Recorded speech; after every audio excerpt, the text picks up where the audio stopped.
like ex-slaves and trying to, navigate. And so they had a really interesting critique, and they said, one of the things, because they were comparing the black man versus the red man being the Indian man, and they said, because of slavery, it forced the African to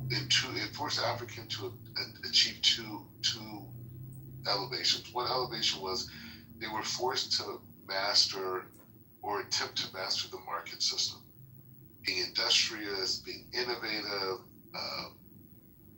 understanding, how to create value, these type of things. That was Booker T. Washington, a very big point. And then you have Du Bois, and his outlook was, well, the slave was forced to not only understand the Western legal system, right, in many ways perfected and utilize that same legal system to leverage its own freedoms, right? And they compare that to the American Indians, were kind of like, well, we have our own culture, we have our own society, we have our own ways of exchanging, we have our own ways. And they did engage, the colonies and those types of things, but they saw who they were and what they were about had a greater historical precedent in terms of their these new ideas. Okay, so what does that have to do with the president's trip to China? So what I'm saying is that when we talk about growth of like capitalism and these other mechanisms around the world, we understand, like, even though Iran can participate in, right, or other countries that have a dictatorship, if you haven't created a society that is focused and obsessed with affecting the marketplace, that they want to create new businesses, they create new ideas, they want to find greater ways to provide more value at lower prices to compete with it. That's a worldview. That's an attitude. That's not just like, oh, we have people who do technical skill sets. We train so many engineers. I mean, that's not what we're talking about. We're saying like the fabric of the country is people who are thinking that. So even the countries, they could definitely participate in free market, and they can invest a lot of money. They have a lot of tax, monies, reserves, these type of things. They're not going to ever compete with the United States unless they adopt. But they have in China. And I don't know what that has to do with the president. That's a great analysis. I'm not saying that's not a good analysis. But the president is going to China, is in China right now. He's meeting tonight our time, tomorrow their time, with President Xi. I wonder if the Solar Poverty Law Center funded him. Just so that we are clear, China had. Well, I don't know what Chud the Builder is known for or what happened here. I'm going to click the link. We are now on CNN. Live streamer Chud the Builder, known for posting controversial videos with racial slurs, is in custody after shooting incident. John, just speak of Pepe on the streets doing what he does on Clubhouse. Exactly. And John, I see your future here. We need to transition you from Clubhouse to the streets. Yeah. Have you start doing this? You're built for this. I don't know about the racial slurs. We'll think of something new, but yeah. Well, I would like to do a Clubhouse Live the experience and do like a private screening of like a Clubhouse on a Friday, Saturday night from say, 5 to 10 p.m. Make it like a full experience with drinks. And basically we just put Clubhouse up live on a big screen and I'll be the host and I just project Clubhouse into the auditorium for people to observe, passively as I navigate these Clownhouse streets. You have access to the auditorium? There's venues that I can rent that are nearby, but the thing is, how do I actually get people to show up? That's actually kind of an interesting idea. So you stream us up on a big screen and people could come into the auditorium, right? Exactly. They will watch me on stage interacting with a big screen of Clubhouse. We should do it.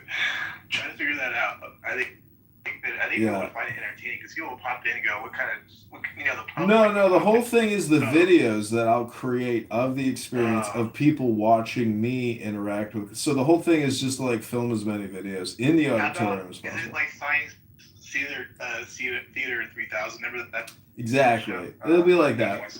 We will have that angle. Yeah. That's already what I'm technically doing. Like, people, I got a compliment from a woman yesterday who says she went back through my Instagram accounts and watched like videos from years ago of herself. And she was like, I loved your commentary. It was so funny. She's like, you are so funny. And I thank you for filming all of that. And I was like, no, that's actually good. You should get, because in that stuff, they have the guy has another partner. Obviously, it's that little robot dude, but they're all human beings, of course. But maybe AI could actually be your partner. But you should do like a review of Clubhouse rooms as they're going, so you can like, okay, here comes, Peter with his like just do like total like. Because everybody knows the characters for the most part. Not everybody knows all the characters, but a lot of people would be interested in See, Anon lets you do that. Like right now, I'm in Gary Baumgarten's Critical Thinking Forum, and I have The News by John Kitover open and politically correct. So I'm like doing Mystery Science Theater 3000. I mostly just listen. I don't actually comment too much on what people are saying, but the liberal Democrat observational studies are always amazing. Right. I don't know. I think there's a new angle to how all of this, like, it kind of is a new form of entertainment. I'm not gonna lie. I mean, let's be fair here. Like, there's a lot of people on this app who are people. I mean, let's just face it. It's just entertainment. It is, but these rooms become bang rooms. But you're just a white banger. You're a white banger, because if you go to any other black room, it's all crash out all the time. Cray 3000, that guy does it, and those rooms are like, in my opinion, not mentally healthy.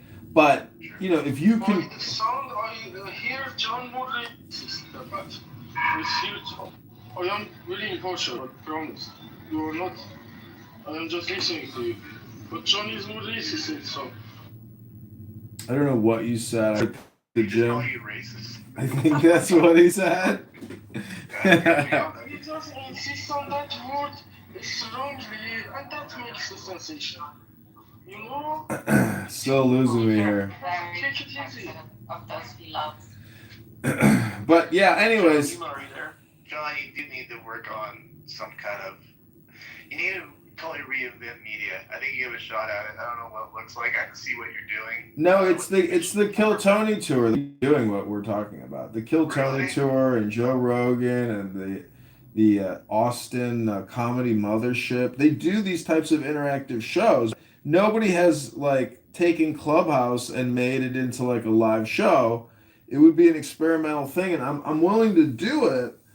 Especially if I like tie it into my Chicago mayoral campaign. So I will try to secure a venue and set all this up. It'd be nice to have like a projector, and I'm pretty sure I actually have all the stuff that I need to try. I could even broadcast it on the side of my house. That would be one way to do it. That'd be funny. Yeah, all you need is some place to shoot it up on, Well, I have this projector that you just put your phone into the projector, and then it literally projects your phone using mirrors and a light. Yeah. It'd be funny, like, how, like, you can rent those things that project, like, on buildings, like, even, like, I remember, like, the Twitter headquarters had that.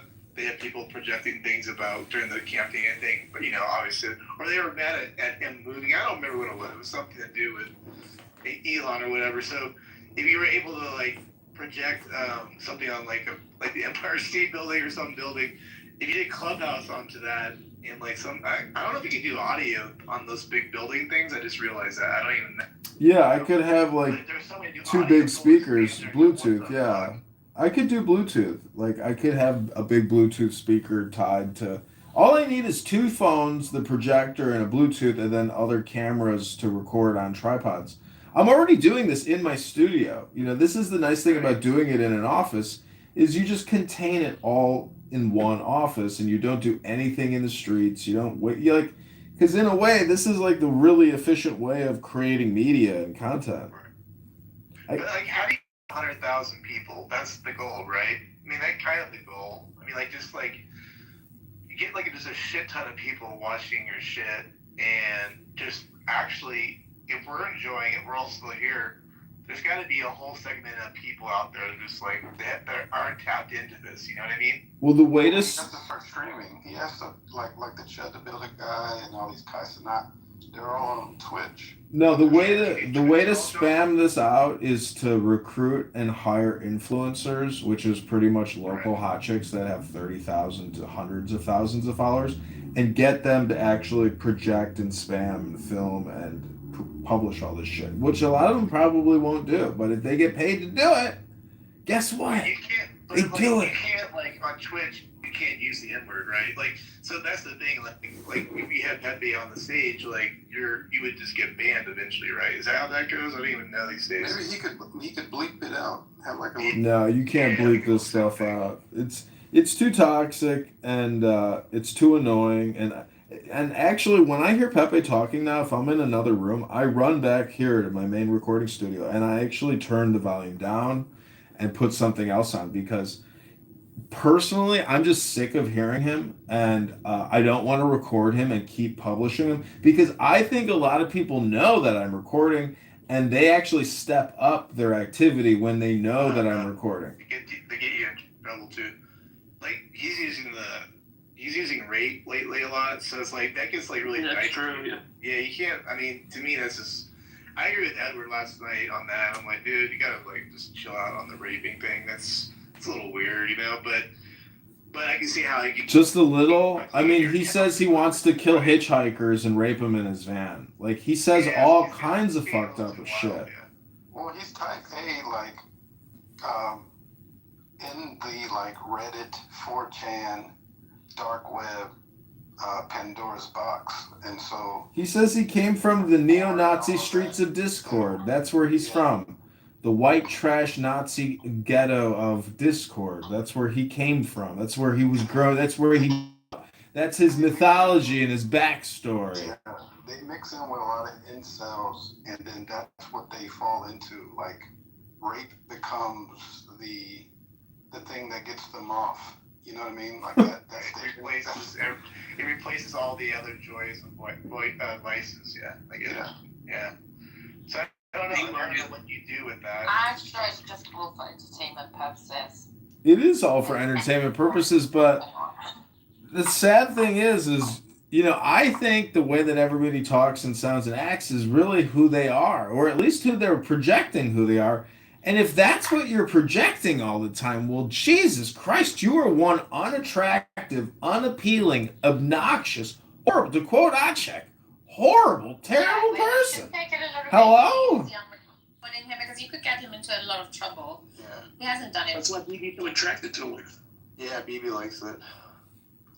No, I don't like it. I just think I don't think that's who he is. I think he just he gets carried. He's either drunk or high when he's on Clubhouse.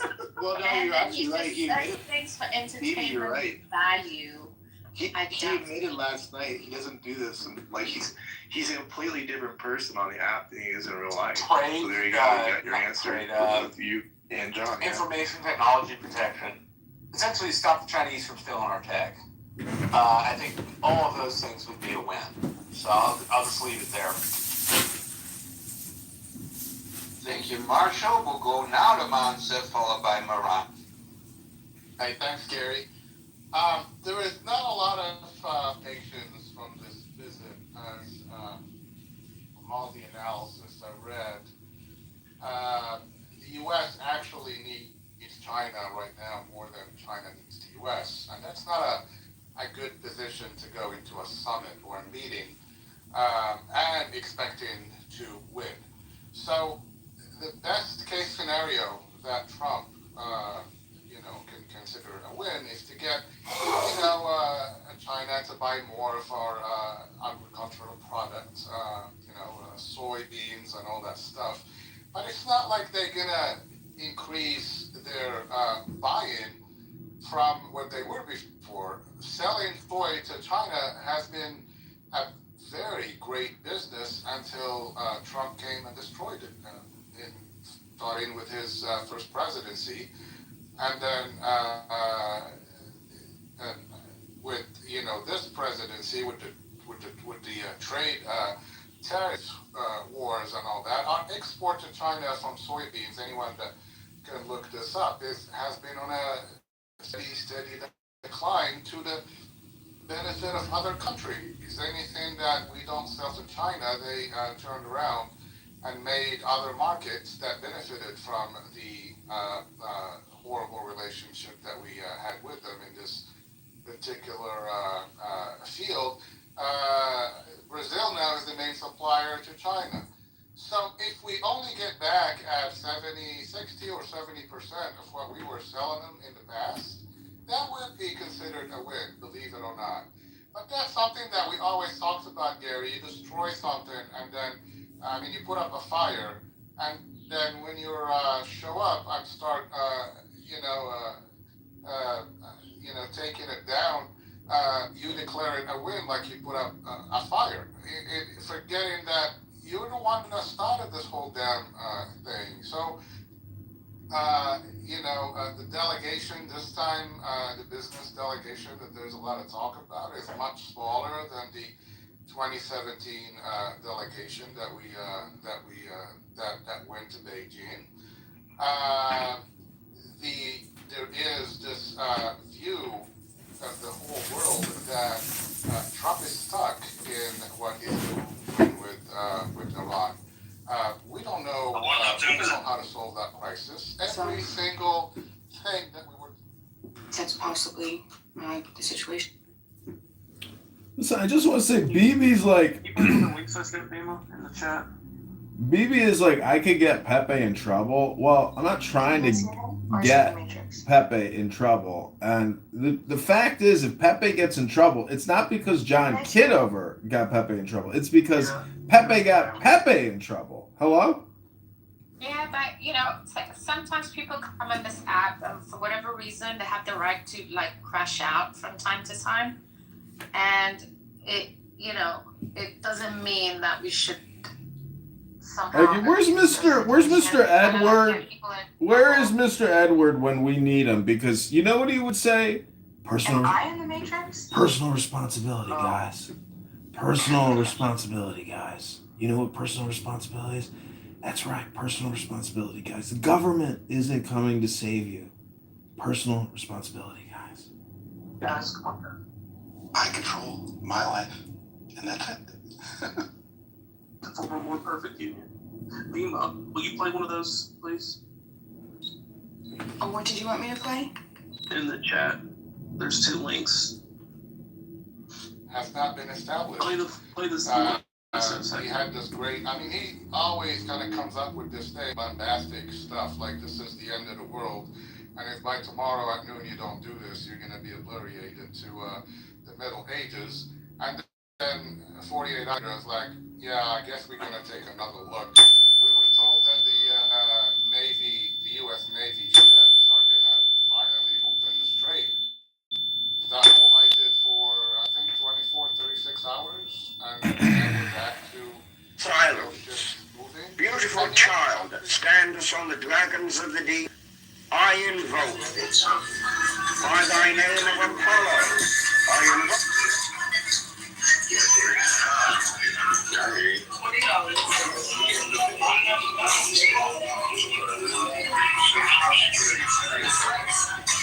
You just stand here while she works.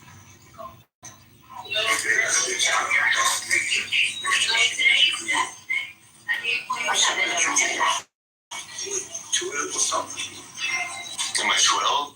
I'm 28, 20 years old.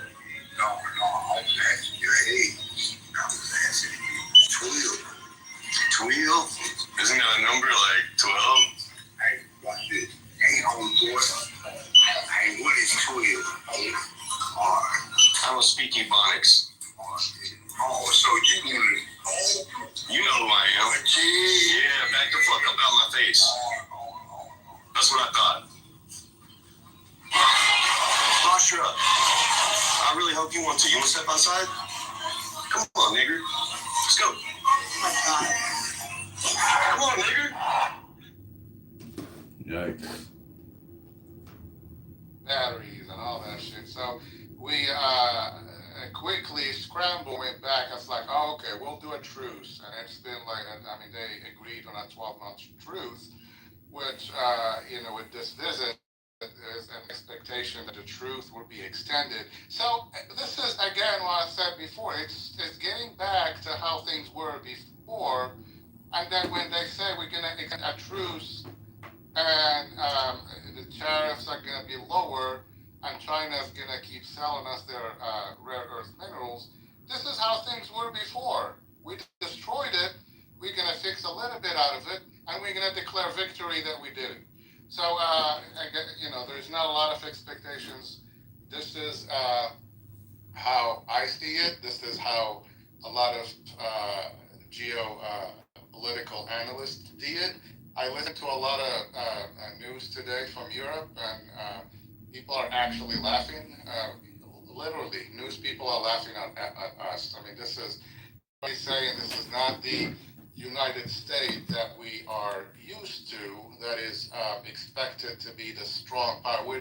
We're being seen now that the president is going to basically beg China for a little win, a win that,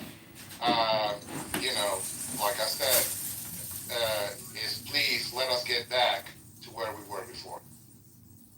I'm trying to recall, but wasn't Obama disrespected by the Chinese when he went there? And wasn't there a lot of commentary about how weak he made the United States look? I'm going to have to... Yes, there was. There were several articles written about how the United States was a paper tiger. Right, because he got played. They did not bring even the stairs for him to go out the front of the Air Force One. He had to walk out the back. That's true. That is true. I remember that. Yeah. But that tells you, Gary, that when you have the second, I mean, someone talked earlier about how China can afford to do a war. It's the largest army in the world with 2+ million service men. You can't ignore a power like that and say bombastic stuff that, we gotta destroy China. China's gonna come begging. No, China did not come begging when you added tariffs. They simply, said,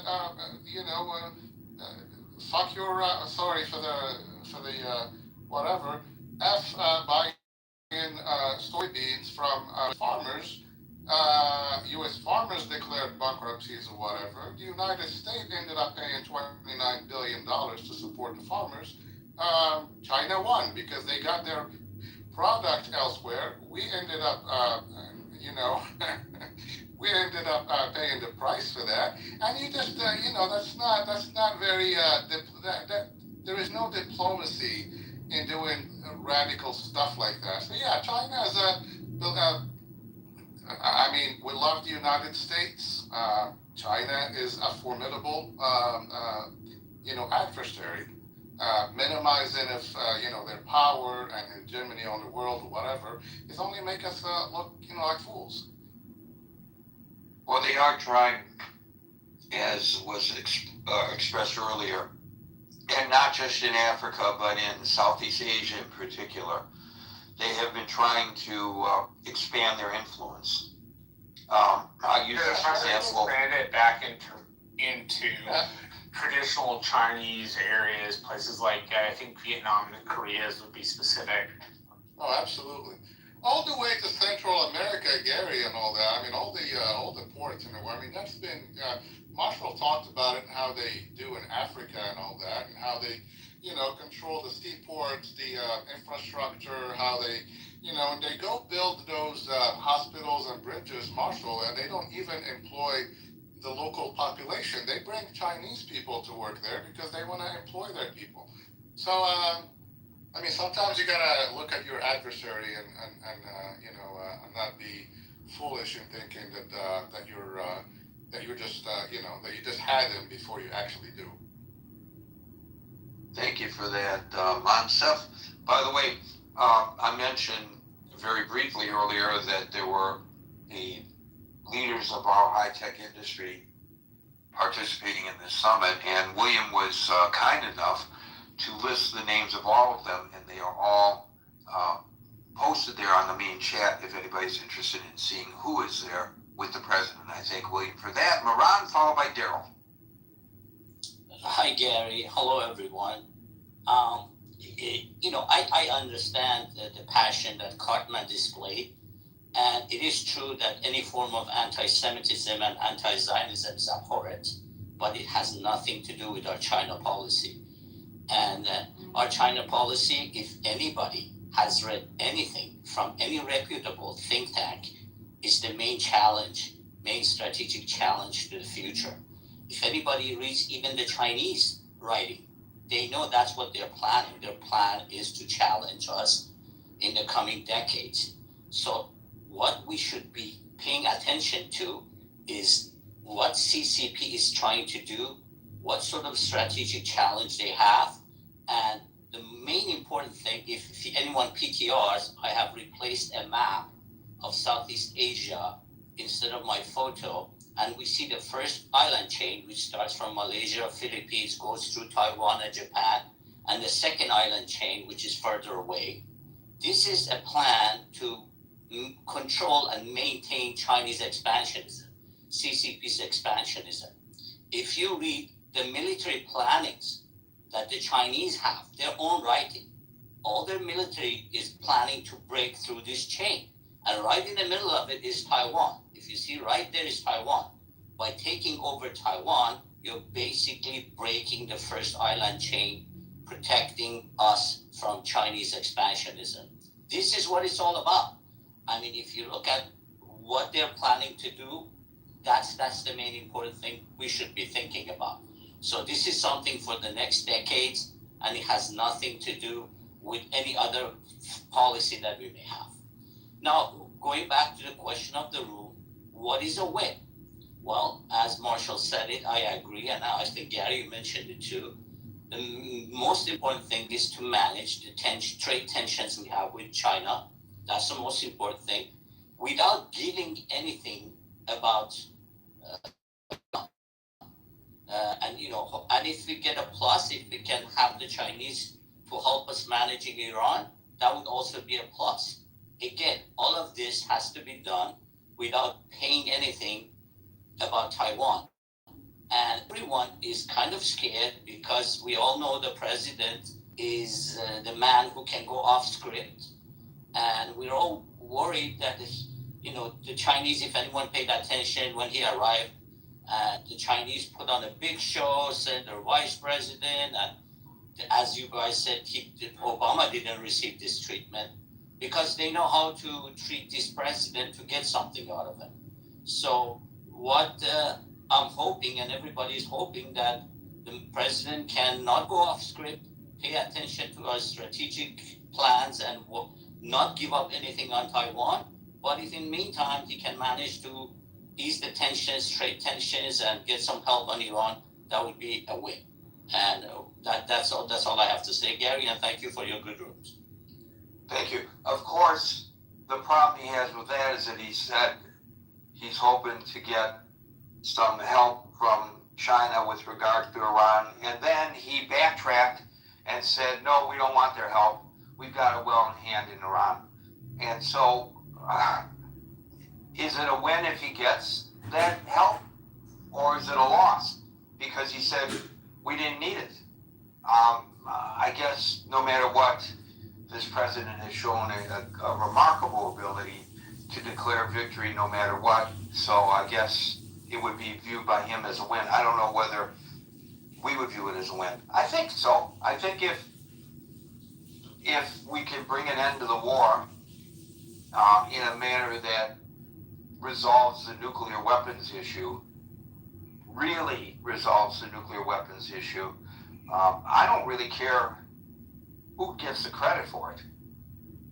And I guess maybe that makes me un-American based on what a previous caller suggested. And I don't know how he makes that comparison with other folks who have spoken here, that makes him un-American and hates America and wants America to lose.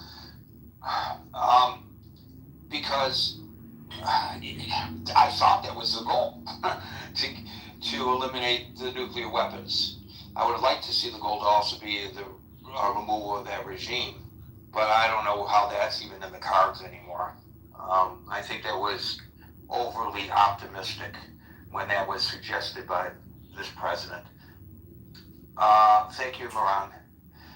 We'll go to Daryl, followed by Armaze. Hey, Gary. Just a couple of, if you can give me some latitude, a couple of things. There was a caller, Black, who made some statements that are just factually not true. And, so Russia is China's largest single supplier of oil, not Iran. So, that's just factually not true. And America's economic power really hinges on the strength of the dollar globally. And I've said this in this room before, I've said this a million times before, that all China really needs to do right now, then I'll get to whether or not, because Pete didn't even show up to meet him, so I don't know how to interpret that just yet. All China really needs to do is kind of just hang back. There's this quote from Sun Tzu, The Art of War, never interrupt your adversary when he is in the middle of making a mistake, right? I think what the previous speaker just said about Taiwan is actually very important, because if you look at what we've been doing, over the past 13 months, right? We're looking to control energy, oil, natural gas in the Western Hemisphere. We're talking about invading Cuba. What some don't know is that Cuba actually does have oil and natural gas. I think Cuba produces a significant amount of oil per day. It's not great oil, but it is still oil.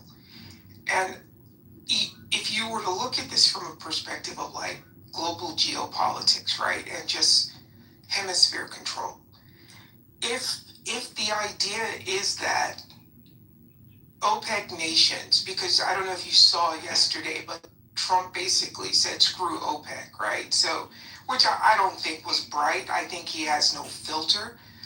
I think no one can actually control what he says, and the ramifications of it be damned. I would hazard to guess that in some way we are preparing for the end of the petrodollar. And I think what we're looking to do is, okay, well, if the petrodollar ends and we can't force the sale of oil in dollars, then we need to be controlling the oil. We need to control oil in the Western Hemisphere. Not only oil, but we need to control natural gas in the Western Hemisphere. Because the previous caller who mentioned something about like China and whatever, I guess they're not familiar with BRICS, right? Brazil, Russia, India, China, South Africa, and now tangentially Iran. There is already a consortium being formed that is looking at the next 30 years of global energy supply, and that does not include the sale of oil in US dollars. I mentioned in your room the other day that the UAE, before they bailed from OPEC on the last day of the month, last month, they had already reached out to us and said, look, if we can't fix this Hormuz thing, we're going for our own survival. We're going to have to start selling oil in yuan.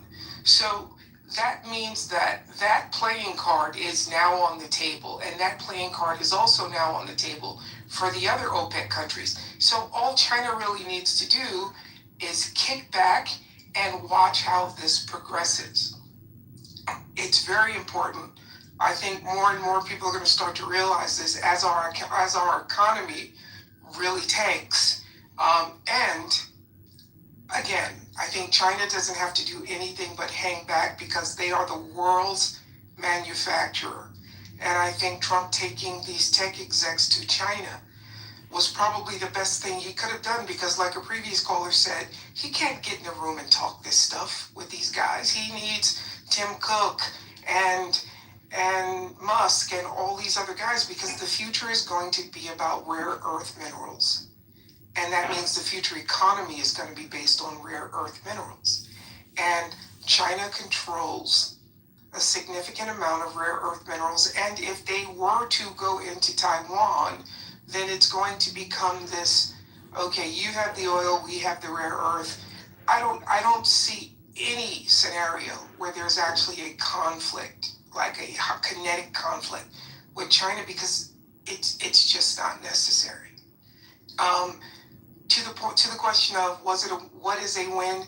I don't know what a win could look like. I think, Pei not showing up to meet him today, I don't know how to interpret that. I think he, this wasn't like a G20 meeting or anything like that, but him talking for the past couple of days about how he was going to see his buddy, how he's going to see his friend, and he's a strong dictator and he rules like 1 billion people with an iron hand. Those are his words. I'm parsing, but those are actually Trump's words.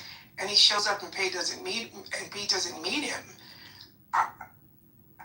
I don't think he likes things like that because I believe he likes to be seen as the biggest guy in the room.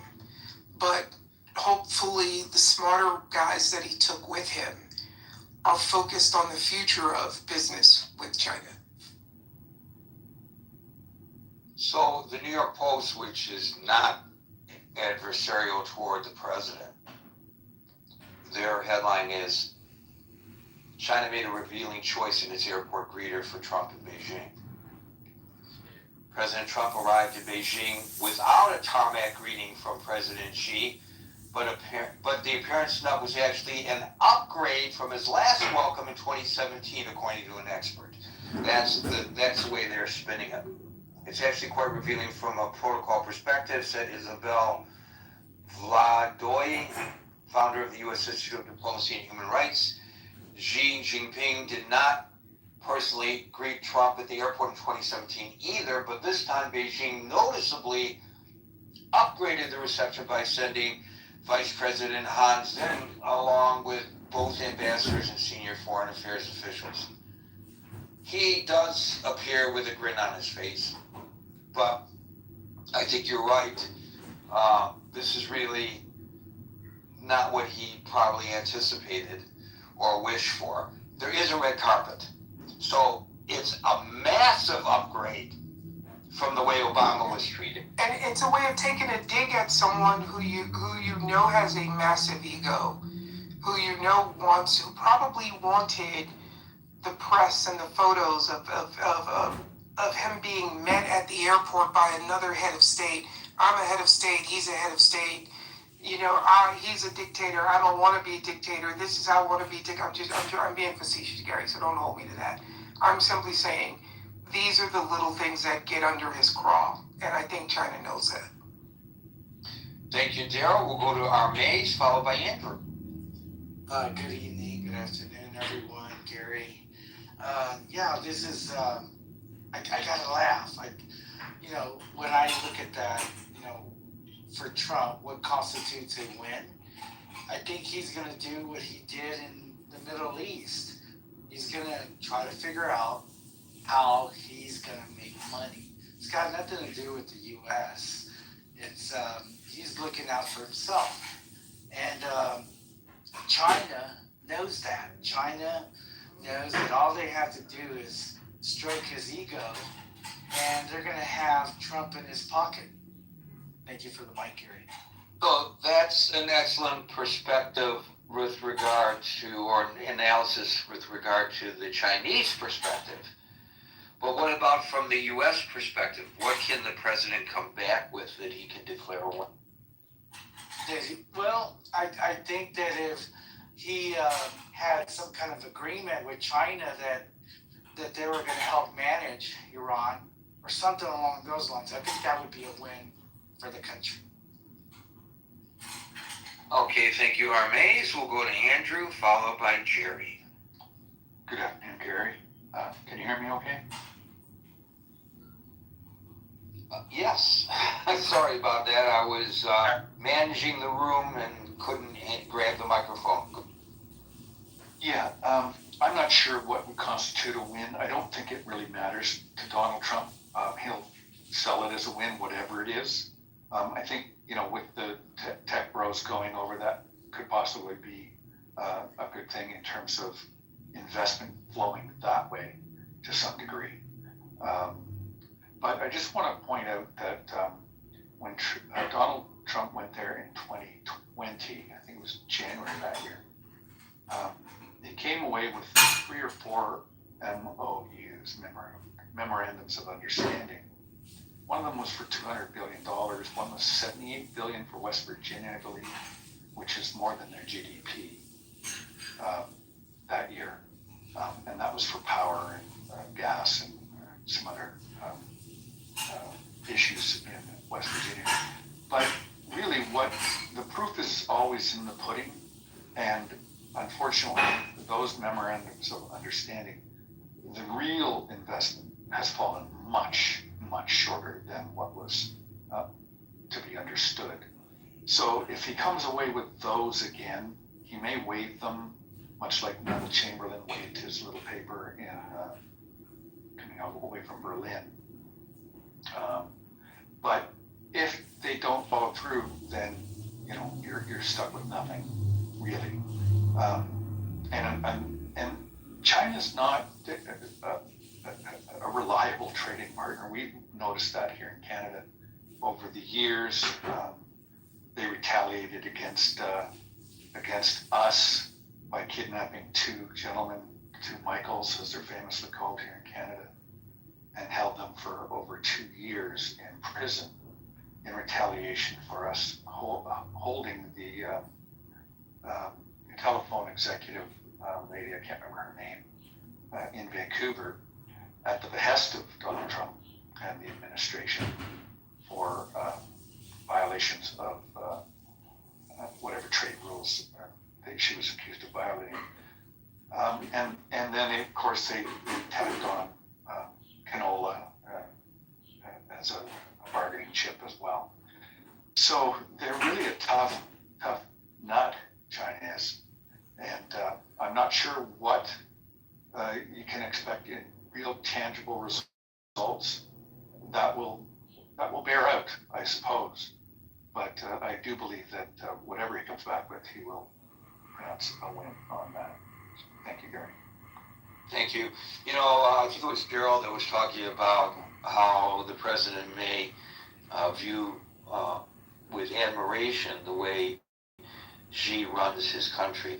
I just want to give you a little insight. A friend of mine who sadly died because he was waiting for a kidney transplant and it never came.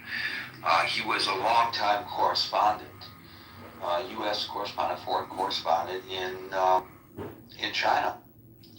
And at the bureau where he worked, he had assistants, Chinese national assistants.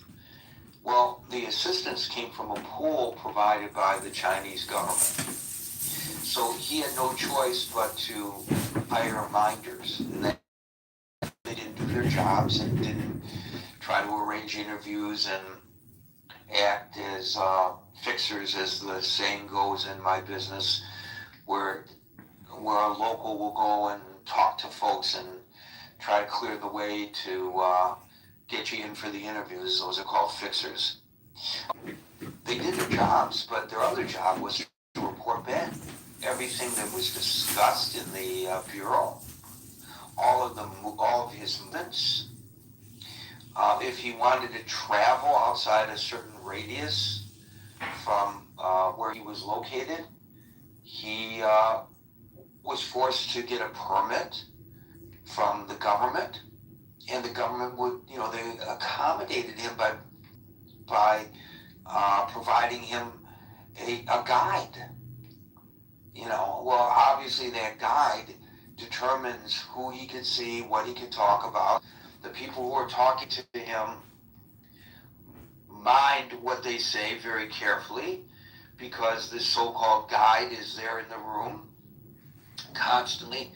That's the way a totalitarian government, which apparently is something that this president admires. That's how they run their governments. Amir, followed by William.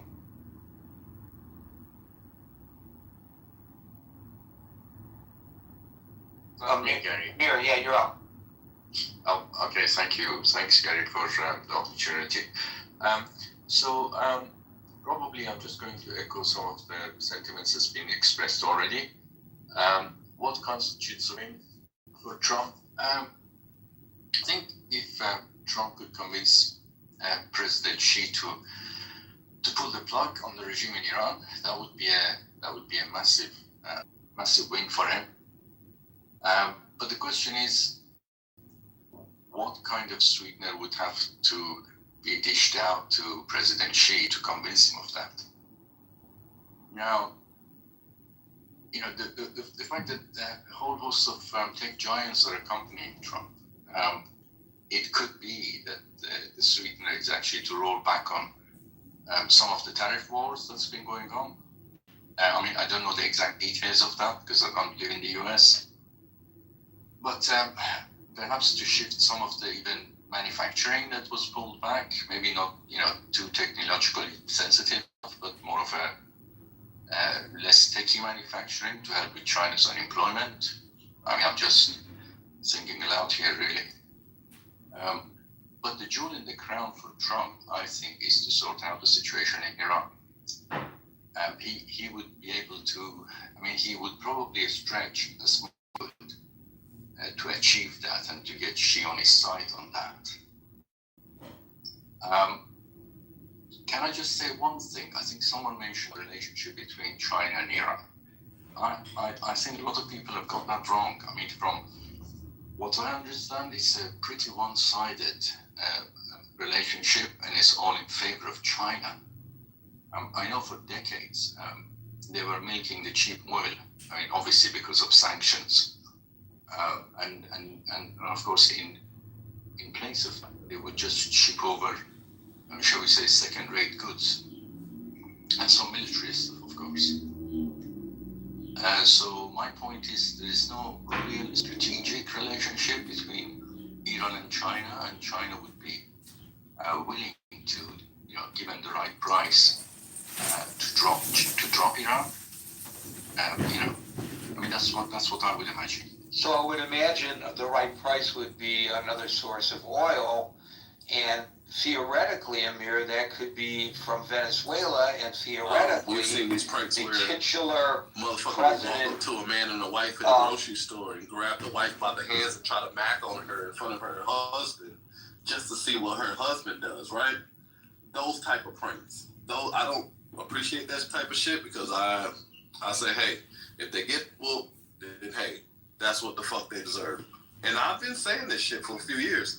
One of these days, these pranksters are going to get shot. Somebody's going to get fucked up. And there was a prankster Adrian, you sound a lot like my black friend who said I was going to get punched in the face. And I was like, I'm ready to go to heaven. And my friend was like, man, somebody going to punch you in the face. Yeah, so, when I see pranksters out in public doing these skits or these acts and shit, provoking people for no fucking reason. Venezuela or other places. And in place of it, play ball with what Trump wants to do in Iran. Thank you for that, Amir. We'll go to William, followed by David. Hey, everybody.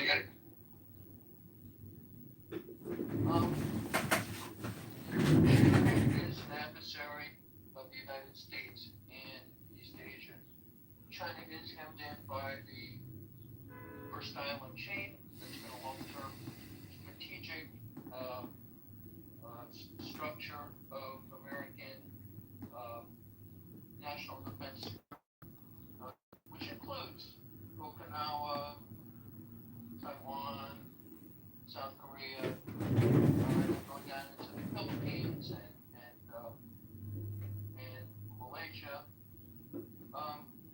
China has an adversarial relationship with the U.S. in the South China Sea. The 9-dash line where they were building the islands and trying to basically fraudulently expand their exclusive economic zone to encroach upon Vietnam, the Philippines, and Malaysia and other countries in the 9-dash line. I don't have a graph of it open right now, but the 9-dash line is a pretty critical area where countries with whom the United States has alliances has an adversarial relationship with China, and so we have some incentive to try to maintain some alliances. The economic the oil imports from China, I pulled up a chart of it, are pretty well diversified between Russia, Saudi Arabia, Malaysia, Iraq, Brazil, UAE, Oman, Kuwait, Canada. But a lot of it's not just Iran, but a lot of the oil that they import does come through primarily the Straits of Hormuz. So China, from a strictly business perspective, China is not like adversarial in the way nobody in China is chanting death to America, death to Israel. That's not their thing. They're more about business, and whether you want to get into capitalist or not capitalist, they have a mixed economy to some degree, but they have actual real needs. They have to import their oil. They don't really make their own oil. They have to import their fertilizers. They need that to feed their own people. They actually have a water problem, especially in the northern provinces of China, where they're really parched. So they actually need better access to water. And some people have argued that they are, along with sort of the so it's kind of like it's a weird kind of situation. But I hear what you're saying. I'm not endorsing what he does. I think it's an idiot. Yeah, you see them walking away, but still antagonizing people. Hello? But I'm like, I think okay, on the scale of all the people that are out there, I think he's, in my opinion, and I'm not gonna say he for it, he's still fairly harmless in all the shit he does. But he's threatened to shoot people before. Well, I mean, I guess that's true too. But obviously, if someone threatens to shoot him, it goes both ways. I don't know. Like, this is real. This part is all this stuff is really interesting. It's entertainment, but the truth is, if you want to do so. I'm not gonna ask you again. I'm not gonna ask you again. I'm asking you to remove Liberty's profile from your picture from your profile. Would you please do that? All right, for you, Bima, I will. Thank you. I appreciate that. Thank you. Okay, good, but go ahead. Yeah, I know. Who was Adrian just talking about? I was talking about that Chud the Builder guy that goes around calling black people the N-word and stuff. I have no idea who this person is. Well, You're in for an treat. Bima, this is John. I just removed Liberty's photo from my. Could you put me in the queue, Bima? Thank you, Bima. Okay, John, thank you. Please don't do that when I'm speaking. I don't know what the fuck, you guys are talking about with the shooting. I don't know, man. I've been at work all day. Can you just catch me up to speed? Yeah, but we got. Go ahead. Whoever wants to. Oh no, I was going to explain to her, but you can go right ahead and go. Yeah, Bima, if you could acknowledge my existence and. I've been at work all day. Can you? John, what are you doing? Asking to be put in the queue. That's what I'm asking for, moderators. John, doing a recap, I'm trying to help people out that are new here. Come on, man. Well, I'm not going to do it. Beam ahead and just do it. You actually know more details than I do. I just got home and was catching up myself. But go ahead, Beema. Yeah, thanks. I'm new to this, so anything that I say, it's potential for error, so we can all correct each other and learn from each other as we go. What I understand, there's a guy named Chud the Builder. Coming to an agreement with China on all these other important issues, we also change the tariff policy, which has changed like hundreds of times. It keeps going back and back and forth. But if he can back out gracefully from the tariff policy and call that a win, that would be a win. If he can get an agreement, I don't know if this can even be made public, but if he could get their help, an agreement to pressure Iran to open the Straits of Hormuz, China does have a relationship with them in a way that we don't, and it would also benefit our other allies in the Persian Gulf, because I think Saudi Arabia, Kuwait, Qatar, UAE, they're all getting a little pissed off that their access to get their oil out of the Straits of Hormuz has been disrupted, and it's damaging the world economy. So I don't be made public. It's just some things have to be actually handled quietly and diplomatically, but that's something that Trump might achieve that would in reality be a win for the United States and a win for the world, because it would get us out of a base losing situation. Because I don't think I hope I'm wrong. I hope I'm wrong. I wish we could have done regime change for the Iranian people, but I don't see it happening. And I think we're kind of in a quagmire right now, and we'd be better off to be out from an American point of view. But that's a possibility, because a lot of Trump's voter base, a lot of the Trump MAGA base, is really pissed off about the going back on the no new wars, and this is what looks like it's a very expensive potential quagmire. So that could be a win for Trump in reality. How he would announce that, what he's going to announce, I have no idea. But whatever it is, whatever he comes up with, he'll announce it as a win. Another win that might come out of it is with lessening tariffs and reopening free trade.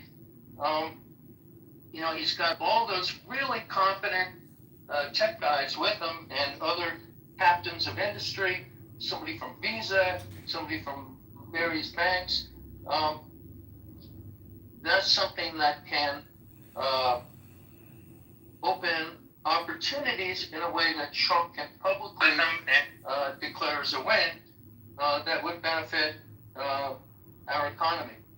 So, that remains to be seen, but that's my guess about, what he can publicly say is a win, and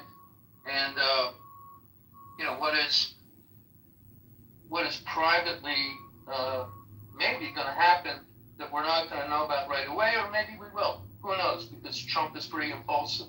So he might have a secret deal that he negotiates and then put it on the Truth Social or Twitter or whatever. So those are my thoughts. I did want to make, not for you, William, but just like a simple correction. I was talking to one of my friends who used to live in China and then came to the United States for college schooling. Apparently, the Chinese diplomatic protocol is usually for the foreign minister to meet the head of state, not for the vice president to. I read something about that also, and I think this is keeping with protocol. That you don't expect to have your head of government, your head of state, going down to the airport like an errand boy to do that kind of meeting. And this is just consistent with prior protocol. Well, so the other point this person made was that sending the vice president of the country.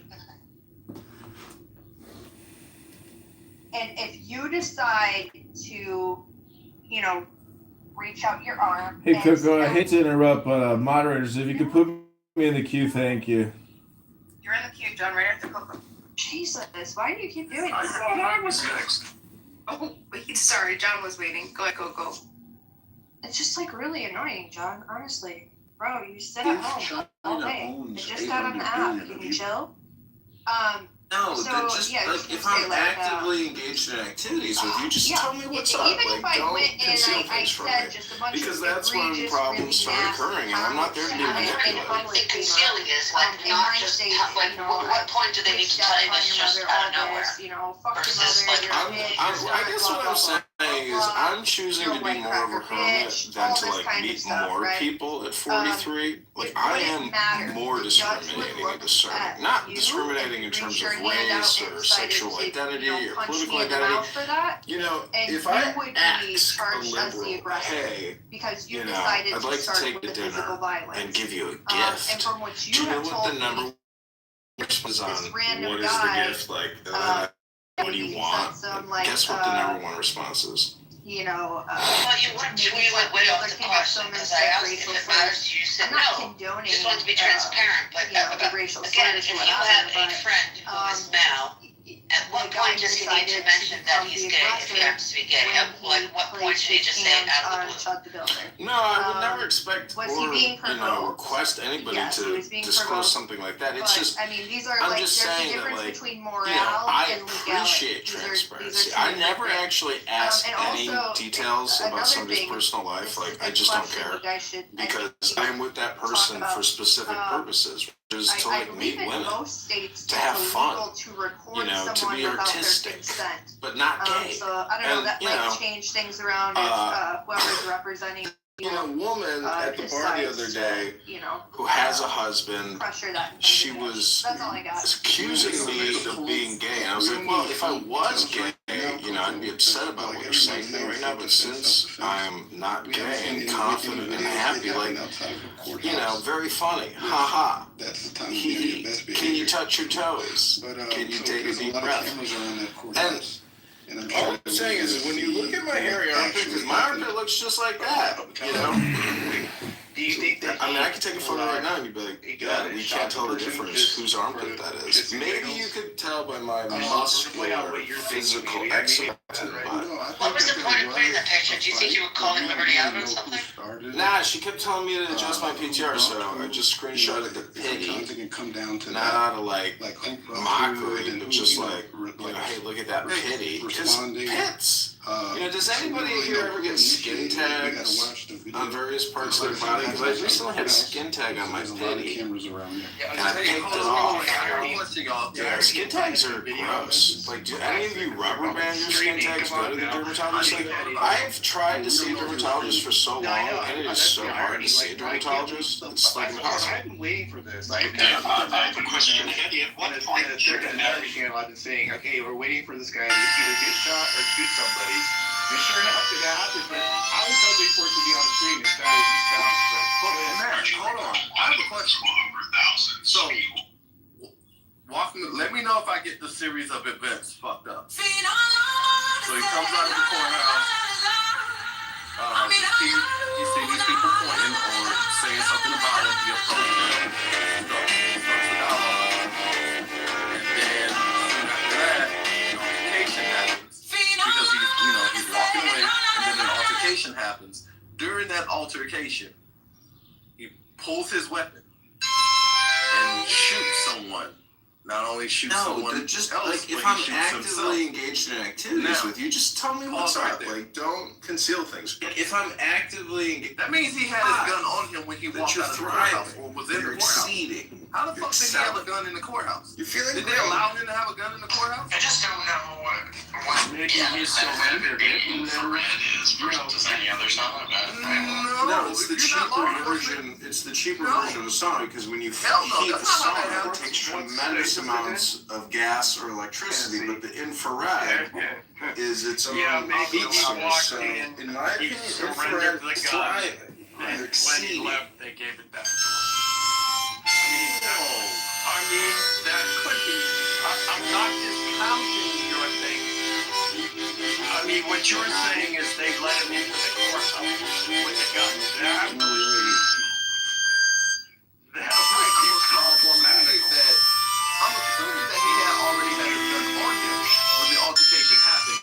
And before the altercation, which means he had his firearm on him in the courthouse. I can explain that. So in Texas specifically, I don't know about where he lives. I think he's in Tennessee. But in Texas, Texas, they have like storage lock boxes. So if you come in with a firearm, you can actually lock it in the lockbox before you go through a security checkpoint, and then they give you a key that's the only key that can open that. They have like a master key that can open it. $39 trillion. They give you a key, and then you hold on to that key, and then you can reholster your firearm. Look, as far as free speech goes, the Supreme Court is clear about this. No, just like if I'm actively engaged in activities with you, just like if I'm actively depending on time is when it's open in places and location that it's available and accessible to the general public, and manner is a manner that's not disruptive. Yeah. So that's the issue. So as far as him in general, if he's being disruptive in some way, and the video and the guy that Dima played, he could say, I'm just going to 7-Eleven trying to get a drink, and this guy's harassing me, then it's not the head of state, not the vice president. And that's one of the three things. So those are the principles. Not the vice president. John wanted to go. The head of state, not. Yeah, I just wanted to say that, this guy who uses the N-word in this very vulgar way, who happens to be in this horrific, incident, people are, see, Clubhouse is a very small community compared to like the YouTube community and these guys that technically like have their own platforms and followings. And it's unfortunate that, American men or Canadian men or Australian men or European men happen to find this type of content entertaining. And I follow so many Instagram accounts and I see such horrific violence on Instagram on what I would call like shadow accounts that like, I don't know how else you see these videos, but a lot of it is just criminal activity. And it's shocking the violence that is on Meta, on Instagram. But it is basically social and societal violence. And it's horrific, beyond horrific. But I would also just point out, as somebody here who engages in political communication, that your security and your well-being is important this summer. And just the other night, I had 2 people on my property who were probably homeless and intoxicated and up to no good. And they were trying to steal shit, and they were doing all kinds of shit. They were going through alleys and picking through cars and trying to go into this building over there. I mean, they were having a good old time in my neighborhood, and I was observing them, and I called the police. And the police showed up late by the time, they had made their getaway. And I'm just telling you that you can become a victim this summer. And Clubhouse, this little security briefing, which is something you usually do before an event, is to say, hey, practice situational awareness. But the real situational awareness is not just your physical security, like if you're on a train or a bus or somewhere like that. What I'm trying to tell you is Clubhouse physical, cognitive security is what Elon Musk calls it.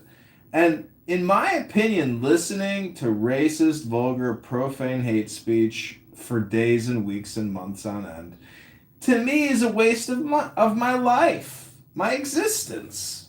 And I'm just warning you all as users of this app, and this app will probably shut down eventually because you see no advertisements, right?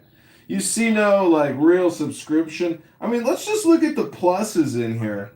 Let me look at the pluses. I don't see any pluses. Wait, Bima and Nye are the only people paying for this. Anybody else? Nope, that's it. So 2 out of 15 people actually pay for this content. That's not good odds for an app. Well, here we go. So in those districts ad nauseum. Ad nauseum, absolutely. And particularly if they're being ran in the face of even higher gas prices than we're facing now. So, the Republicans are going to have to somehow find a way around that.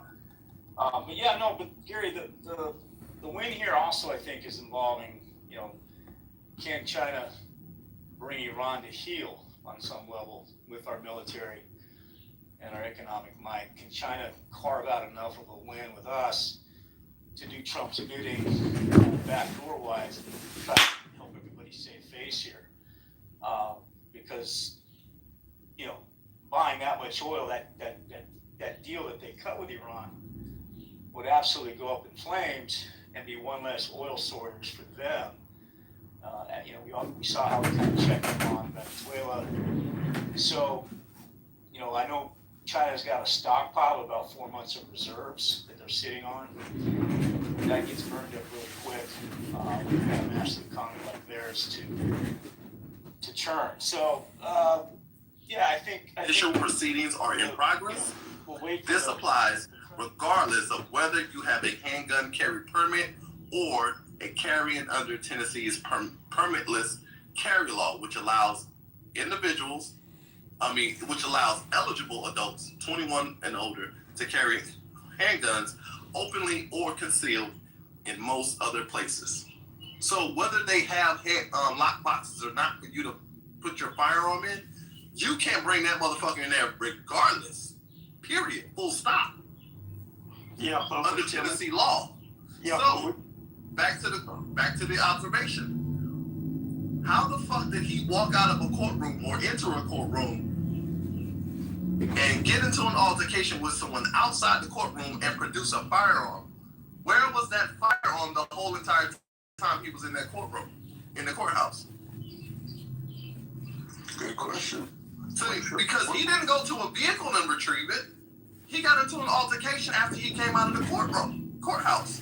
Well, so that means, but logically, that means he had that firearm on him when he's supposed to have it on him. Yeah, but what you're missing, Adrian, is that when you get to the security checkpoint, if you say, I promise on a holy stack not to do anything bad with this gun, then they let you in with it. That's all. Right. And I wonder, so if he was at the courthouse, that was probably for his resisting arrest charge that happened a couple of days ago. And also fleeing the bill on a $400 tab. So this guy's having a shitty week. Right. So he was there for whatever official court proceeding. 3 charges. Yeah. So where the fuck did he produce this firearm from? That's interesting because it makes it more sketchy. We can't verify whether he had it on him in the court or not. But there's 2 case scenarios. One, he either did have it on when he went into the courtroom, or worst case scenario. This is the worst case scenario. He went out of the courtroom. He went to his vehicle. Retrieved it. Yeah. Then went and antagonized people. That would be horrible. Which, if you watch his videos, that's what he's always walking to his car. Like, he's always, like, once he gets into it with someone, he goes to the car, I guess, to, like you said, retrieve the weapon. So this may have been, I can't wait to see these cameras. An antagonistic action that he did on purpose because he understood, hey. Yeah, but Adrian, it's legal. That's the thing. Like, this is the thing, like, with the ACLU back in the 70s, there was a bunch of neo-Nazis, like Nick Fuentes types and fucking John DeBuilder, that wanted to march in Indiana through a Jewish Holocaust survivor community. And they wanted to carry signs like saying, fuck the Jews, and you won't replace us and all that kind of shit. And the city there in Indiana said, no, you're not allowed to do that. That's racist. It's legal that he did. So they said that it was anti-Semitic and that they weren't allowed to do it. So they restricted the neo-Nazis from doing this. And the ACLU, who is predominantly Jewish and founded by Jews, actually defended the Nazis. Hey, the Nazis are allowed to fucking march through here. It is fucking hateful rhetoric and we disagree with it, but they're allowed to do that. So as long as you're not doing a call to action, if I say I'm going to get my fucking gun and shoot you in the fucking face and I'm not in fear for my life, that's illegal. But if I say, hey, I wish you'd get shot in the face, that's 100% legal. If I say nigger to you on the fucking street and you attack me and I feel that my life is in threat and in danger, I have the right to understand your ground to wait, hold on. What if you are legal or not? Because my whole point it is legal. No, listen to what I'm saying. I think we're talking past each other, respectfully. My whole point was, where the fuck did he get the gun from? Adrian, I either got it from his gun or they have a secure lockbox on it. Adrian, I just put it in the chat. Under, you can see it there. Under Tennessee law, the sheriffs provide lock boxes for you to do it. So it wasn't like... Yeah, you come in, you say to the security guard, you say, hey, I have a firearm on my 3 o'clock position, it's in a holster, do you have a lockbox? They say, yeah, we have these boxes over here. We'll give you take the key out after you secure it and lock it, and you take the key with you inside to the courthouse and stuff, and then when you come back out, you stick the key in and you turn it, you take your pistol, put it back on, and you walk out. It allows for people to still have their Second Amendment right, but they're not allowed to have it past security checkpoint. Yeah, I don't think he would have gotten past security. No, not at all. I mean, unless it was like a polymer ghost gun or something, it was all polymer or something. Yeah, I know what you're saying, Adrian. It sounds fishy to begin with, but yeah, I mean, there would have to be New York or California. There would have to be a huge breakdown in security for him to get into the court with a gun. Yeah, he did. Well, I mean, he didn't enter past the security checkpoint. Also, why are we saying that because he has a partner with him all the time for his streams, why wouldn't the partner just give him the gun? Yeah, he did. His partner had the gun and holstered it in his secondary holster. Wait for him to come outside, give him the gun back to his holster, and off he goes, But I think the main point about all this is, because you guys put in the questionnaire, can a racist provocateur claim self-defense if a person decides to attack him? Yes. I mean, if you're standing out screaming, Edomite, fucking demon dogs, Black Hebrew Israelism shit, and I come over and start fucking wailing on you, and the Black Hebrew Israelite thinks that I'm trying to fucking kill him and he's fearful of his life, he has the right, even after saying that I'm a fucking demon and a dog, to pull his pistol out and fucking drop around at me in certain states. Like Tennessee, Texas, you got stand your ground laws. If you're in fear for your life, you can use deadly and violent, defense. Yeah. I mean, it's shitty. The guy's immoral. He's a piece of shit. Yeah, the guy's a piece of shit. I don't think it's shitty. I don't. No, I defend like the ACLU. I defend his right to do and say whatever he wants. I would never in a million years want the ACL. I would never in a million years want the government to stop Black Hebrew Israelites or Black Panthers or neo-Nazis or even fucking Jewish supremacists to respect their lives. But you can't just start running up to people, punching them in the street and expect nothing back. I mean, what are you doing? Especially if the person fears for their life. I mean, if a person comes and slaps you on the face and then runs away and you shoot them, that's one thing. But if they're just fucking teeing off on you, ground pounding you, I mean, this is why we had the George Zimmerman my thing. thing is, if you're going to use the fear for your life defense, why are you provoking about that individual? Well, all you have to do is prove it, Nye. Why are you bothering? But he knows what he's doing. We can prove motive by Nye, do you want to restrict the Black Panthers? We're not talking about the Black Panthers. No, we don't. The Black Panthers can walk around calling white We're talking about the same thing, though. provoking white men into beating their ass. It's completely different, right? Yeah, but the Black Nye. Panthers can go around harassing white They went into courthouse. They went into the state. Oh, actually, no. Actually, the Black Panthers entered. We can't talk over each other, Rich. We can't talk over each other. Okay. The Black Panthers entered into the state capitol building in California with fucking select fire rifles. They walked in. They had Class 3 firearms. You know why they did that, though? Yeah, they protest. They protest. Let's not use. I agree with protest. Resources, oil, and commercial routes to and from China are in our hands. Not to mention the Panama Canal. So we have already taken it back completely. So this is a huge win, and so China is in our hands. And also there were people talking about the currency, BRICS currency. This is nonsense. The China's currency. They did not allow their own currency to trade freely in the international market. So there's no worry about for them becoming a freely traded hard currency on the international market. And also, the trading volume in renminbi is very, very low. And then also China itself has increased purchase of U.S. assets overseas, not decreasing. they're spending a lot of the currency reserve on purchasing overseas assets. And as for Taiwan, people were talking about Taiwan. The Taiwan just recently, Taiwan legislature approved, despite the obstruction of CCP in Taiwan, approved the $25 billion weapons purchase from the U.S. And just I think 2 days ago, it's a snub at China.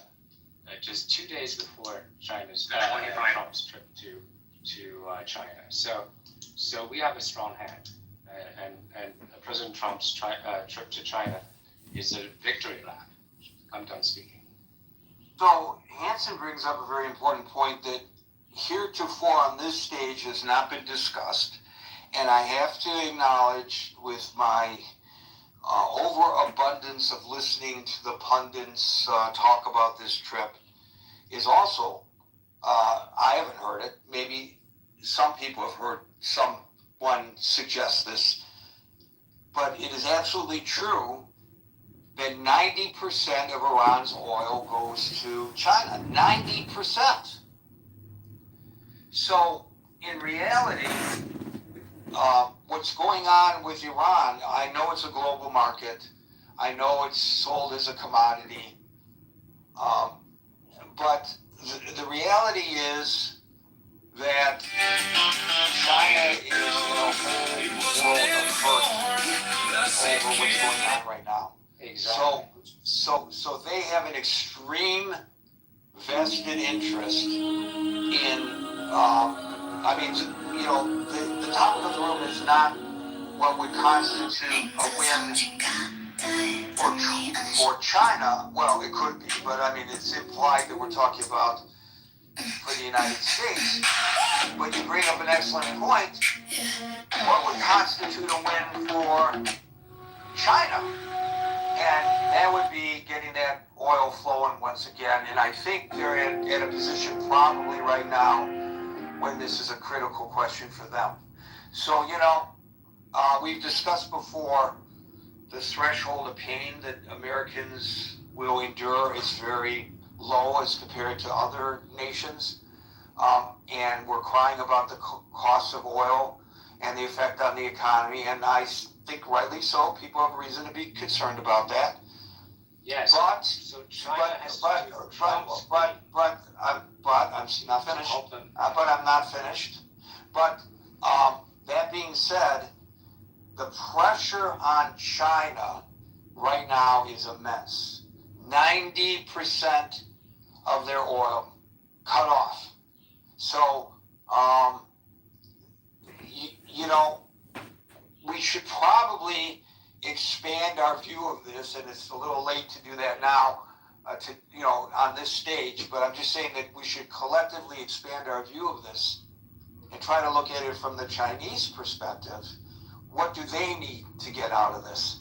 And, so it may not be, as a political article that I read at the top suggests, so much the president of the United States with his hat in hand. In some respect, the president of China has his hat in hand as well. And so let's see, this president claims he understands the art of the deal. So we will see. Thank you, Hansen. Can I chime in? Do you know why the oil? That's okay. Okay, hold on, guys. I would really like the opportunity to moderate the room and determine who speaks when.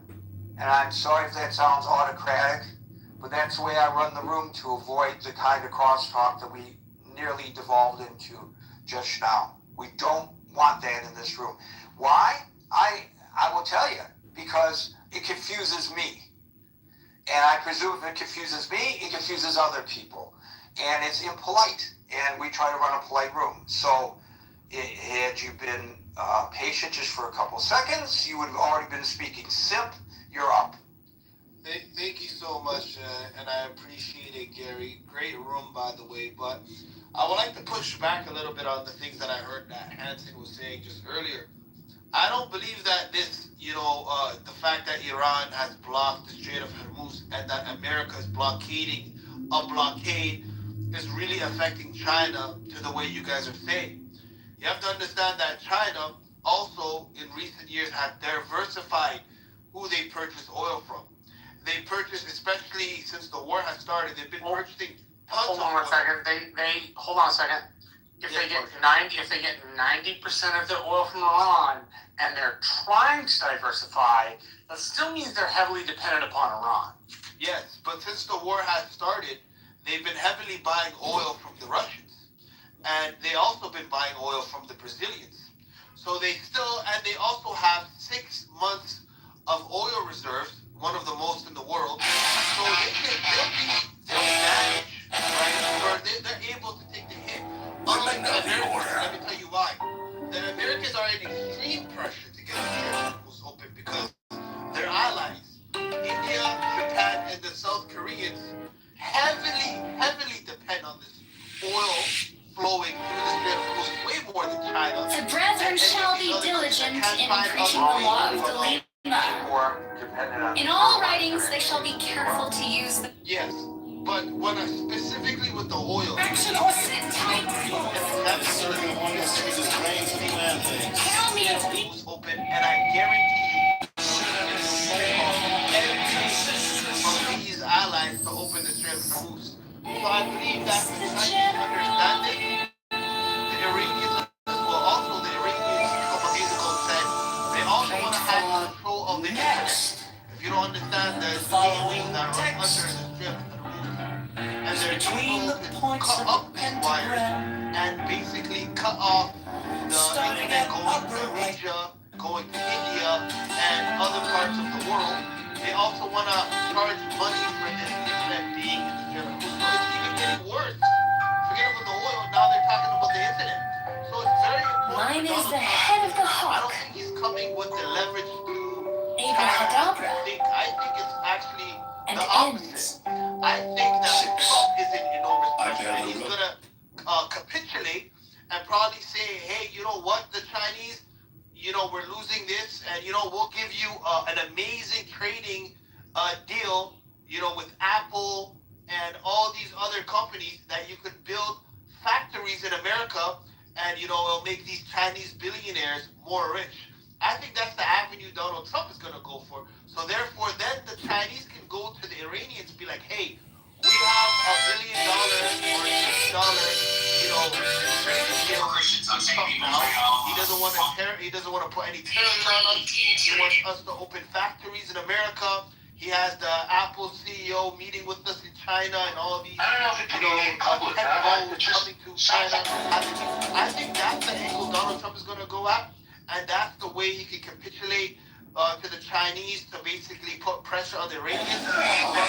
We've been at this all day. Nobody's going to pull it out. I've been practicing my entire life for this moment. Hold my baby oil. So, we're closing things off as we get on the stage, unfortunately. So, what the caller said about the internet is very important, and it's again an aspect of this that I've not seen discussed much, despite my constant consumption of the news, in particular on this issue. And it's well worth knowing that Iran is trying to control the internet infrastructure through the Strait of Hormuz. They feel that it's a new strategic pressure point beyond oil shipping. However, I kind of looked at an Atlantic Council analysis, which is more in line with what Benson said and less in line with assumptions. According to the Atlantic Council, their analysis is that China suffers more directly from a closure of the strait. Stephen, you're late. Because of its high reliance on oil imports from the Gulf. While the United States is less impacted, potentially even gaining financially from higher energy prices as an oil exporter, doesn't help you or me at the pump, of course. The global nature of the supply chain means both nations face severe long-term consequences. But according to the Atlantic Council, what we're looking at is what their analysis is that China does as market and its is itself more directly from a closer Strait of Hormuz than the United States. Folks, here Monday through Friday at 5 o'clock New York time. So until 5 o'clock New York time tomorrow for the next edition of the... I think, yeah, because essentially somebody is called the N-word, and that person who's called the N-word is so lashes out and he physically hits someone. As a result, he's then charged with battery of hitting the person who called him the N-word. When he's being defended in a courtroom, the lawyer cannot explain to the jury. If the lawyer says to the jury, well, he was called the N-word, and that caused him such anger that he lashed out. It's a lot more impactful when you're doing a closing statement or opening statement, or you're presenting in front of a jury, to be able to have the word said, so the jury has the horror of the word and would understand why this man would then have the visceral reaction that he has.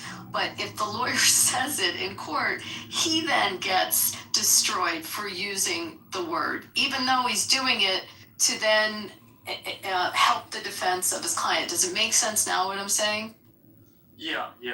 It's the barrier of using it in any way. And the law school provided it by reading a case. I mean, it's in case law. It's in literature, by the way. I mean, you know, if you want to read how you want to read certain literature, but to use it by quoting something that happened in a case or quoting literature. I mean, this is John. I got a question for you. God, can I just finish? Yeah. For a sec, John. Let me just finish this with Alan for a minute, because we talked about this before. And Abby, I have a question for you right after. The quoter who's using the term, and sometimes to the benefit of those that had the horror of hearing the word, now goes and gets censored and sanctioned. And in the case of the law professor, I think that students petitioned to get him fired. So anyway, now I'm done. Alan, can I ask Abby a question? Because my question is, when Pepe comes in this room and he says G word, the J words, and he says horrific things about the J words, why do you tolerate him or his presence, and why does Normo tolerate him or his presence? What is it about him that is so affable to you that you just think do you just tolerate him because this is a conference call app that anyone on the planet can come in and say horrific, vulgar, profane things? Is that pretty much what's happening here? Thanks. Othello, you wanted to ask me something? Yes. So this Shut the Builder guy, he's not only in trouble with the black community for using this word, but now he's in trouble with the police and this restaurant, which he's brought bad publicity to. So they could actually sue him for that. How would, after what he did today, and after you've seen how he moves, how would you go like disrupting this guy? Let me look at it. I just came in the room, so let me look at, is that what the video is up there? I'm sorry to play dumb on this, but let me look at it and I'll give you an answer. I mean, if he did something to disparage the business, is what you're saying, or to disrupt or intentionally interfere with their business relationships, then they could go after him in tort for that, most likely. I mean, I'd have to look at what he's doing, but if he's going after a business intentionally and painting them in a false light and disparaging them, then yeah, it's commercial slander. They could go after him, or it's saying it, or if he's writing it, then it's libel. So that would be my gut, but I'd have to look at it. I mean, but did you follow my point on never being able to use the N-word, even when it's to defend the person that it was said to? Yeah. What about the music? What about saying it in repetitive? I mean, I don't buy the music, so I'm not the one to ask that question. I listen to Springsteen, and I don't think he's ever used it in his lyrics. Bullshit. So He just used it in this new song. Well, when we say the N word, let's be specific which N word we're talking about. Sorry, I really don't. The N word that we're talking about is the hard R and the soft H, also Negro. Is it okay to say Negro? Can you say Negro? Hello? Othello, hopefully I answered your question, and I'll go. Well, there was a guy that was well, he wasn't recently. There was a guy that worked at Netflix, and he was fired for using the word. What they were doing was they was giving us sensitivity training and stuff like that. And he was telling them he was listing all the words you cannot use. He was talking to the employees.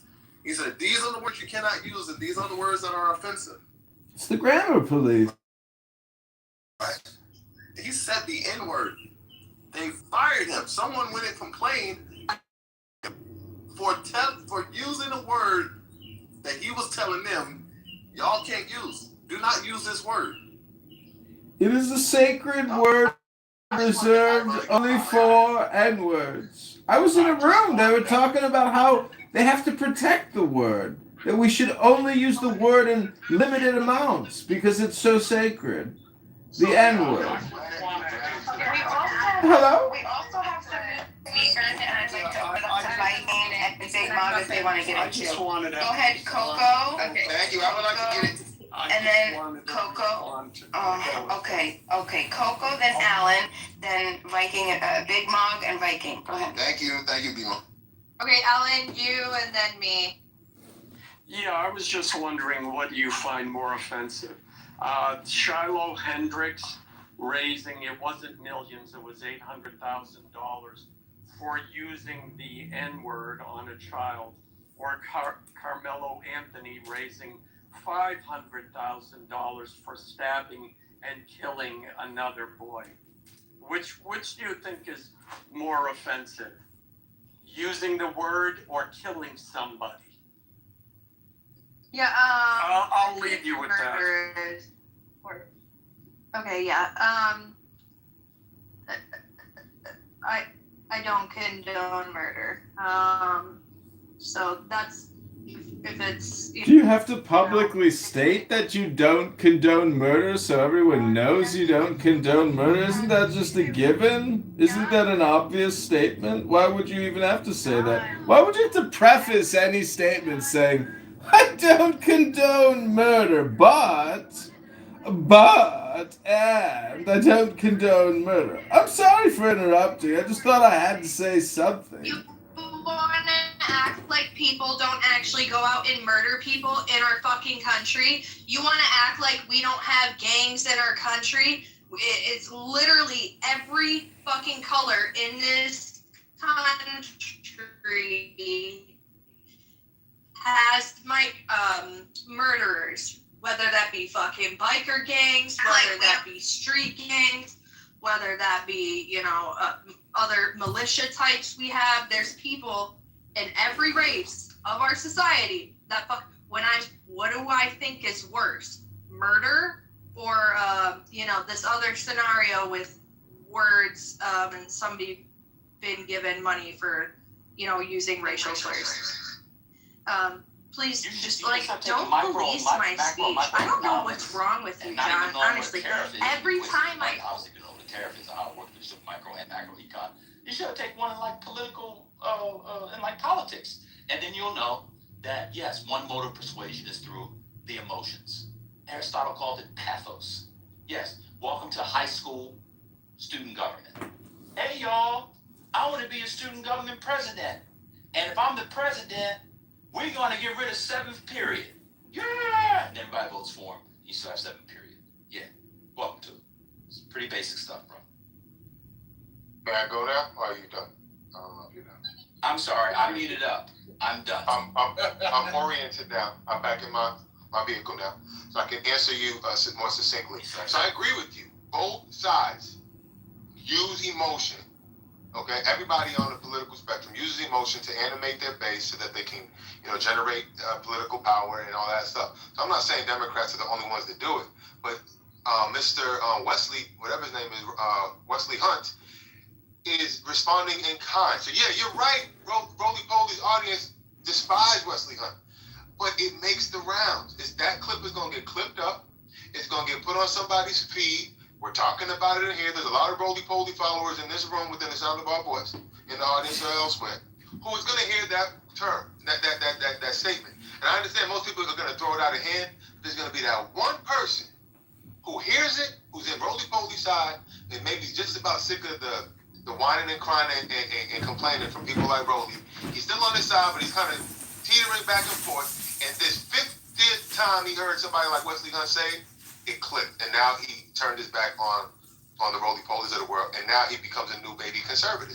So what I'm saying is it doesn't work on the masses. You're right. It ain't going to work on the masses of Roly Poly's audience.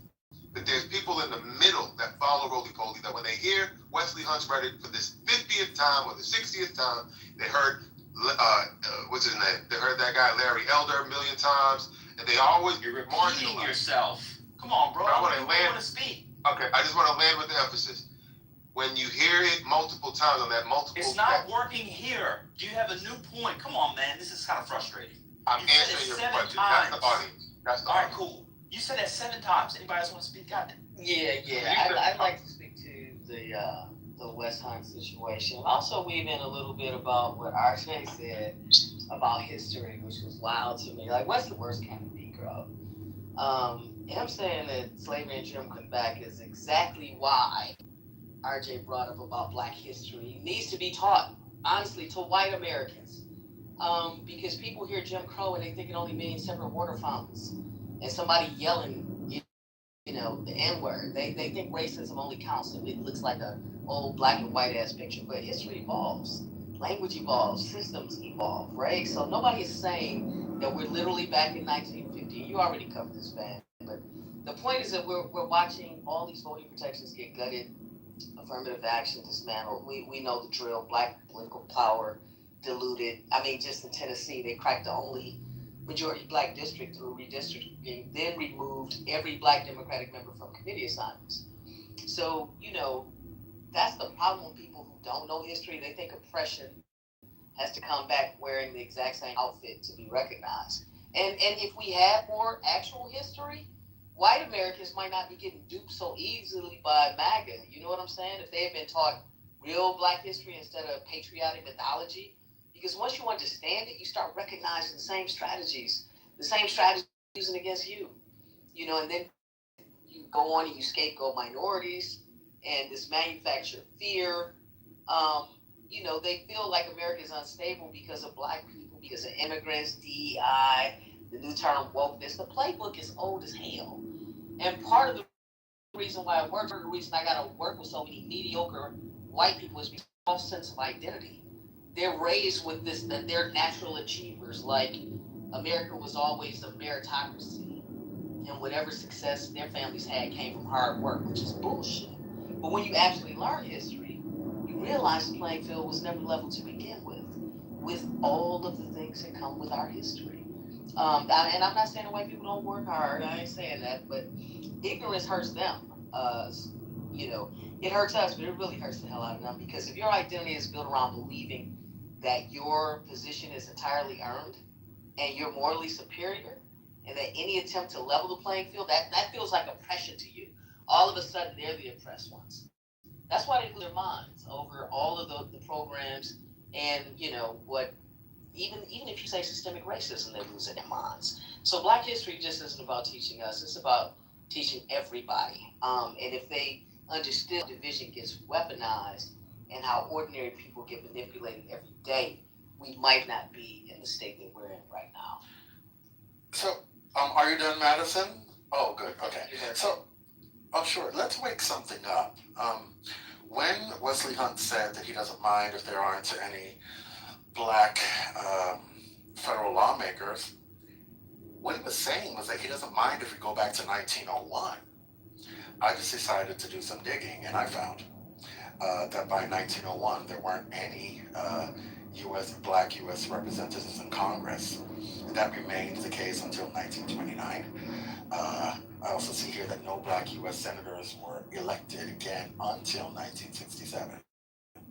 What we do know is that between 1870 and 1901, 22 African Americans held seats in Congress.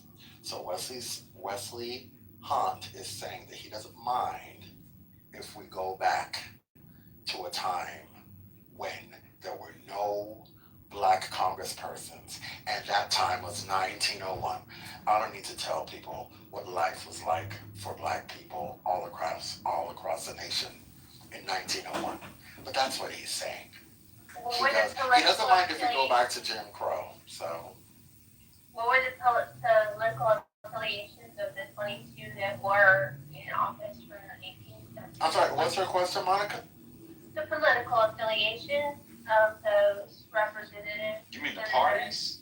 Oh my God. I don't know. I think most of them were probably Republican, if not all. What's the point? They got ran out of the party. It's called the Lily White Movement. You want to go into why the blacks got ran out of the Republican Party, or you just want to stop at the affiliation? What might go on you? I'm guessing it was fear of their opponents, but that's just a hypothetical. No, it's called the Lily White Movement. They didn't want niggers in the party anymore. You should look it up. The Republican Lily. I thought we weren't going to allow the black slur on the stage. You had a problem with it. Hello? I'm quoting them. This is a quote. We're doing primary source material. This is the Republican Party of 1901 we're talking about. So I'm doing the original thing. And you know, Monica, I'm gonna say something to you real quick, if people indulge me. I called your name before twice because you hadn't said anything. And I moved you down because when people are on the stage for a long time, they sometimes unmute by accident and you hear stuff and whatever. And it's like, it's crazy. I moved you down trying to be nice so that you wouldn't unmute like you've done 2 times before, and we've heard your business in the background. You then got moved down and decided to call me a pansy and do a little mini crash out in the chat. I was actually trying to be nice to you. I called the person who said, move her down. That's why he said it. Because I was calling your name.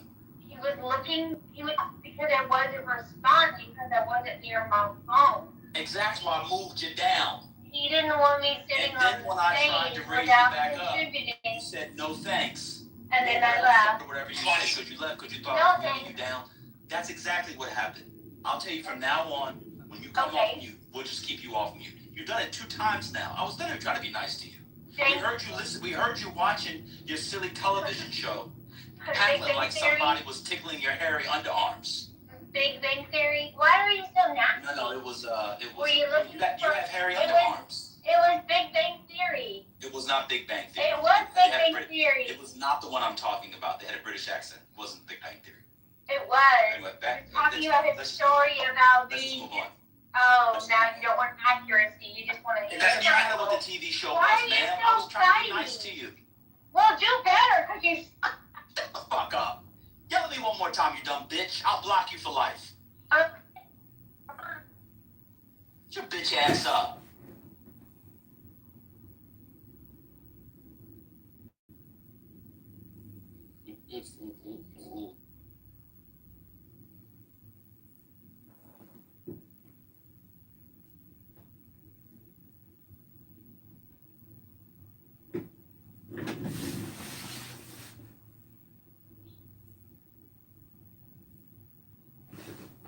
That was functional. That was fruitful. No, it was cathartic. Yes, at the very least, it's funny. I think it's funny. Was it? Oh, okay.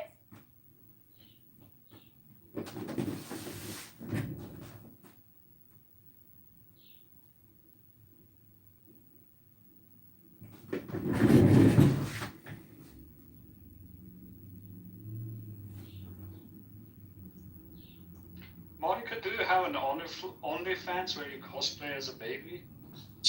Oh, Dio! Oh, Come on! Neil, where you cosplay as a man?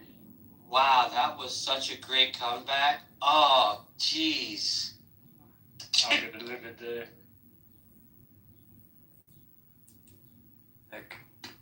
Okay, you're moving up on my weird list. Just so you know, You just can tell move up with another someone rank. who grew up So not the doing list it. right now goes from I'm least snapped. weird to most weird. Oh, And people. right now, coming in first, I believe is If you Dennis don't know how for to least do it, weird. don't try. I think followed Seriously. by Well, who is Austin? Marshall. Followed by, it's really tough right here to Not make a the call. negative round. I think I'm gonna go with Aisha, which is really tough of me to Probably the give her most that low of a score. voice. Is that supposed to be And a I snap think button? I have to go with If it was, Brutus, you might want which to. is almost impossible to do that low of a score. So, and then it's Otter. And then Dave, I think you got the top spot, buddy. Leave it I alone. think you did Don't it. come for I me. think you extended. And then I won't No have to one embarrass came myself for by you. trying It's to between get me and Roivus. I knew it. Roivus, yes, we should RJ hide. Doctrine. RJ was explaining what the RJ No Doctrine is. one came for you. It's simply a statement of you don't know how to snap. It's not coming for you. Yo, Ben, Was what the is RJ Doctrine what is the RJ explaining? doctrine?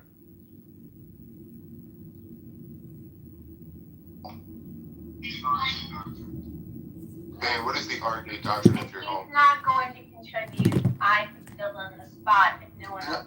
No, we don't need to baptize the RJ doctrine. The RJ doctrine no longer applies. What does the RJ stand for? It stands for Royal Juggernaut. There we go. RJ, Juggernaut. RJ, and I'm gonna keep going because you don't have it bad. And I got into so much trouble hosting you this morning. Don't come with it. You are waiving your right to self-defense because you don't have a right to. Yes, you do. Yes, you do. Yeah, because self-defense is self-defense is when you're defending yourself and you're not engaging in a mutual situation. That's self-defense. He's mutually engaging with these people, so he doesn't have self-defense. No, it's At best, not. you stand your ground. Because self-defense only is only with verbal, whatever you call it, offense or not. Yeah. Not Yeah, he's trying to with respect to verbal altercation. No, right, but he's trying to provoke these people into doing so. You don't walk up and on somebody. It does matter. It does. Yes, you cannot provoke a situation and call self-defense. That's not how it works.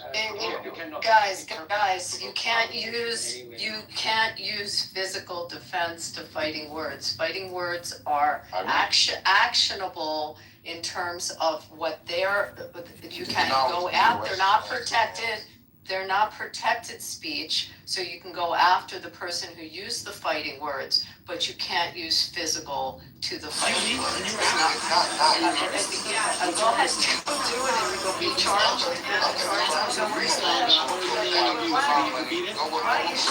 Why don't you show me where you live that's acceptable? It's not acceptable. Yeah, there's consequences for it. Yeah, smack that dirty white mouth and get it right. Yeah. Do it for me. White mouth and get it right. Get it right. Charge with the battery. Or get niggas. You just this nigga is not you. You can go get one. Excuse And me? you can get some of that. Yeah. So, This is run your terrible. mouth. I don't mind your mouth when you talk to a woman, asshole. I'm letting you know. You're talking to a black man. I don't care if you're orange or green. Your mouth. You're an I asshole. don't want to get Oh, into you are. but I want to stay focused. But that's not how the law works. I don't know if I'm Respect black. Bima, I'm answering Hanson, that Hanson is correct. Hanson is correct. That's how the law works.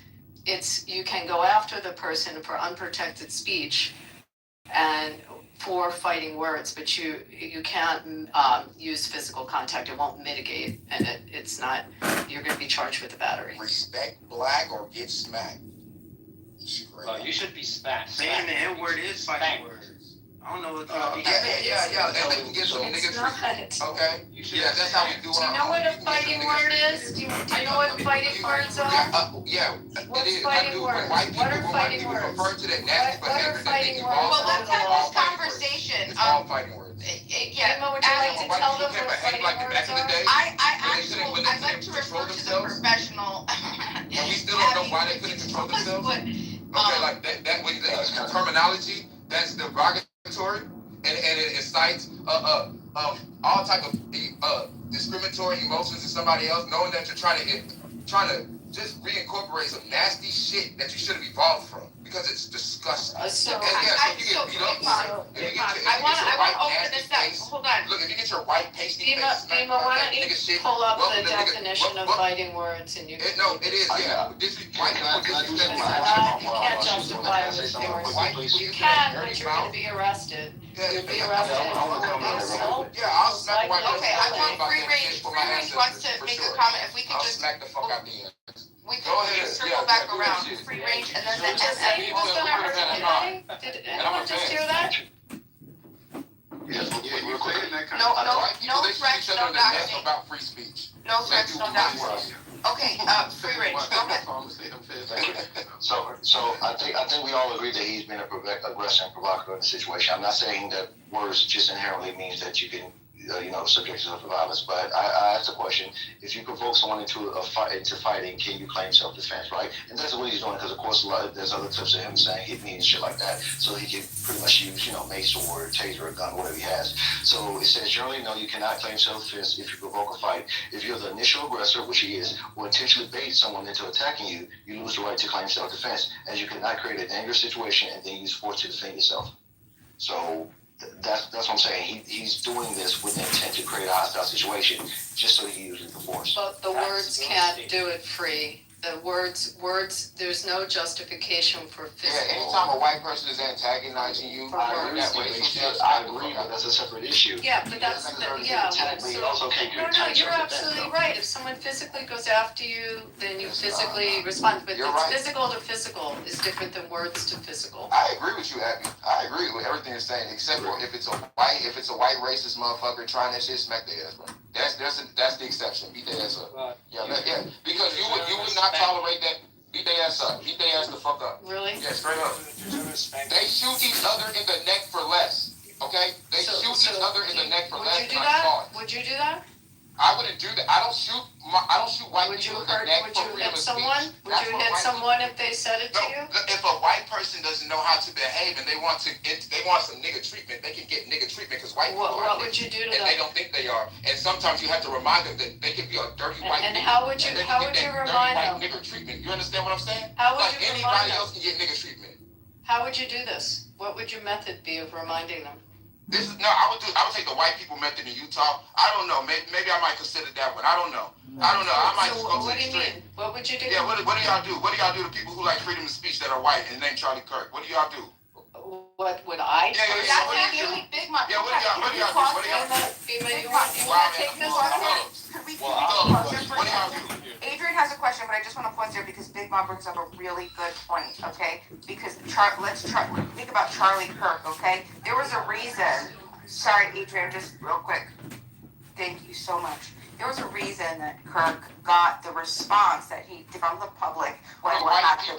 The white people he was protecting and defending, and they shot him in the neck. A white man did that. And to believe you red hat wanderers found your way to a HBCU. Why do we care what color the guy was? The guy was someone. Your people are watching care what color. We're all each other's people. They killed our brother in Christ. Do you think it's okay to use physical? They killed my brother in Christ. Do you think it's okay? Do you think it's okay to use physical harm when you don't like what someone says? Do you think that that's okay? No. Are you justifying that? No, I don't. Okay, good. Thank you. There is an exception. What's the exception? Big Mom, you don't think that Charlie Kirk deserved to be killed, right? Come on, Big Mom. Wait. Let me explain my exception. But I agree 100% with what Abby says. You do not. If somebody is antagonizing you with their words, you do not respond in violence at all. That is lower frequency level de-escalation skills. Now, if a white person, the same goes to Ruby Brick, like bothers Ruby Brick, you gotta understand these white people. These people are not like their lower level is different from black people lower level. These people will wake up and go to a school to bother a little black girl. They're like as grown adults, right? This is what they have evolved from, right? So let me tell you, anytime they revert back to this, you have to you gotta do this for America. And not only just for your people, but you gotta do this for white people, bro. You got to do this you got to smack the fuck out their ass. because they will not interfere with the white evolution. Because there was once upon a time white people couldn't control their emotions. You know how they pick on the black people, like you know how they pick on the black people, you're just emotionally triggered. They couldn't control their emotions. They would get out of their bed as an adult. Hold on, Adrian, let me finish this, because let me tell you, this is why white niggers exist, and I ain't gonna never let y'all treat my people like we less than. On God, because y'all just the same. Y'all are just the same. And I love y'all. Y'all just the same. Hush your mouth, bruh. Y'all are so triggered. Let me finish. Shh. Self-control. Can you try it? Damn it. All right, so look, y'all come a long way. You can't stop the white evolution, and I would not let anybody get in the way of my white brothers and sisters growing up from that Ruby Bridges shit they used to do. You know, bothering black children who are trying to get an education because they couldn't control themselves emotionally to that extent. What dirty black in the hood has done such ruckus? Niggas ain't 1,000 Chicagos cannot compare to all these killers that we cannot find that y'all give, even from the 50s to now. That ain't 100 years. So look, check it out. I'm proud of y'all, and I'm proud of Chud. I like Chud. I want him to win. But y'all got to understand, this what you get. You should always get your ass beat for disrespecting black people just for the fuck of it, because that makes you a monkey again. That makes you a snow monkey again among conquerors. That's what it do. And you are better than that. Alright? You are better than that. You are going upwards.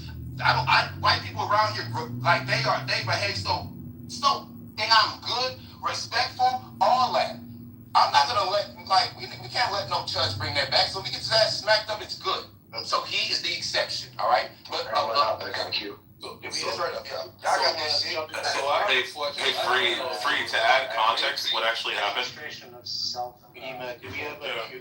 Hanson, can I add context? Yeah, we're gonna start a queue, because I want to get everybody in. Mr. Edward wanted to get in. Adrian was waiting to ask a question. Okay, so Adrian wanted to ask a question. Free Range wanted to jump in. I'm sorry, Othello. I did get you. I do hear you though. But Adrian said he wanted to ask a question. Free Range had said that he was waiting to say something. We have your way at the bottom. No, we're not playing that shit. We had Mr. Edward. I'll do a queue in the chat. So we got a question, and then who's next? Who's talking next? Oh, me. We have Adrian, Free Range, Mr. Edward, Othello, Rich. Okay, I'll put that in the chat. Thank you. Right. Okay, Adrian. All right. So my question is, when it comes to the use of people's use of defense, self-defense, or standing around, can you use that as a defense for an altercation that you initiated? Initiated what? By what? If you initiated an altercation, a conflict between you and another person, they put hands on you. Can you use self-defense as a defense? Yes. Because it depends. Go ahead. Who initiated the physical? I listen to what I'm not who initiated physical. I think you're listening to respond, and you're not listening to my question. Digest my question.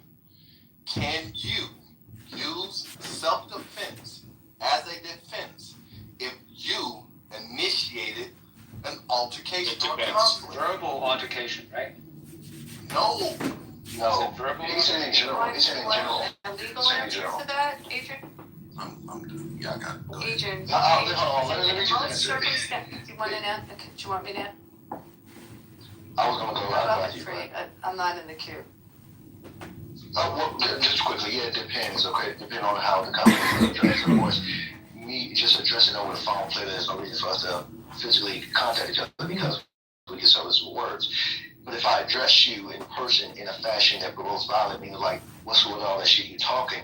That's great. But if I say, hey, I heard you wanted to fight me or something like that, there's no reason for me to address you in person with that, because now we are in reach of physical contact with each other, right? And as the conversation develops, who takes more aggressive steps towards each other, at some point it may get to a point where it's just, what is it called, standing your ground, so to speak. But if I'm coming towards you, like what happens in some of you, I watch a lot of public videos where someone, and some of you guys see this shit too, especially on like social media, where someone goes to someone's house, they cannot justify addressing words by going to the location to actually call, to escalate the threat. You cannot use self-defense in that situation. So I'm saying that the same with the builder, this dude who we're talking about. He actually engages people with his intent, which he does. It's not like he's just out and about screaming, and this happens to happen. He's actually have a platform based on this. So I'm saying with that premise, he's not creating a situation where he can actually argue self-defense. He's actually putting himself in danger to where he loses that claim. Right. So, and here's the qualifying factor here. He is armed, approaching unarmed people, initiating conflict with unarmed people while he has a gun on him. I don't think he can use self-defense as a defense anymore. Because you're armed with a firearm and you started a conflict with people who were minding their business and who was also unarmed. I agree with you. I agree with you. If he escalated it to that level, physical. But punches to a punch, it's different than if you bring out a knife or a deadly weapon. And the law will probably support what you say, Adrian. Right, because simply brandishing your weapon, that's considered assault. Not if it's justified. Bullshit. If a person has intent you're not listening to inflict deadly violence upon you, and you brandish a firearm and do not use it, you're saying that you would be put in prison for that? That is a charge, buddy. I don't know about Let me ask you a question, but that is a charge. No, it's not if it's justified. You're trying to make an argument. No, Adrian, 500,000 and 3 million times what the CDC reports. On average, the person brandishes or displays a firearm.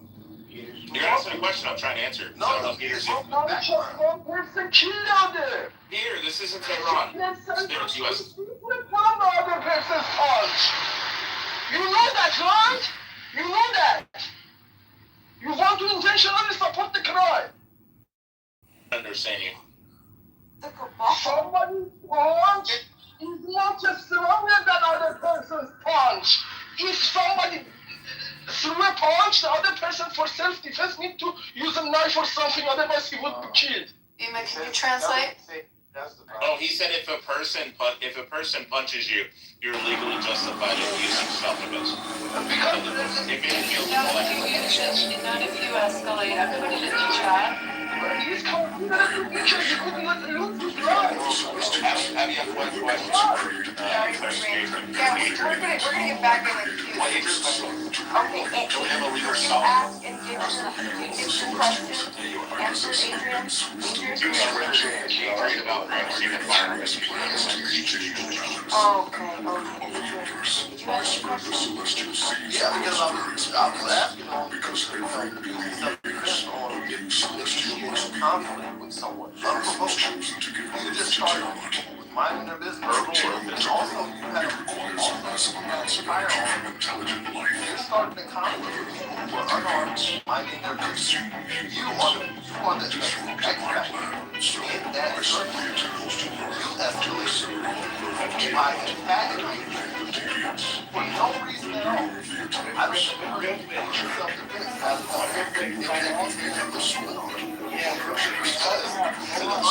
Adrian, I don't know who's been telling you guys this.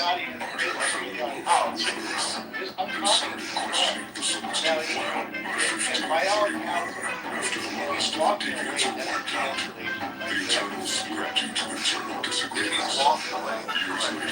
Yeah, that's walking away. Now, that's right.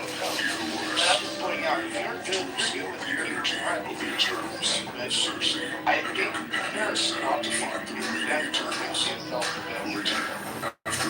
watch this man. The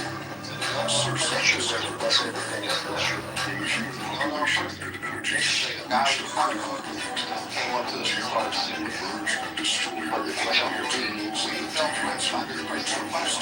But you're right, you can't go on.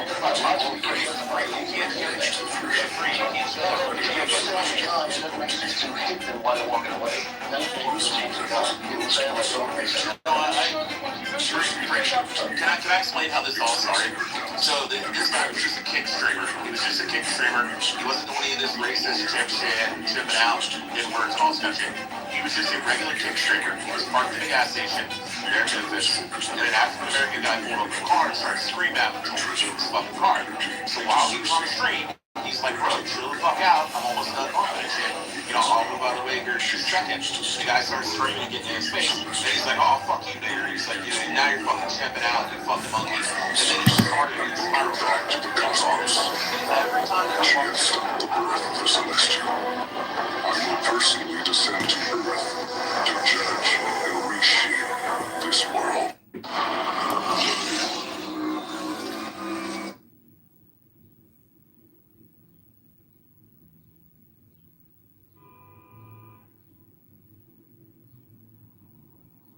No, just like if I'm actively engaged in activities with you, just tell me what's up. Like, don't conceal things from me, because that's when problems start occurring, and I'm not there to be manipulated. What you think concealing is, like, not just, like, what point do they need to tell you this just,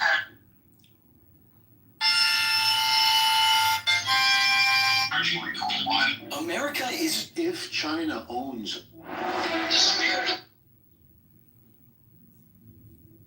Your silly television show. Your silly television. Months on end. To me,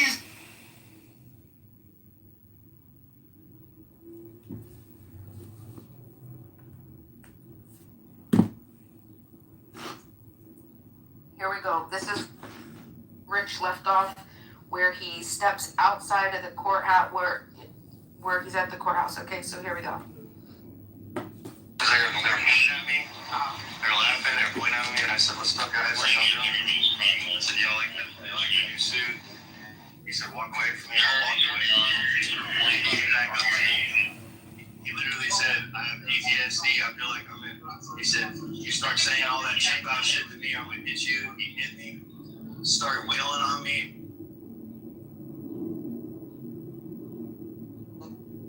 Right? And so we can judge and give ourselves a report card of being good while separating ourselves. And we can also then build on it, right? We've got moral absolutes. This is what is righteous, this is what is sin, or this is what is moral, this is what is immoral. And then we can, oh no, it's not absolutes. We've got moral. Go back to, well, but Islam, like, that's a core principle. It's like, no, it's not. Like, look at you want to talk about that, but look at what's actually happening, like, on the ground. Like, you want to ignore that. You're ignoring that in your real life. So, yeah. And I've been listening to Simon's bullshit for a long time, and I haven't said anything. So, he got a little smackdown. I'm not planning on, going at him consistently, but I had a little 15 minutes in the car.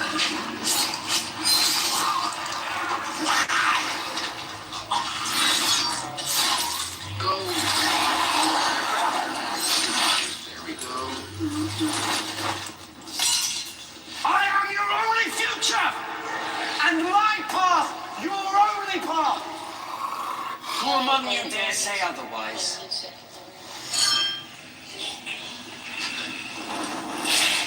By the way, I look at you should ask.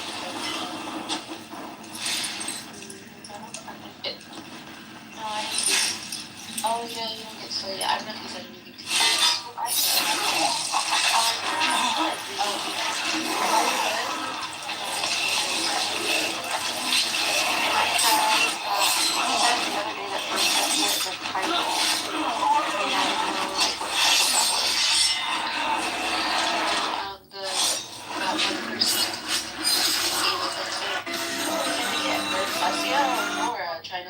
saying that I have this split personality, and like Princessia is just a title, like princess, not a identity. It's just like a title. Oh, is that what it means though? Princessia? Yeah. Yeah, it's princess. Princess in what? Like no, it's just me being cute. Like I made it up. Like the day that I made myself name Princessia, I don't know. my aunt, I was going somewhere with her. And she brought me It's a very aesthetically, assault, right? It doesn't have to be a physical for it to be assault. You just yelling at someone can be assault.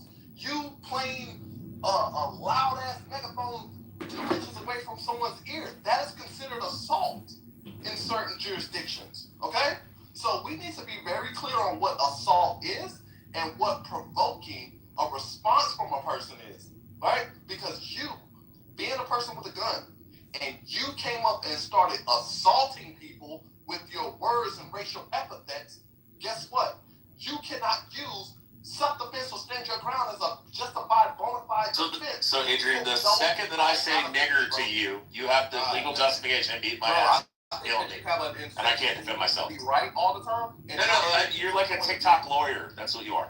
You're saying that if I say fuck you, honky, or fuck you nigger, and then you attack me, you attack me, you have legal justification to beat me to death, bro. And I can't defend myself. I'm really not that fucking person. Okay. Right? So you need to chill the fuck out.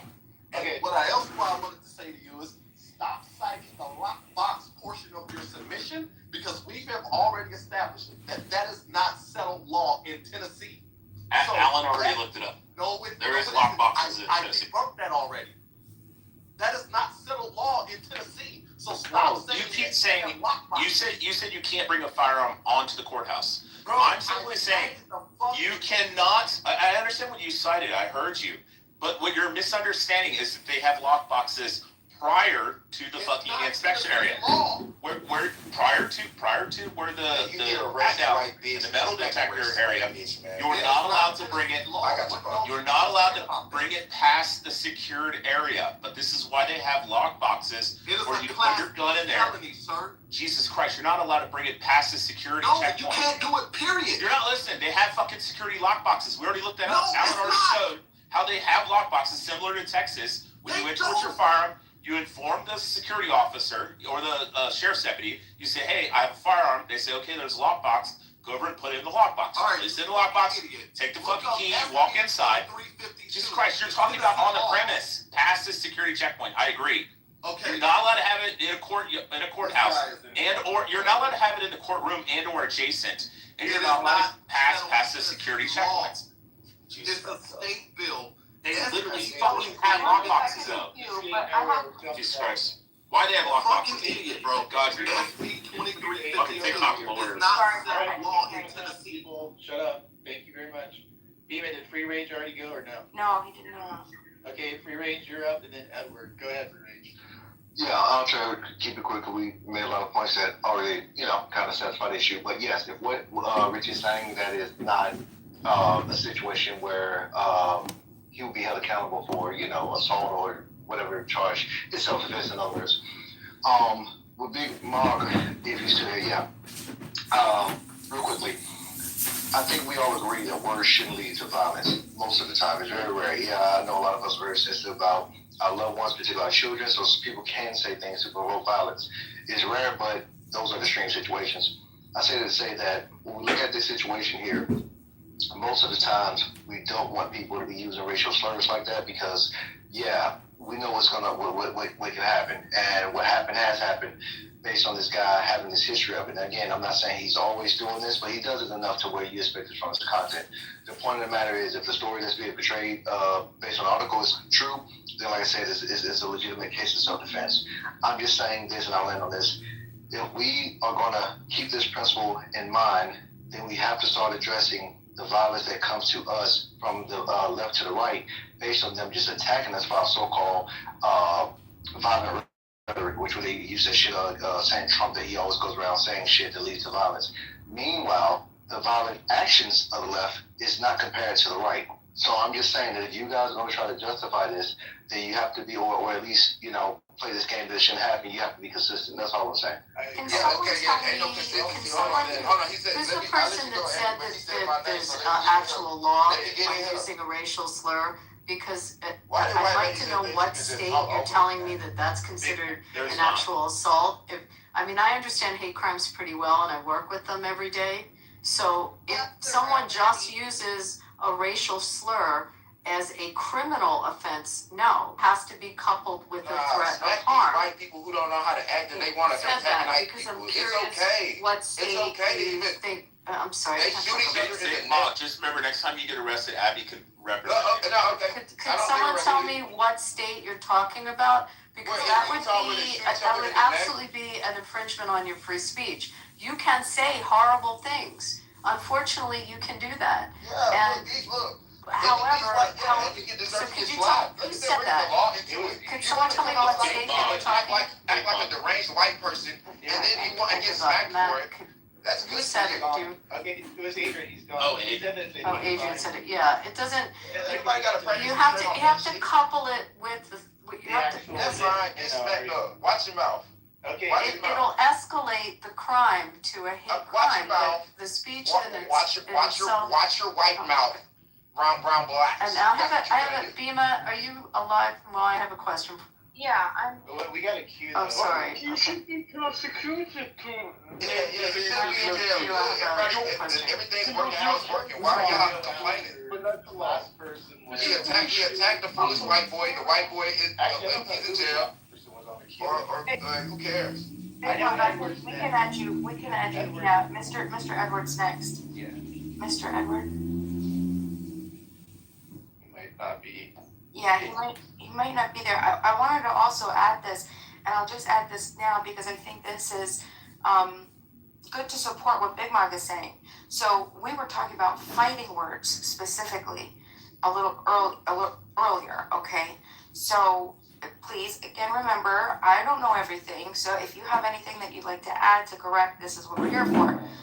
One of the Supreme Court cases was Chaplinsky versus New Hampshire, okay?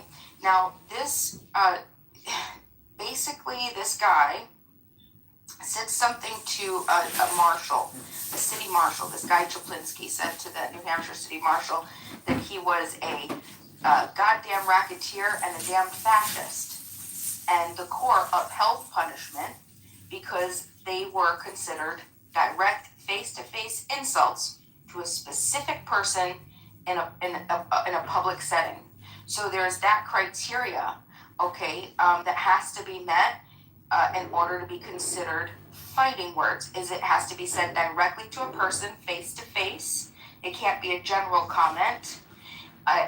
So it has to a direct comment, face-to-face. It has to be personally abusive, not like I hate your political view. You're talking about a very specific personal insult, and it has to elicit, likely violence, right? It says specifically by their very utterance. The court described it by their very fighting words. By their very utterance, inflict injury or tend to incite an immediate breach of the peace. The court also accepted a narrower test, quote, direct tendency to cause acts of violence by the person to whom individually the remark is addressed. Yes, they're not protected speech. That's what I was trying to say earlier. But it's a separate charge from the scenario you were talking about. Cracking out, talking that shit, now I'm looking for legal loopholes. Shut the builder, even though I don't agree with him. But look at the fucking niggers chimping out. Cracking out. Look at this. These niggas go to the law. Hey, look, they go to the law after they try that nigga shit. Cracking out. Method out. So Rich just gave an example. Now the reason why that wouldn't be considered fighting words is one, we're not in a personal setting. It wasn't said face to face, and it wasn't directly to somebody. Y'all dissecting the cracking out. But now, Rich, can you give us an example? Because you tend to be able to conjure him up. Well, can you give us an example? If said face to face, a personal insult that would elicit. Oh, easily. Yeah. What I'm going to do is concede my time to answer. Go ahead. Well, you have to distinguish that case, Bima, because that was a disturbing of the peace case, and that was there was a demonstration. I mean, there's more facts in that case. So you kind of have to distinguish it from just a one-on-one conversation that was a public gathering. And going looking Bro, for move legal this loopholes, motherfucker right? down. Yeah, Move me Big down Mod. for less. Big I know Mod, he's black and you want dick from I him, mean, but I he's mean, mad. especially mad. Emotionally, Okay, emotionally yeah. disturbed, cracking out. all right, shut up. Snow monkey sliding. All right, Move it hey, down, you Pepper. stupid fucking ape. Cracking Like, out. You There know they I go, will. snow Okay, monkey really sliders. okay. There you go, you fucking chimp. Sit in the fucking booth. So I don't know if that answers, but you have to distinguish the facts on that case. And fighting words are not protected, but it's a separate, the question was asked earlier. Steve, quick question. How's Scott doing? I haven't spoken to him in a couple of days. Okay. So the answer is I don't know.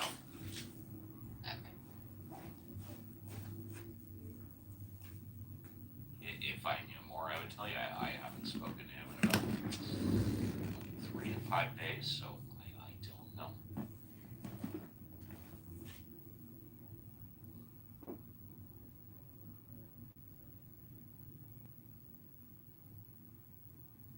I assume that's Reverend Scott Yes. from your Scott, show? Okay. Yes, Reverend Scott Jones of my show, The Mod Squad. And I do have to go on a Zoom meeting. Less than 5 minutes. Okay, go ahead and do your clip. I think David was there. Oh, it's not mine. No, he wanted to do something. He wanted me to react. Yeah, well, anybody, it's open in the room, but you have a limited time here, so I'll let you crack at it first. Okay. Congressional testimony. This comes off of. Anyway, I'll get the clip in a second. Fine. Fix, decide on any interest rate decision in any of our discussions, nor would I ever agree to do so. So independence takes courage. Let's check out your independence and your courage. We'll start easy. Mr. Warsh, did Donald Trump lose the 2020 election? We try to keep politics, if I'm confirmed, out of the federal. I'm just asking a factual question. I need to know, I need to measure your independence and your courage. Senator, I believe that this body certified that election many years ago. That's not the question I'm asking. I'm asking, did Donald Trump lose in 2020? And I'm suggesting you in 2020, the Fed made a huge inflation problem, and you certified the election. Powell's term as chairman ends this week, but with the DOJ's investigation into him in limbo, he said he will be. Anyway, any idea what the context of that testimony was? No, but I can answer the question. There's no doubt in my mind that Trump lost the election, which is why he lost the presidency to Biden. That's my humble opinion. Right, that's awesome. I agree with you. It's pretty easy to answer that. Yeah. What person that was about to be confirmed in front of the Senate, you know, one of these kind of Senate confirmed things, do you think was struggling to answer that question? Are they going through a potential new judicial appointments for the Supreme Court? And worse, this is the next Federal Reserve chairman. Oh, fuck. They all literally go this way. Everything for the Department of Health has gone this way. Everything with the FDA, with the Senate, with the RFK, all of this has gone this Can way. be fired without cause because they served at the pleasure. The only thing is the Federal Reserve chairman is the independence to tell the president to fuck off. And if I may, before I go very quickly, and I'm sorry because I gotta go. I've been saying for years, or ever since he was nominated and elected or confirmed, that RFK would have been amazing as head of the EPA because he has 20 years of experience filing lawsuits on behalf of the environment against the EPA. That's his field of expertise, not the field that he's in right now. As far as I'm concerned, he's a complete idiot in the field he's in. But if he would have been nominated and confirmed as head of the EPA, I'm all in. And with that, I have to go on a Zoom meeting. It's been a pleasure. Ash, once again, happy birthday or happy anniversary, whatever the hell it is. And take care. I'll see you all again. Aw, yay. I love birthdays and presents and flowers and chocolates. I love them all. Thank you. Are you testing the gifted chocolates before you consume them? Huh? I'm just making sure you're following protocols. To test my chocolates that are already wrapped up and completely taken care I of? mean, they might be edibles. That would be good in terms of the.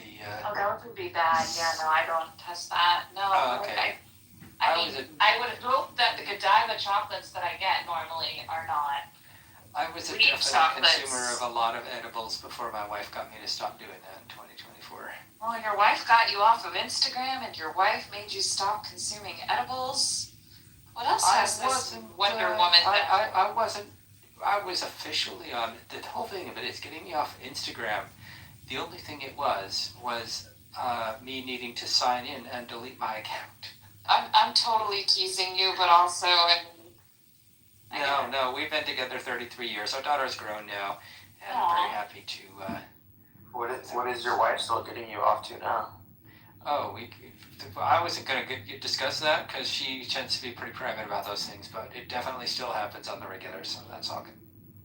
no need to discuss things you don't want to discuss. And for the men in the room, there's a definite pipeline from piano to pussy. I'll just put it that way, as a pianist. Wow, okay. So that went in a direction I wasn't expecting. Thank you, Dave. Is that what LP? Where's Roy this when we need him? I was just curious where Roy this is when I think that's all. Is that Roybus said?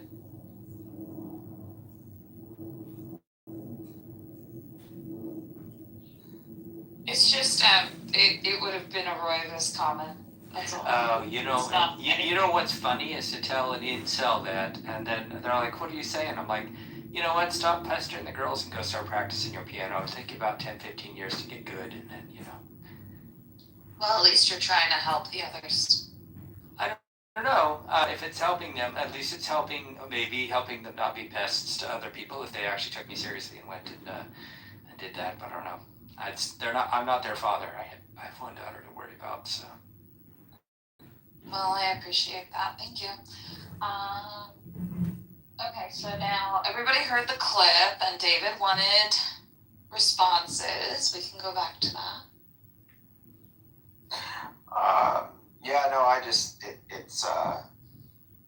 It's crazy the amount of influence Trump has had in areas that he's broken government. And this is one of the membranes, the blood-brain barrier that matters, is fed independents if they, everybody's afraid of like financial, what would be a financial problem? Well, a Fed that starts doing crazy shit. Because the president says lower interest rates when they should be going higher. You know, you get hyperinflation. So we could go Weimar. We could basically do Germany 1930s and fucking break the whole world economy in this kind of single move. See, okay, here's my only problem with that. And I'm not a Trump guy, not even remotely. But why do we say that we would break the whole? We're not special, man. We're just sort of. I mean, so Dave, do you know of any other way that they denominate oil other than U.S. dollars? I thought China was taking care of that now. I thought that the petrodollar was breaking. Well, the quick answer is no. The longer answer is not at all. And do you remember the financial crisis, the global financial crisis? I do. Okay. 2008 you're referring to? Yeah, 2008. Yeah, that was terrible because all the young people should have been getting that money, not the big bank. Sort of. Bonus Yeah, out. talk about from the moral side, but I just I was 5 years into being a stockbroker financial advisor when it started, and did it for 5 more years after. So very intimate with the mechanics here. But if the dollar breaks and people, what do they do after the Great Depression? They put in Federal Deposit Insurance Corporation so that people don't have bank runs. so that your money's guaranteed, that there's fractional reserve banking, all this other stuff.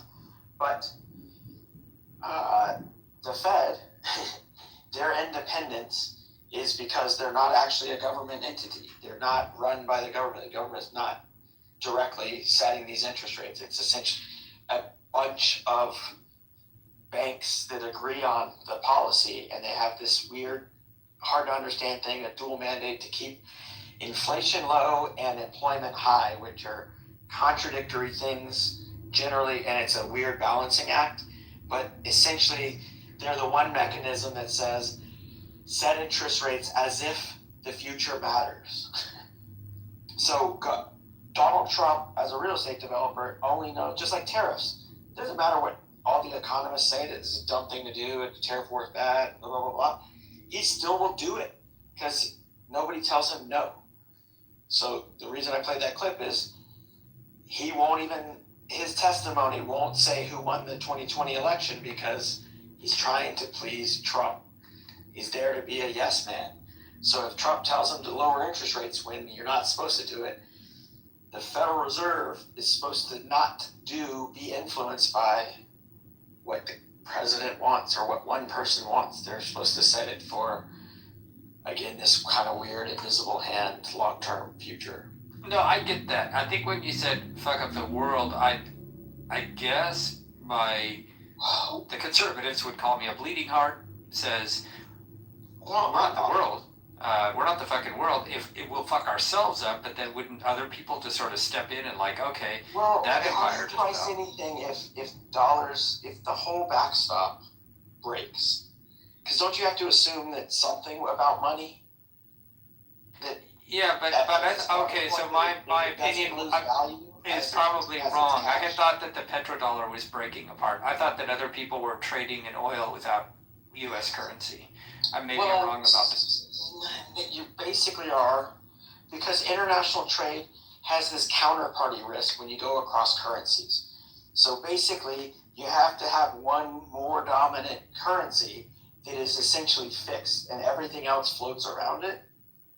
And one of the things that China had for decades done is devalued their currency. It helped them grow their economy in a kind of weird way, but I don't want to get into all this stuff. Now they're putting finished goods onto the market, like BYD cars that are better than Teslas. So they have a lot of economic heft that I think a lot of Americans can't see or fathom. But all these products that are highly technical take many, many countries working together. And that's the part that Trump is so fucking stupid. He doesn't understand how anything works. He thinks tariffs are good policy to raise money. He thinks tax cuts are going to work perpetually for rich people. It's just a total misunderstanding of how complicated the ecosystem of our economy is. Just my views. No, I support, especially ethically. I guess I knee-jerk reacted to the idea that America could break the world. Like, that seems like a very America-centric thing to say. Like, we're such a weird-ass fucking country. We're like, we're the greatest country. No other country says that so much. Like, I guess I've always thought, well, we're not special. If we weren't there, somebody else would do it. Like, I could be wrong about that. Lots of countries say we're the greatest. Some of them don't, but a lot of them do.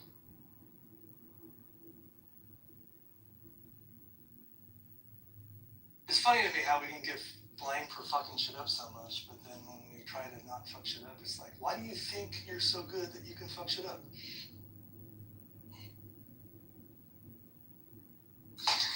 So I have some old issues that I keep. Here's an old issue of Scientific American from September 2010, special issue. And I'm flipping to the how much is left in the environment section. Peak oil, they were forecasting 2014 would be peak oil at just under 80 million barrels a day. Well, we have 100 million barrels a day, and it's 10 years after that. So it's just, be careful what you base your statistics upon. Things change. the fracking revolution wasn't quite over when this thing was published.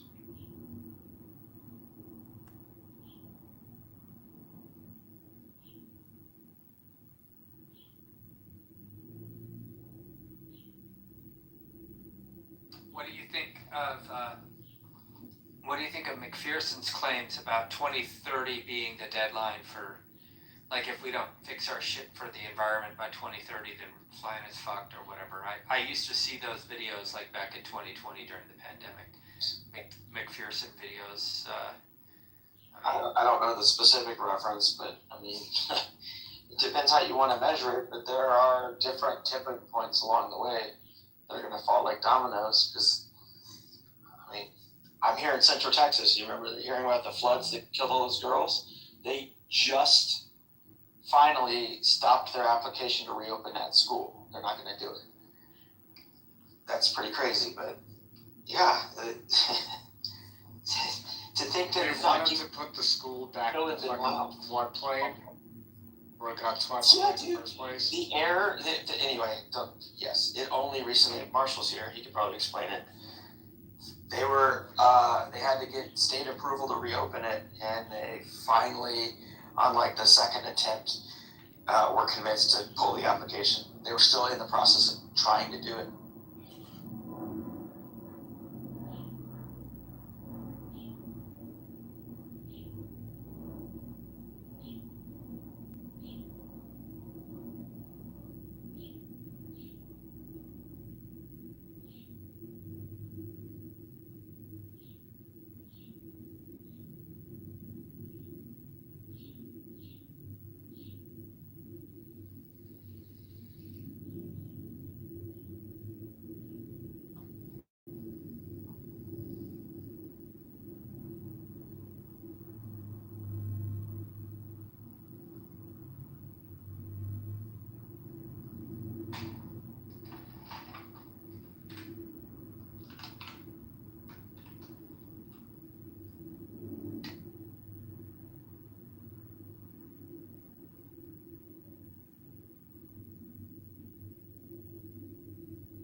So I haven't checked the Texas on this NOAA map, but this is a NOAA map which lets you see where sea level rise will take place between 0 and 10 feet.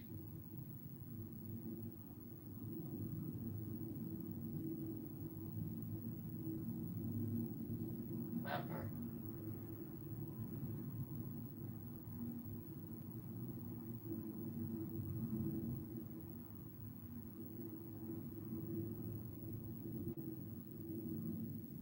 Definitely bad news for lots of people.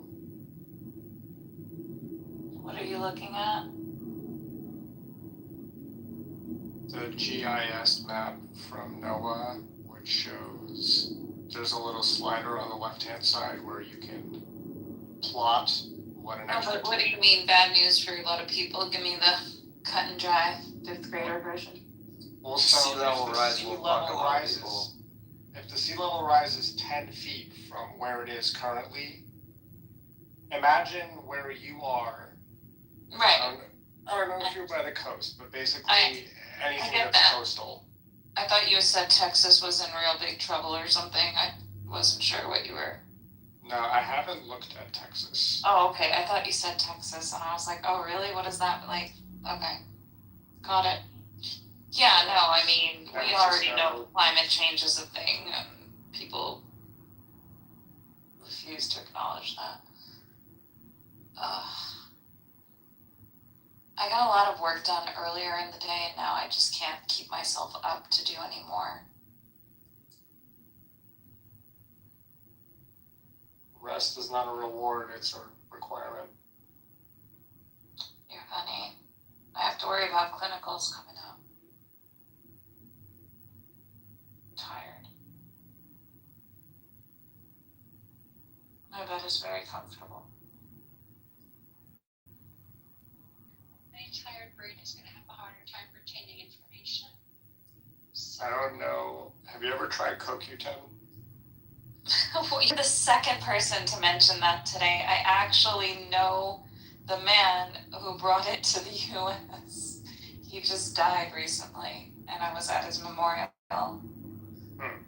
Yeah, the family is a set of family friends.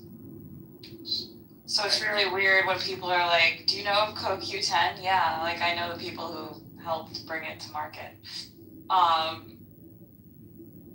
Yeah. Well, then I guess that's a sign, huh? Little bit. That you're the second person today because we were discussing, my girlfriend and I went to go get pedicures today, and we were having these conversations about specific medical afflictions, and she was like, are you taking CoQ10? And I was like, you know how much of that stuff I have at my, house? Since you brought up a molecule, I have to jump in.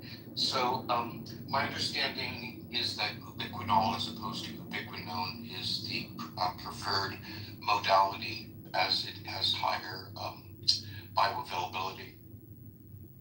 That sounds about right. I don't know all the pharmacological, mechanisms of action for CoQ10 at this point, but I just know that as a kid, it was brought home to my house like all the time as it was being discovered. So Yeah, there's a lot of marketed.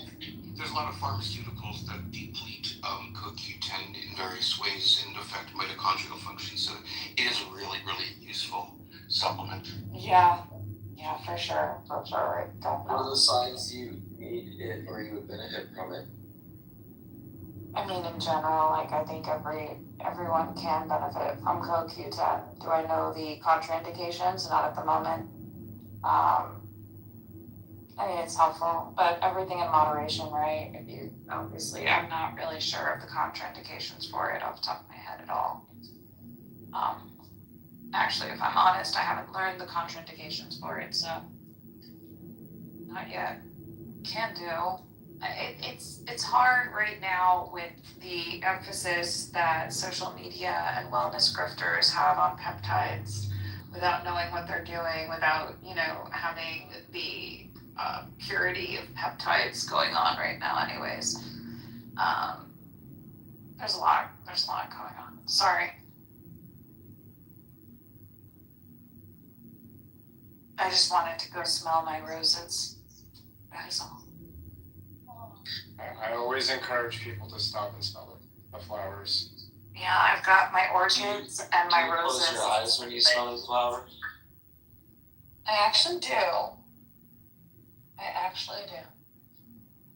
They smell so good. They look so cute. They're like this bright pink color. I am so in love with them. They have made my day every morning.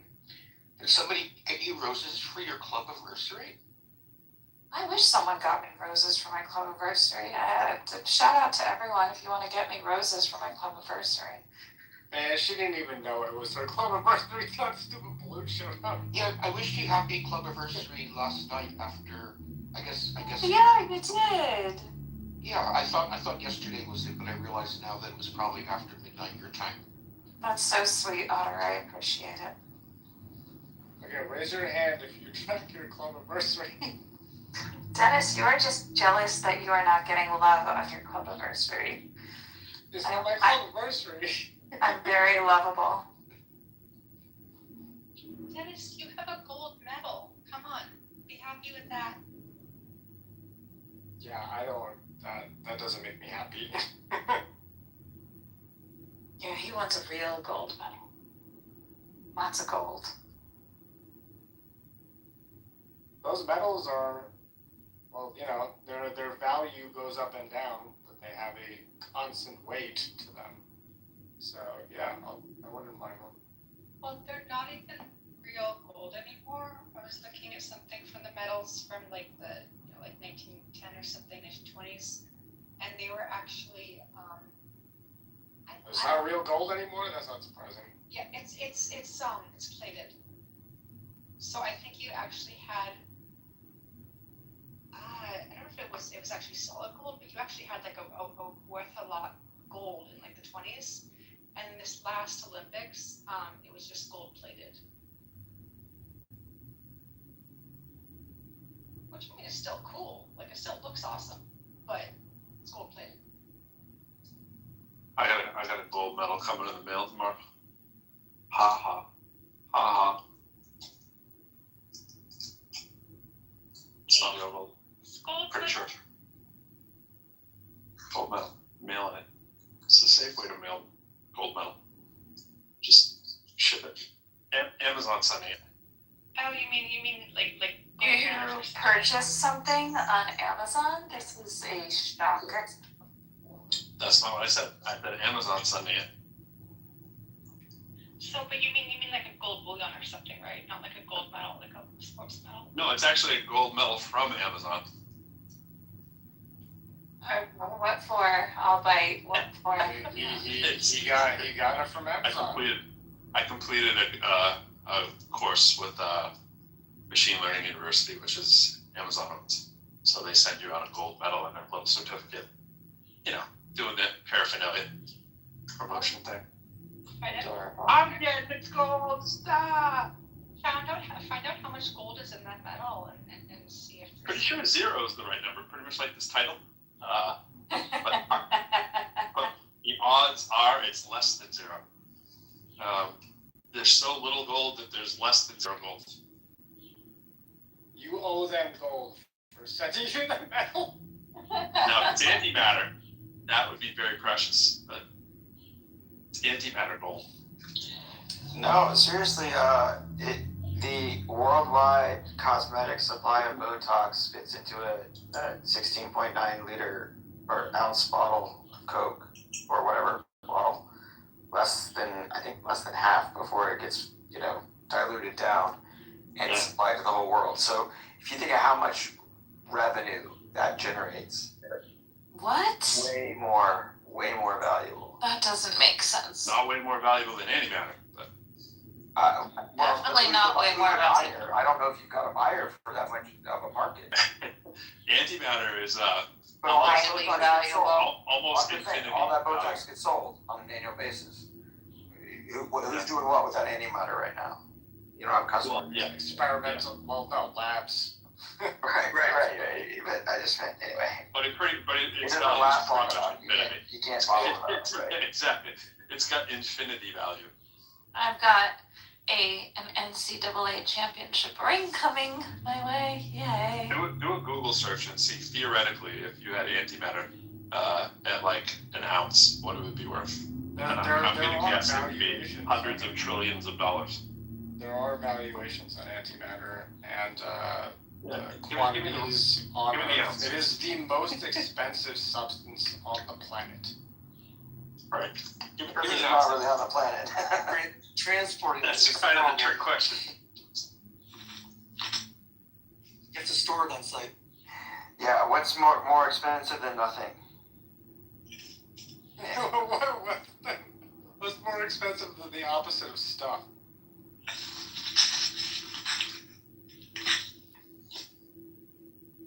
Yeah, so there was. Can you get that on credit? Recent, What would the credit?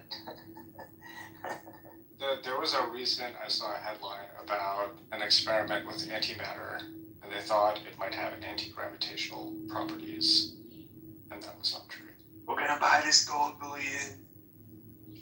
We're gonna buy all the gold. It's gonna be, I'm gonna put it on my toilet, take a giant shit all over my gold throne and ballroom. So this is the thing that I think people underestimate, right? With the whole, what's the damn security thing I had posted earlier, this fake government thing with the country's got to pay $1 billion each. I always forget the name. I mean, the amount of scammery, right? That has put his the peace club. Yes, such a scam. Oh yeah, I mean, because he couldn't get a Nobel Prize, so he made the Board of Peace. Yeah. But he gets this like when you start reading the details of it, it's nuts. It's absolutely nuts. Like I heard it like 3 weeks ago driving in my car, I think, and I was like, "Yeah, this is fake news. This isn't real." And I was like, "Wait a minute, this is real? Like, how can this? Like, of all we always do that. We go, how could this be true with Trump stuff? But like, how can this be true? Right? It's like, but then you stop and you think and you go, what world body would stop him from doing just about the most illegal thing that you can do as a president, right? Which is pull in money from other countries and put it into your personal coffer, which it essentially is, right? You created it. You're going to have a board just so that you can kind of get around saying that just you, but it's pretty much your thing. You're pulling in bribery money off the books, but creating an entity to say, well, it kind of is on the books. This is the same dude. Right, this is the same dude who wants to have an external revenue service. It's just crazy, bro. But the amounts of money that he's brought in during this presidency, he's essentially now one of the richest people in the country legitimately now. So you could argue, before we kind of laugh and go, yeah, he's not the most powerful person ever. He's easily the most powerful person in the country, even with his unbelievably low popularity. So it's like, there's no way you are going to remove him from the presidency. He has to die or he has to be arrested. He will not leave. Why would you possibly stop him? People go, oh yeah, that's not going to happen. Who's coming? What Batman is going to remove him from office? Or he has enough cognitive decline that yes. his party gets together. No, his party doesn't have any power. Only the cabinet. Only the cabinet has the power. It would have to be. Decline that someone is going to eventually. Prove it. How much worse does it have to get? They didn't even do it under when we didn't have a loyalist as Biden as president. When people talked about cognitive decline, you're telling me that these people that are loyalty tested. I mean, it wasn't that long ago. I played the clip from Elizabeth Warren talking to the next Fed chair. Yep. Yeah. But he won't even say who won the 2020 election. Well, but he does get to a point that's ridiculously bad where he can't, even utter a sentence. I mean, that would you be mean like Mitch McConnell bad? Yes. If he gets to Mitch McConnell bad, it's a wrap. Well, no, actually, it would be different because he has the vascular dementia. So it'll just be a press secretary. We won't see it. If he goes Mitch McConnell, he won't appear anymore. It'll just be tweets. All he's gonna do is pick out the squirrel, and he's gonna spend another 2 years. Yeah. Well, no, I mean he's got some time left, but I mean the only concern with this cabinet is that he gets crazy enough that he might actually push the nuclear button. Come on. He's that crazy now. He's been that crazy for a while. So. Well, I mean, yeah, but like if he needs all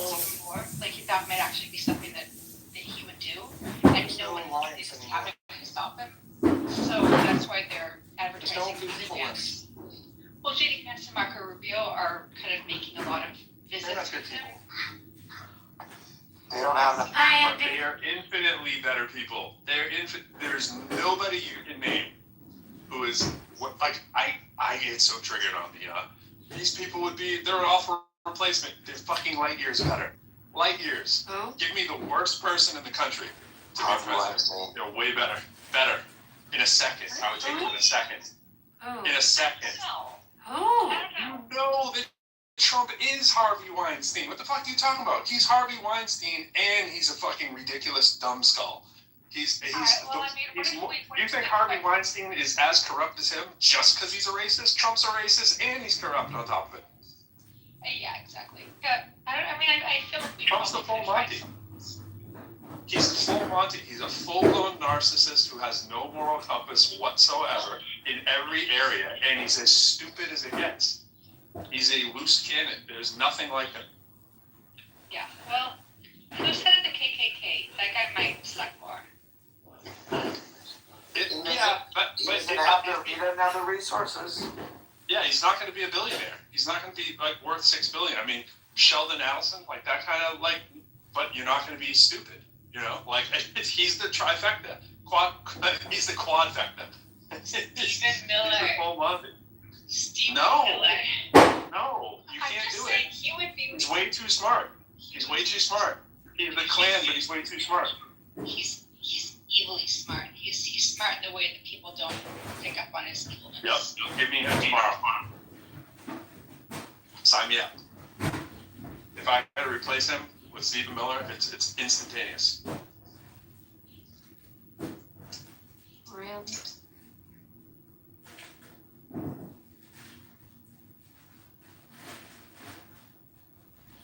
And by the way, Stephen Miller, light now that he's married and has kids, you know, he's not quite as clumsy as he used to be. I think he has kids. I think he has doing the family life thing. He has a wife. He's got the baby on the way. Remember when? Yeah, there you go. It's good enough. He had to get his wife off the. He was the one that reacted properly during the press event. Trump is like now he has deep roots. Didn't he grab his wife's boob? Or who was that? He helped her off the stage, whereas RFK Jr. took his escort and his wife had to run after him. RFK Jr. Oh, come on, whoever you get, the thing is that people freaking adulterer. Whoever you get tomorrow does not have the roots of Donald Trump. Donald Trump's roots run deep now. Yeah, they're deep entrenched.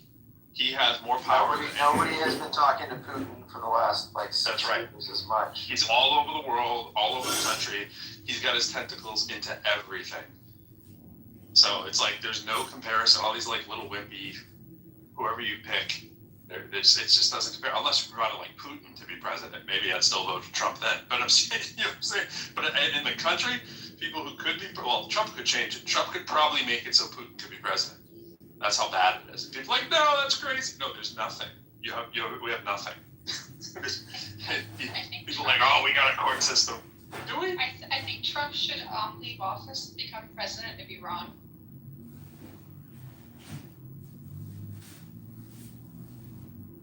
Then you'll have like death threats daily, but you know, they can have him.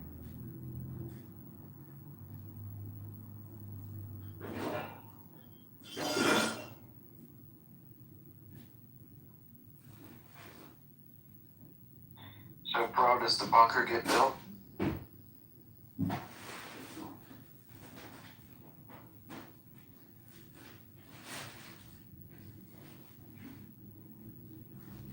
The bunker that's supposed to be under the now $400 million ballroom. It's a $300 million bunker and a $100 million ballroom. I keep reading about this as it's possibly that. And do we have confirmation that it's? I mean, all the articles speak very confidently, but do we really have evidence of that? Evidence of what? That's the plan. That the plan is to blow up the full bunker, other than just we think that's a thing. There's like 5 or 6 articles that speak to this, but none of them say we know for sure that it is a bunker. We probably will never know, but it still is absolutely disgusting that he went and tore down the east wing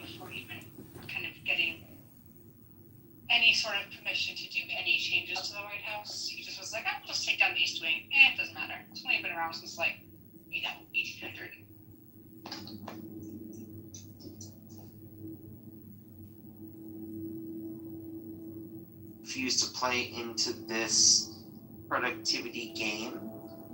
But then is looking at utility just another way of saying productivity, or is it, you know, like you said, like, but I'm doing things that aren't useful and my life isn't there.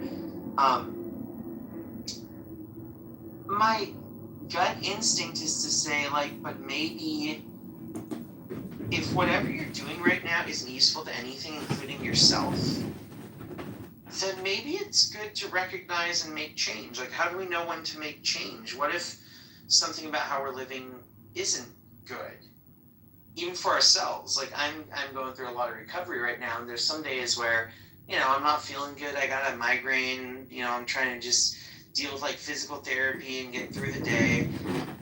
And a lot of times I would probably feel better if I just went on a walk or drove over to the park or something like that. And on the whole, like, when I think about it, when I do that stuff, I usually feel better, and it's worth it. I'm not making a bunch of money walking at a nice park or going on a hike or something, but it makes my body healthier. It probably improves my heart health and physical health. It, you know, reduces stress, does all these things. And then, like, if I sit at home, let's say I go on Clubhouse. Like, I've joined a lot of you for on Clubhouse on walks and stuff, right? If I sit around my house and do Clubhouse, or I go on a walk in nature in Clubhouse, either one is a choice I'm making. And maybe one choice is a lot more useful for me. And maybe instead of just, like, this is my personal opinion, so look at a capitalist productivity thing, like, do I want to take care of myself? Do I want to be useful for myself? Anyway, Christine, go ahead. No, I was laughing because it's back to the whole argument of how efficiency gets in the way, right? If you're deciding when is a better use of your time. I'm not saying that you shouldn't make decisions or you shouldn't qualify them in some way. More like there's because it's still a good bad paradigm, it still has the same issues. Whether you zoom out to the universe level or you zoom in, right? Granularity or the broad view, there's still usefulness still fits that paradigm for me.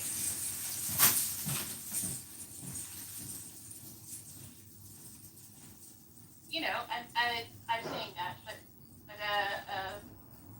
I think maybe I like this. I think you're pointing out something with some meat on it. Like, I'm going through this in my head and kind of thinking, like, what the implications of that would be, or like what the thought on that would be. For sure, because there's something about just coming up with like a linguistic term of I'm not saying productivity or something. Instead, I'm doing something way superior.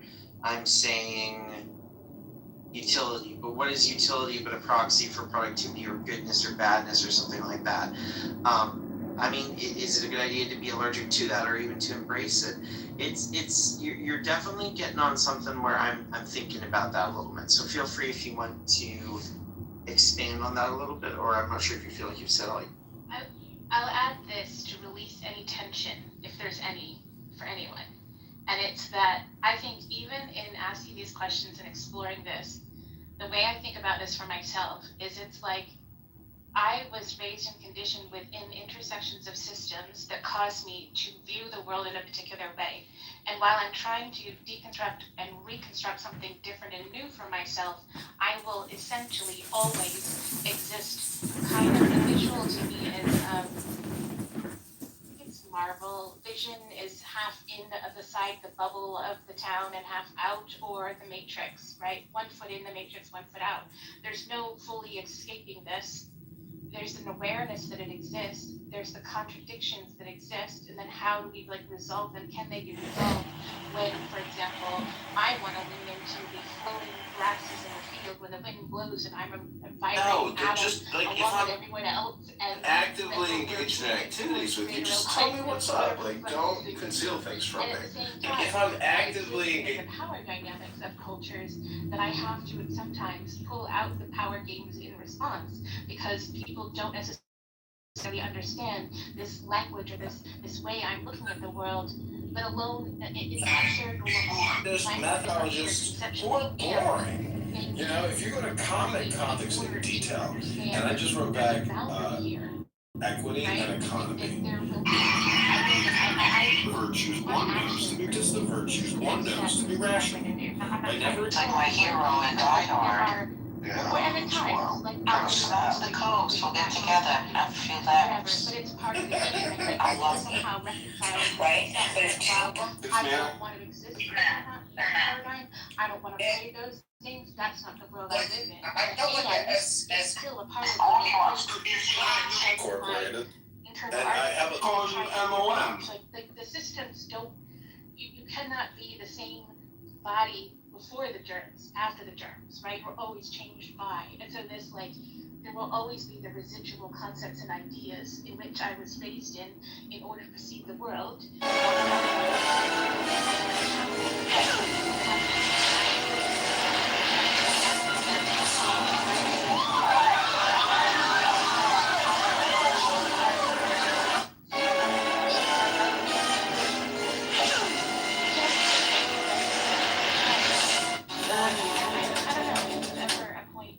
Reconciling those things. And so I guess what I'm trying to offer is that I don't think we have to strive for a perfect destination. It's more that whatever it is that we're rearranging around or thinking about or challenging, it's not about getting it perfect or good or right. It's more that there's movement. And that movement is in a direction that is somehow, like, I'm calling it for myself, signal integrity. I don't even. Sorry? You know what this makes me think a bunch of, Christina, is like the being versus becoming. I was a huge advocate, and in philosophy I was like shown this like 3 or 4 times, and it was really illustrated for me, and I do try and live it in my life. It's like, I think a lot of times we focus on what we are as like a fixed being, and we want to establish where we are and push it and prove where we're at. And there's so much value in focusing instead on our process of becoming.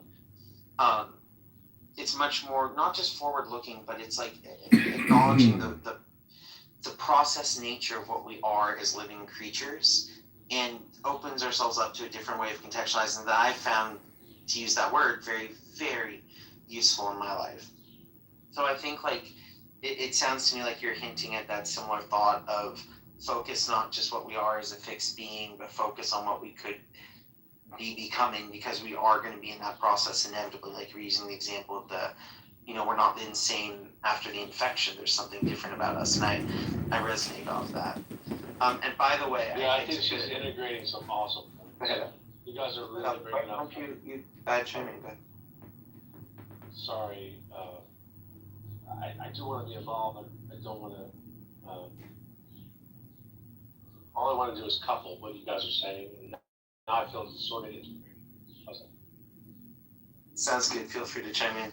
And for what it's worth, I had to take a screenshot because this is the most old school room I've been in. Christina, you, myself, Z, Sam, James E, Flora, Dr. James, Rose. I'm not sure if we're old friends or new friends, but Jomar, Io, Mosh, Luann.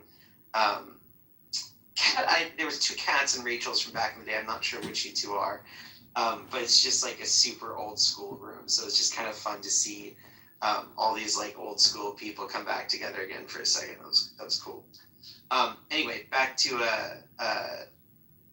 you, Christine, if you want to share any thoughts on that. You know what we should have, and Clubhouse doesn't integrate this, is like flowers or hearts for everyone, just as a regular practice of gratitude, because like I think that even if we don't necessarily realize it directly, that even this avatar can make us think of something and then integrate it into conversation, let alone if they write something in a text or there's an emoji or whatever. Anyway, but back to your point about, I kind of don't even like to think of it for myself as a direction of becoming. It's more like, because that puts it in the future. And I'm thinking that like, from a scientific perspective, the atomic clock, top of the head, tip of the toes, we exist in the past, present, and future at the same time. And so it's not a matter of becoming, it is I am, right? And that means that I pollutants in a river are not bad, right? Decay in an ecosystem is not bad. Even a fire causes this real ass nigga, he does real nigga shit, and he just like, he does whippets and does drugs on camera. He's on another video right now with the AK-47 and what's his face is hat right now. It's crazy, yeah. Yeah, he doesn't racially abuse people though. So Matt, do you both really identify with this type of person, even though he's a white guy? No. No, we didn't. None of us said we did. Oh, sorry. No, Pepe, it was a question, Pepe. It was just a question. Pepe, you said earlier that it makes white people look bad. That's all. I'm just trying to find out, because when someone who's ethnically black does something, I never stop and think, oh, they make black people. No, they make themselves look bad. Oh, I can give a reason for that. It's because he's talking down to a whole nother race. And it's coming from a white person. He's basically saying that, like, hey, look, you guys are a bunch of chimps that chimp out, and you have no impulse control, and here I am fucking with you, and you guys are reacting like a bunch of monkeys, and you guys are too scared to do anything about it. That's his whole game, and it's just like, okay, we don't really need a white guy doing this. You're just showing that white people are bullies, and they all hate black people. I mean, obviously people aren't going to believe, but Hey, I want you it's to not a know. good look. No, I hear you, but I want you to know that the two people that you're talking about right now, I've never heard of them until today. I've never seen one of their videos. So, They're popular with the youngsters. I understand, but I'm saying to you that there's a lot of people that's not hearing this stuff, don't know about the content, not, tracking.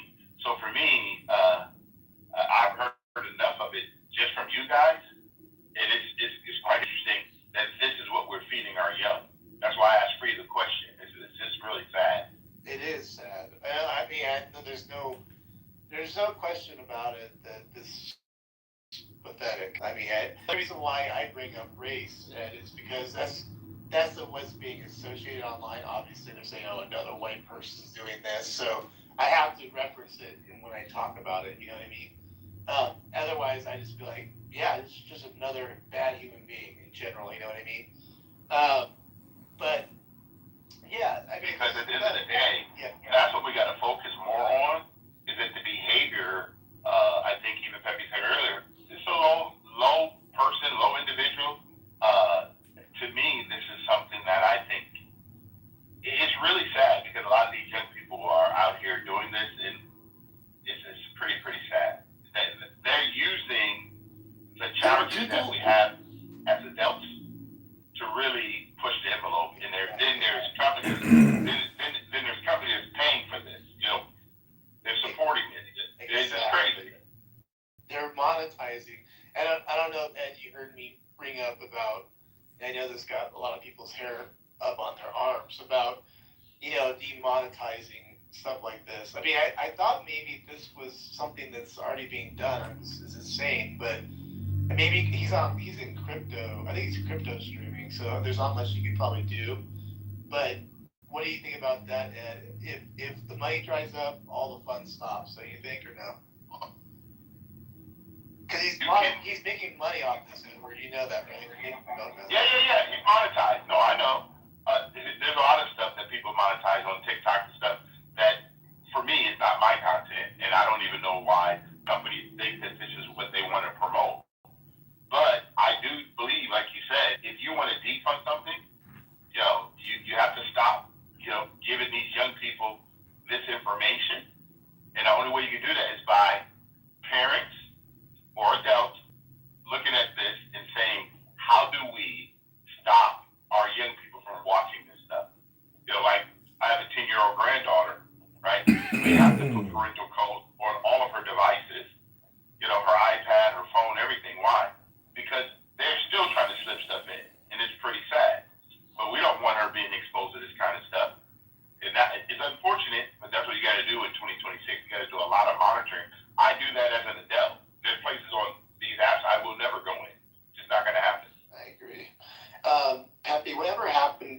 Baked Alaska. That's another name I was trying to. Oh, I think he had to do some time. He lived here in Scottsdale. He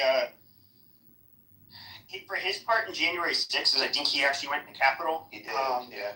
And I feel like he kind of dropped off. I don't know. It's weird, right? He just kind of disappeared. He was so big back then, and then after January 6th, I bet you he was just told you got to stop. I mean, because you have a record already. It's like all it takes is one more little thing, and then you're. I feel like so. Like you have like Enrique Tarrio and what is it? Michael Biggs. Some like the leaders of what the fuck do you call it? Proud Boys. And like I follow their accounts, and I'll see. So Biggs has turned into like, I don't know, I haven't really seen his shit for like maybe a year or so. But it was that, of course he was pardoned. He was given like a 10 or 15-year prison sentence for his role in it. But he's like wearing like, he's still, I can tell they're still trying to do like edgy shit, and be provocative. But they just like fell off. Like nobody cares anymore. Like they were only relevant because they were going out and like Antifa they were a pain in the ass, and they were like the one group that was going out there and confronting Antifa and beating them up. Right. And so they were known for that, but we don't have Antifa doing this shit anymore. Sure. Well, Jake Long got a concussion or assaulted during his protest. Another example of a fucking worthless, clout chasing idiot. He is a piece of shit. And again, they get to do what they do, and then they get to suffer the consequences. You know how it goes. Now, who is just Nick Shirley. So Nick Shirley, he's not a. So this is what I was going to mention. Is Beavis still here? She's still here. So provocateurs. We need to really define. I don't think Tyler Oliveira, Nick Shirley, are what you consider trolls. Like even if they are, what happened in Minneapolis. They're not provocateurs. They aren't, right? No, they're not. They're trolls. I don't think no, they're not. No, they're not trolls or provocateurs. I don't think they're legitimate journalists. They actually go out and just talk to people. They don't try to start shit, ask provocative questions. They just. There's people on this app who say, if you're over there on that other side, you're agitating and you're provocating. They just don't like it. This is bullshit. Like the Somali community. It was up in arms when Tyler Oliveira, whatever, he was doing his shit in fucking Minneapolis. They were calling, of course, the Somalis were calling him racist, and it was really funny. As a son of a Holocaust survivor, online, I'm acutely aware of the dangers they beset. He's so great, and then he ends up doing one on, a couple of these townships in, New Jersey, New York that I'm also proudly married to a Muslim American. Discrimination and they were hate. clearly documenting things they were doing that was like really, I don't know, I'd say wrong. They were taking over the towns and mistreating and defunding the programs in the schools for the non-Jewish kids. And of course, a lot of them are on and it's no surprise, and a lot of them are using public benefits because they studied, Torah and instead of working really, and they have a bunch of fucking kids. And then the Jewish community was just like pissed, and he ended up getting his Patreon account banned, all kinds of shit. And they're saying, he's an anti-Semite. A lot of this I think is just political, tribalism. It just kinds of shows like the double standards people have. Like, for example, any of the Jews that called him an anti-Semite, you guys are literally hypocritical. You guys have a small group of your people that obviously are not going to be pleasant to move into your neighborhood when they take it over, and that clearly, abuse the welfare system. I mean, that's anti-Semitic for telling the truth. I mean, go fuck yourself. Yeah, to Pepe's point, so what people are doing, like Nick Shirley, and I've been watching Nick Shirley provide just Somali Fraud, of course, everything just boosted once that happened, but, there's a lot of those people, like I said, James, we said Oliver, is it James Oliver, or something like that, you name, I forgot his name. Tyler Oliver. I'll follow him too. Jake Long? Yeah, Yeah, Jake Long, Adam, Francisco. Well, I think you have to be real careful comparing Jake Long to Nick Shirley. Nick Shirley is someone I want to have protected and have protection. That's what I'm trying to figure out right now. I'm trying to really sort this out right now. Jake Lang, We can't mix them both up. No, they don't try to Want to be protesting against the policies of the state of Israel.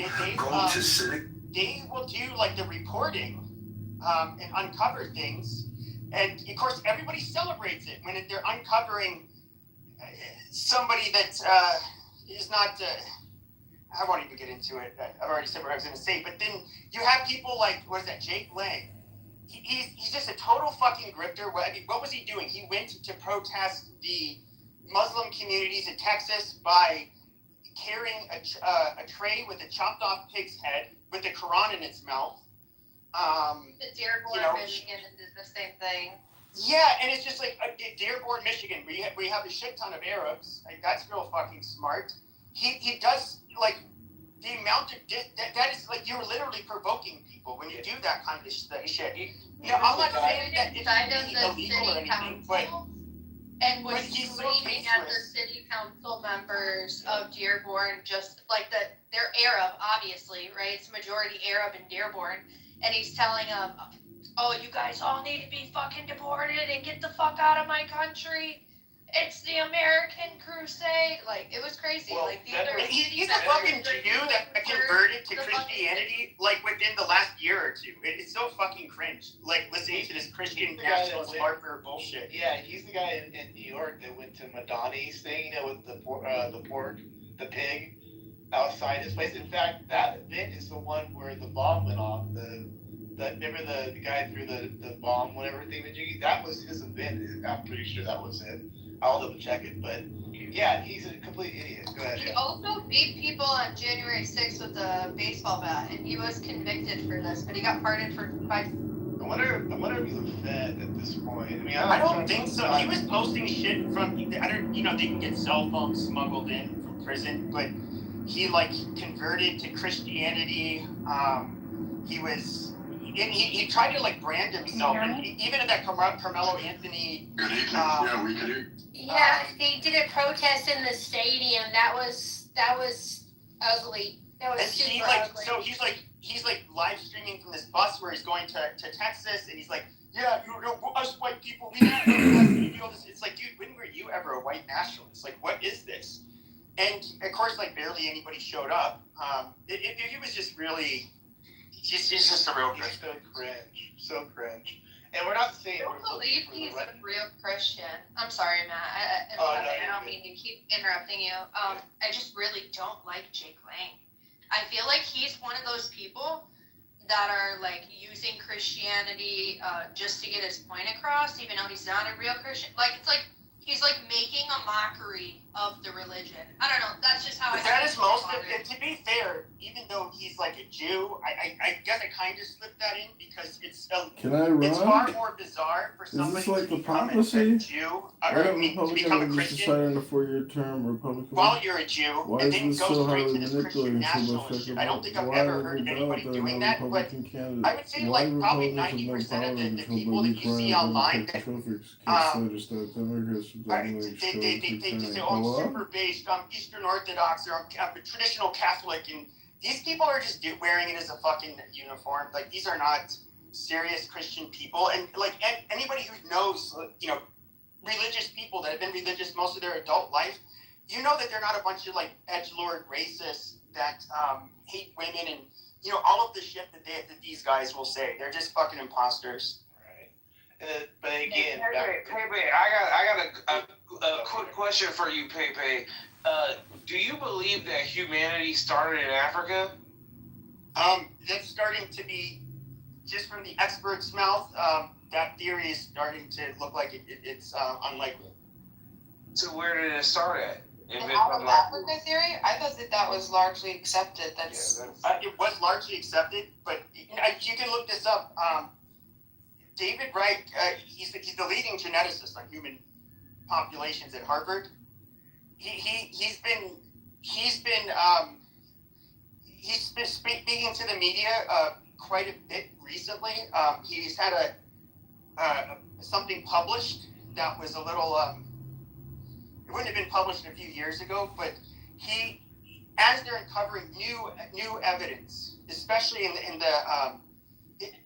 our DNA, basically there could have been, like, we already know there are prehistoric modern humans that were living what's your step in for, Asia and all over. So it's like, it's kind of hard to say where exactly they were coming from, because you're finding shit that's a lot older in different locations, and so it's not really, that's why.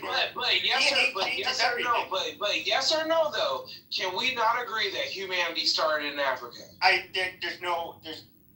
can't say that, no. Okay, so you disagree. So I'm a part of the agreement that humanity Are you a started in scientist Africa. though? I mean, that's kind of what I'm saying. I'm in agreement that humanity started in Africa, and I do read my Bible, that I do believe that there was actually 12 tribes of Judah. That's not. They're anti-evolution. They're anti-evolution. That goes completely against the science, so that doesn't work. There were 12 different tribes, so that's fine. Saying, that's not scientific. Who are the real Jews? Oh my God! Weren't we talking about a racist provocateur claim self-defense? Do we have to go into that? I don't know. He wanted to come up here and derail. This is silly. Pierre, can you speak to the topic? Otherwise, we just move on. Leave quietly. Thank you. I'd like to. So I will answer to this mayonnaise question. I didn't make it racist. I didn't make it racial. I don't know who you are, Pierre. Pierre's not going well for me. Monica, he's allowed to be racist. It's way too much mayonnaise on this question. So can a racist provocateur claim self-defense if a person decides to attack him? All right, so this statement is sexist because why didn't we involve the women? But that's neither here nor there. Okay, cool. So so this is a misogynistic post that we're saying. So a racist provocateur. So you can tell they love to hear the sound of their own voice. Monica, don't over-moderate me. No, it's misogynistic. It's misogynistic. Shut your fucking mouth. I'm trying to clear. I gotta shut my nigger mouth now. I gotta shut my nigger mouth. Yes, exactly. Please do that. No, just say the word. I mean, you already got free reign. Do I have to really move you down? No, don't do that. We have good dialogue. Okay, he's allowed to be racist. That's fine. Okay, people say racist shit. You don't need to be. Yeah, I would love to be racist. They say that us as black people, we can't be racist, but I would love to be racist. Okay, just answer to the topic, dude. This is derailing.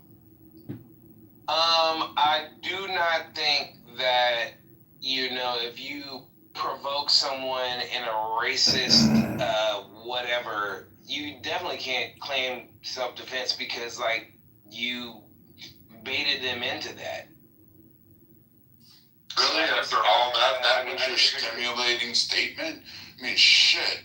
You could have, made fun of the Oreos without the fucking fudge sides, the fucking space monkeys, the see-throughs, the Caspers. With no license, after all of that, Dude, no one rides a dick. You're a little fucking kid, man. We know you got the vagina because you're bleeding out again. You really want me to play that game? Because I can back you up fucking easy. Because they may not say this shit, but whining nasally voice woke me up from my fucking nap. Fucking stop bleeding on stages. Your fucking little bitch-ass fucking sounding voice talking through your nose, trying to pretend you're a winner of the Victim Olympics, the Oppression Olympics. So, we can, dude, you ain't gonna bring shit, dude. You haven't brought shit since you shitted in your mama's womb.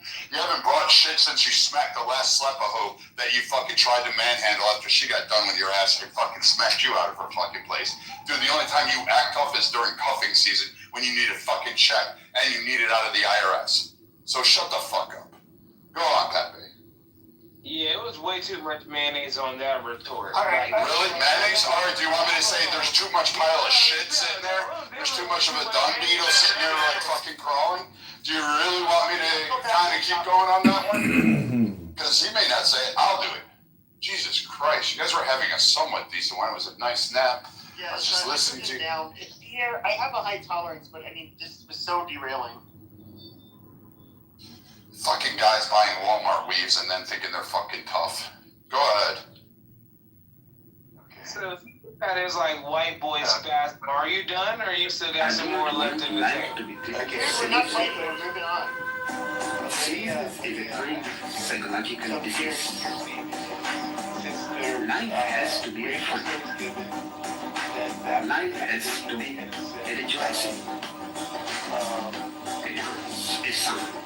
Doing anything, like, so they could basically, In such a small life, being serious. Yeah, absolutely. Like, so, like, for example, like when I can knock him out, I can knock the chocolate. I'm responding to Matt. I mean, don't be a rude white. Like, don't be. I'm gonna be that true white. You said that. I'm gonna be that oppressing white. I'm gonna be that colonial white. I want to bring back the Viking whites. How's that one? I'm gonna sit there and make sure that you're working.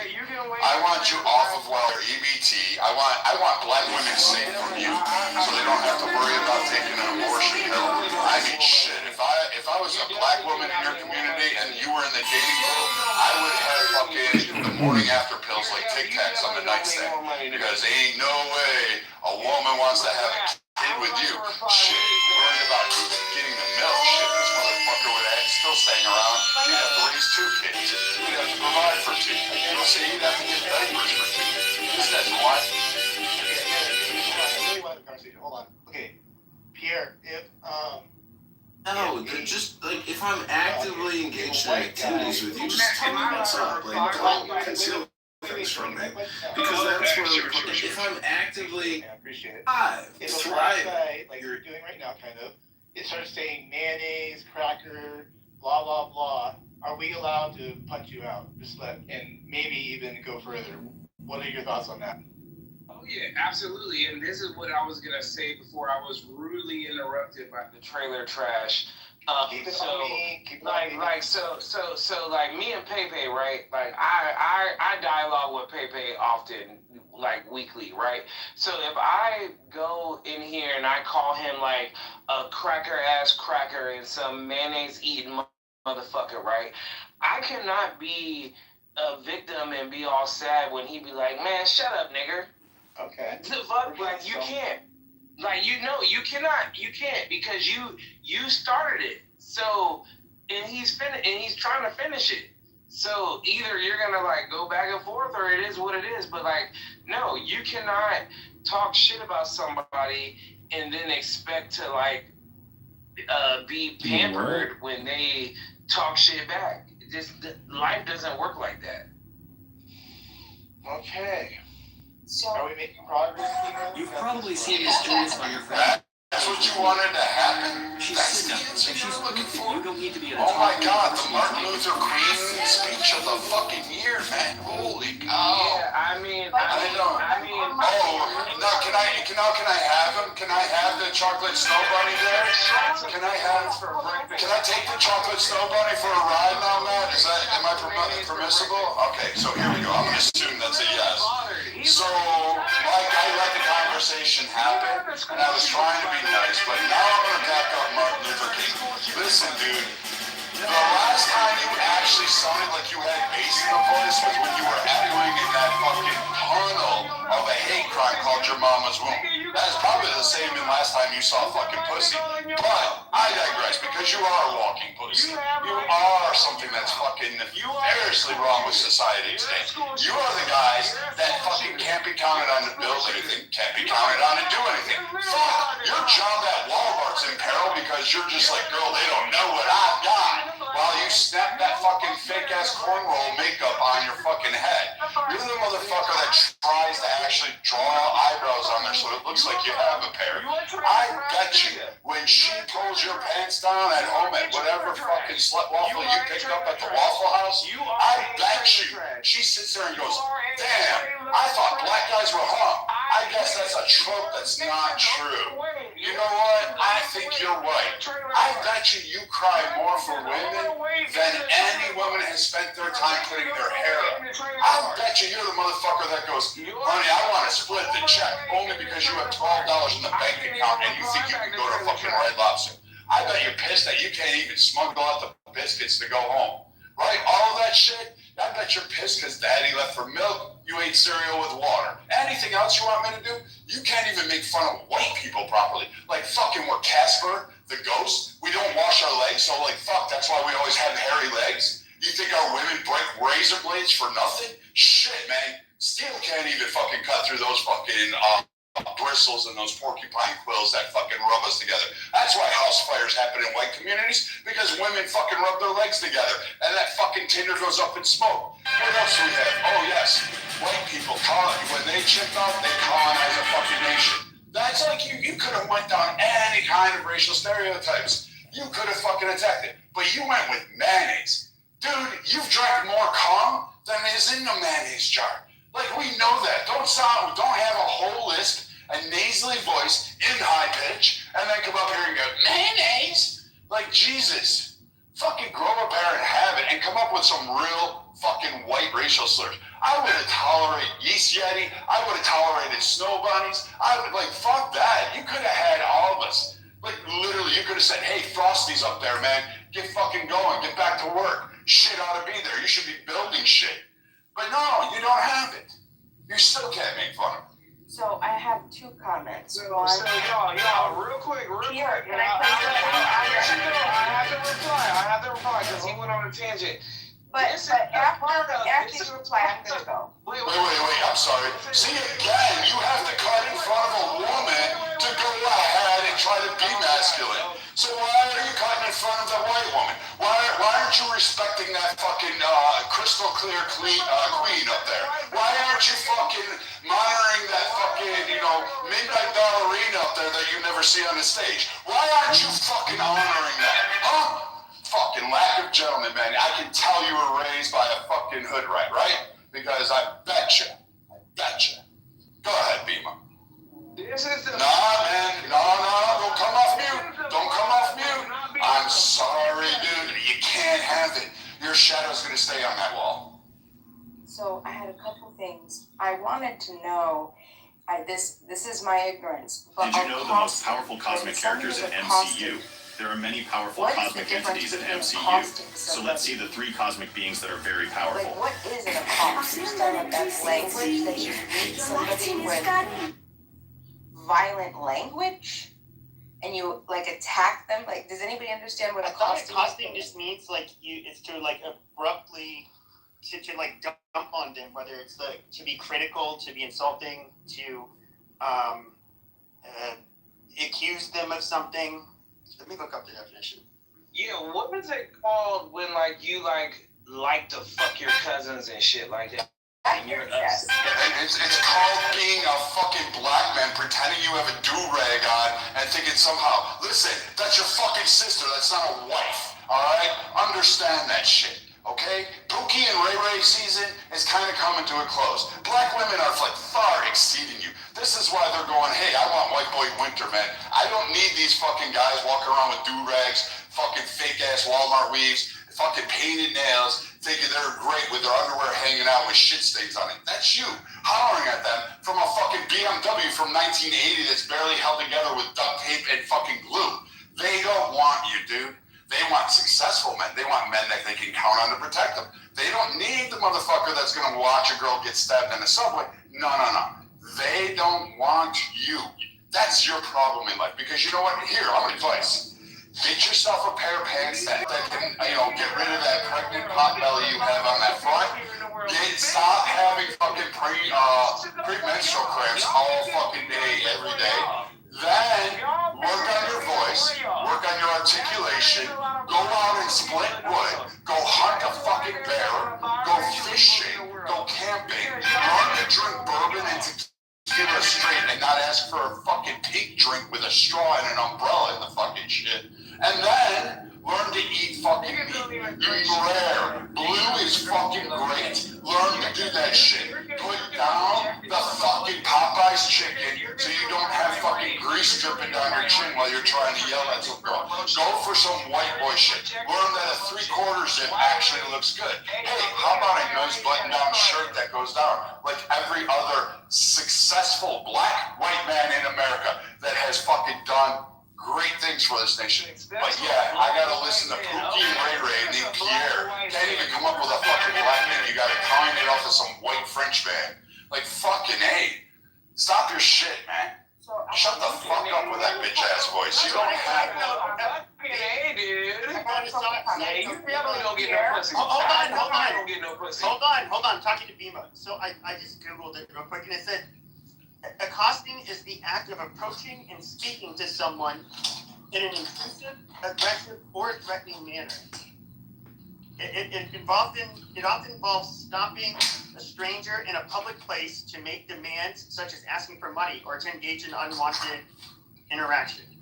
So I think that there was some report that we were playing earlier from this Chud guy that really sounded like some of that would tap into the realm of accosting. I mean, like he went up to this one guy in a convenience store, and the guy was nice and gregarious, and he asked him something.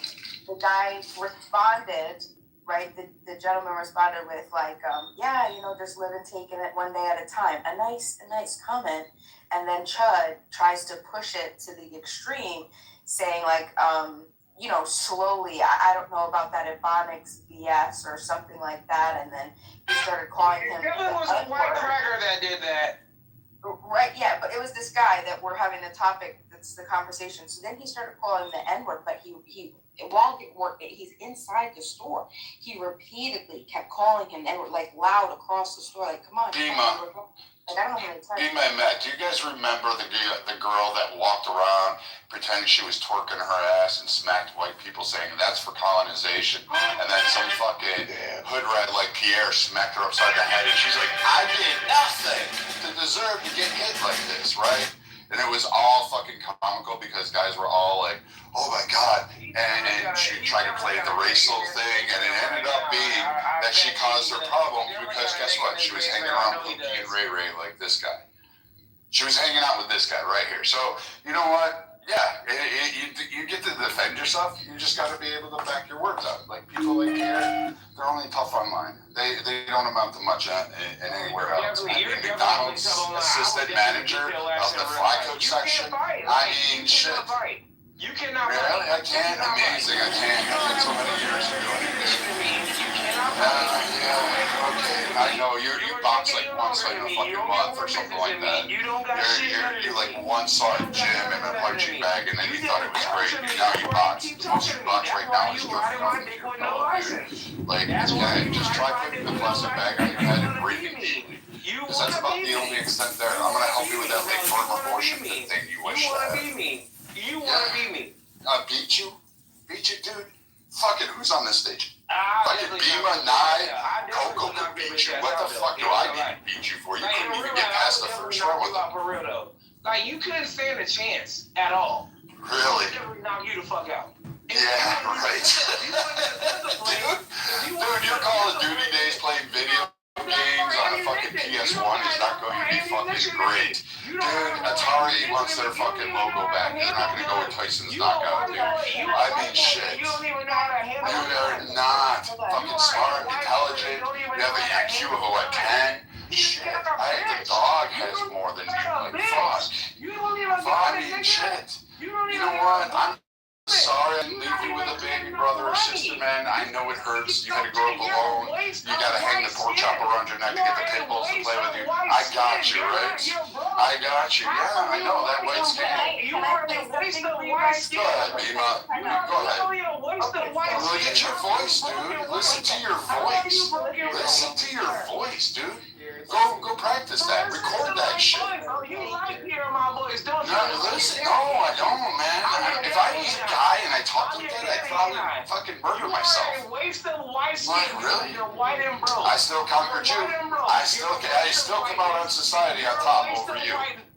Okay, just a second. I'm gonna play something. This was the day before this guy got shot, okay? Listen, he's streaming. This is him in his own words. Check this out. Yeah, I don't know how to convince you guys that I'm literally a fucking single guy with a camera. Somebody could come up and try to kill me right now. There's nothing I can do about it, but I'm protected by the Lord and I believe in his divine protection. Oh my God. Other than that, I'm literally a sitting duck.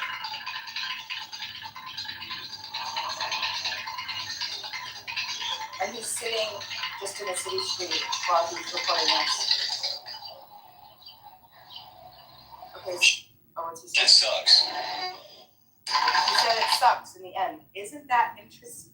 First of all, I can't believe the gall this guy had the nerve to invoke God. I don't know what to say to that. But he'd said something was up. This was yesterday. That's crazy.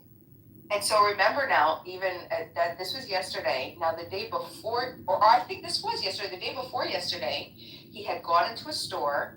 A restaurant. He sat down. I don't know the full details. This is very loosely what I understand happened. He went into the restaurant. I think maybe the restaurant got wind of who he was, or maybe not. Whatever it was, they asked him to stop streaming and to leave. He had ordered, his tab had accumulated to over $350. It was like $373 or $380, something like that, okay? So he decided not to pay it, and he left. So then he left, and he's walking on the street. The cops go get him. However it happened, the FBI then got him the next day and caught up with him, the FBI, and said that it was related to that incident. They took his phones and all of his, They wanted to question him regarding something else. Right, but they also collected his phones. Do you want to hear his account of that? Are you guys interested? No, I know. They wanted to know if he was. So there's a guy, I've talked to him plenty of times, but he goes by the moniker Handsome Truth, and he's the leader of this neo-Nazi group called Gordon Defense League, and he's also a streamer that would do all of his shit live, and they're basically just questioning about him and his involvement with him, and they're not involved with each other apparently. Listen to this real quick, okay? This is him again. These people took all my phones. There is evidence of the crime of me streaming, me walking out, disorderly conduct. I don't believe that for a second. So, anyway, so I'm talking to the fucking Fed.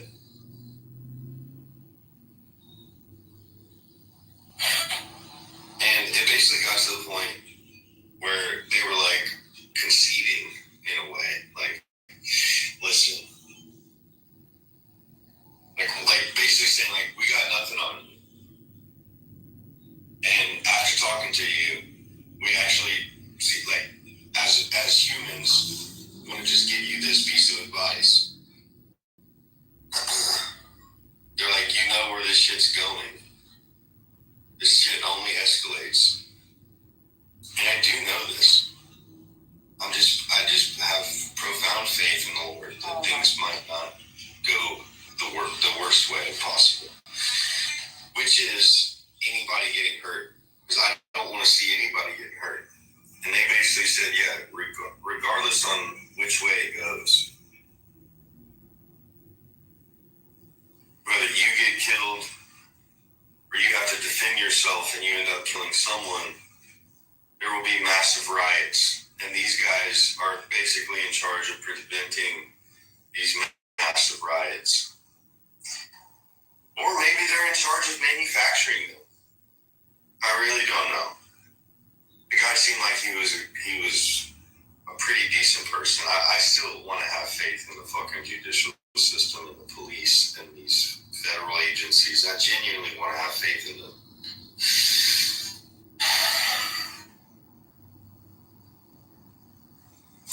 Well, you gotta take everything with a grain of salt, I guess, right? I think it got to an ending point where it was like more personal, intimate, hey, can I just give you a piece of advice, man to man, father to father? I don't want to see you get killed. And regardless on whether I have to defend myself in a life or death situation, the ramifications of that, even if I'm exonerated in trial for something like that, the world would never be the same, and my world would never be the same. In not a good way, not a way that I'm looking forward to. I do not want nothing like that to happen. I don't want any of that to happen. That's genuinely my last desire. So that was him 2 days ago, and then this happens 2 days later.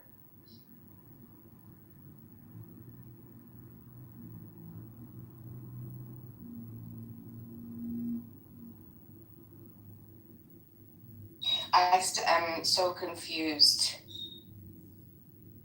The invocation of God and the Lord.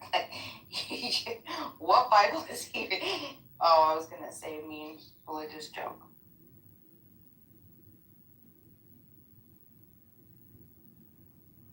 I don't think that's Christ that he's following. Yeah, and Mike says, he says, almost sounds like a guy who knew and wanted this confrontation to occur. Do you know what I thought? I thought about, because we just listened to him yesterday talking about how he felt like he was a sitting duck, right? And then he has this confrontation. He has the restaurant situation, the FBI situation. They tell him how it's gonna go if he continues on this path. He says he knows, he understands, and it's like now he is carrying if he wasn't before. I mean, like, I don't know if he was before or not, but almost like the seed was planted. I mean, could he have gotten away with, not having to use his firearm from this guy, I mean, I don't know. All speculation, who knows? Mike says that he had it in his head all day, probably thought a lot about it and overthinking everything, almost paranoid. Yeah, I totally agree, especially after the FBI contacts him and does all this stuff, right? Yeah. I'm not trying to, you guys know how I feel about the Second Amendment, and the ability that we should all have to defend ourselves. So I'll never be swayed on that. However, I definitely see how some people do go down into these isolated, almost paranoia tunnels, and it feeds them. There was this guy that was local. He lived around the area, and he was part of our prepping group. And the guy was overly Second Amendment. It was an uncomfortable. Like, everything was about constantly, always gun, have to have it on me, protection. He even hired a guy a company to train 2 German Shepherds for, like, I'm talking like security level. No, I'm serious. Security level. He paid him like $10,000 for each dog to be trained in security, like very like insane. Okay, so he's like going overboard, and what happens? He moves to Texas. He ends up finding himself. This is in the newspaper, so I'm not lying. We could find it right now if we Googled it. Okay, we could find the incident that happened. He is in a car, a fender bender. Okay, the guy, it was a kid. He's in the car with his wife. The gun guy. Okay. I don't know if he hit the guy or the guy hit him, however it happened. I think he hit the guy. He's a younger kid. The younger kid gets out of the car, walks over to his car, starts yelling at the gun guy. Gun guy decides, I don't know if he decides to call the cops first or whatever, but he got his gun right away. The young kid goes to punch him through the window, and gun guy shoots him, kills him, 1 bullet, boom, dead. Now,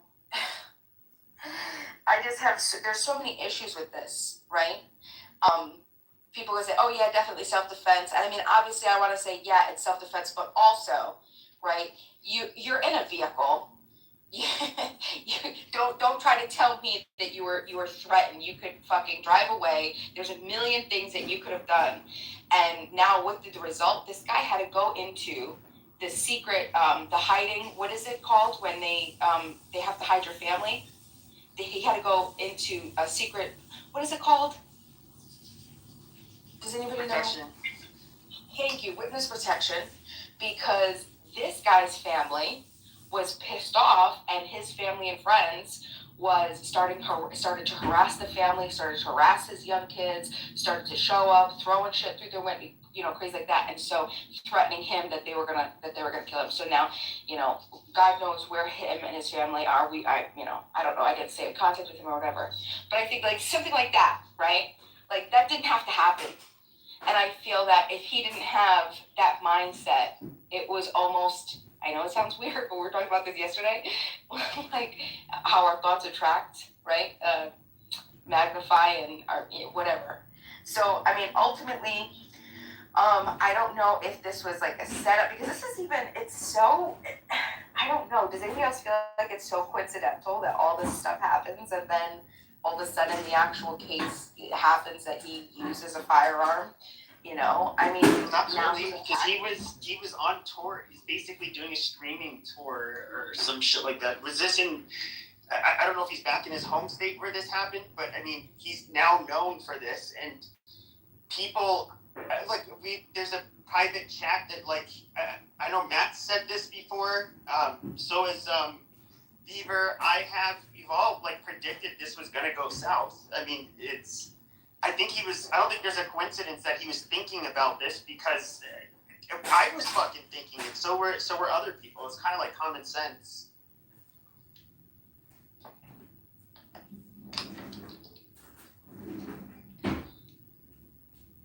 Yeah, and that's what sucks, because he was thinking it. Now it's definitely in the forefront of his mind, and he's still going out to,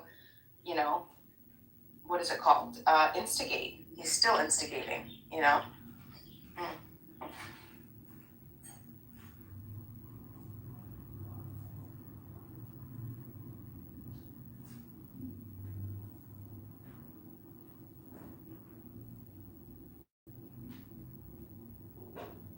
I think this shit is a psyop. I'm gonna be honest with you. I think all of these internet personalities, all of these podcast people, they all are like one big ass psyop of different personalities and fucking like belief systems and values. And it keeps people glued for some reason. And I think that the Govs is just stepping in because they're starting to realize how many people actually pay attention to this shit. So what do you think the purpose of that would be, though? The ultimate purpose? What do you mean? Like his situation in general, or just the whole idea around podcasts and personalities? No, if it is a psyop, what are they using it for?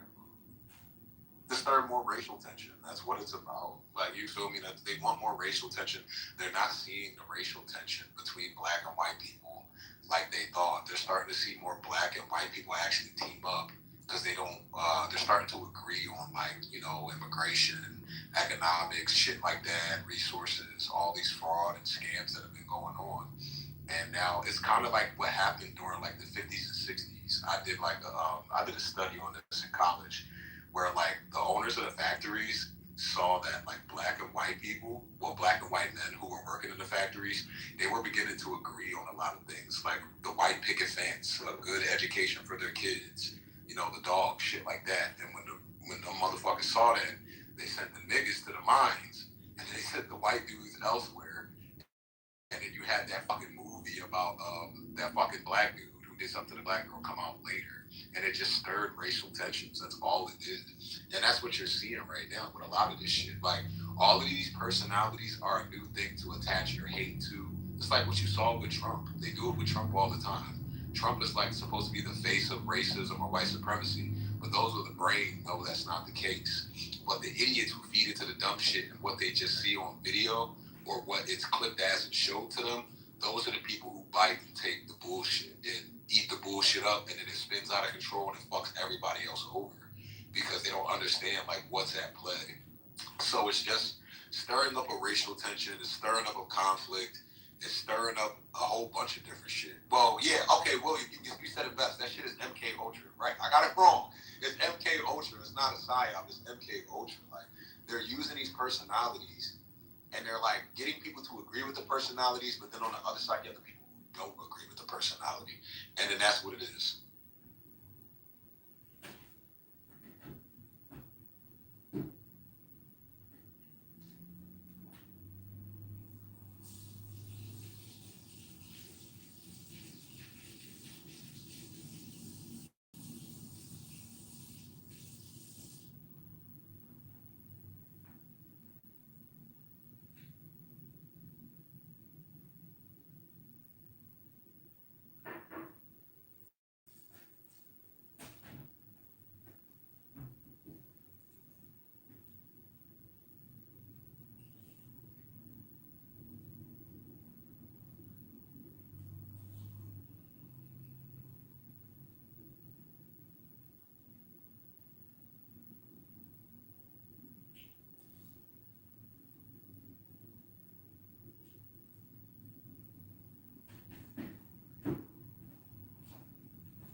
Is it quiet or is my phone tripping? Yeah, we're just quiet.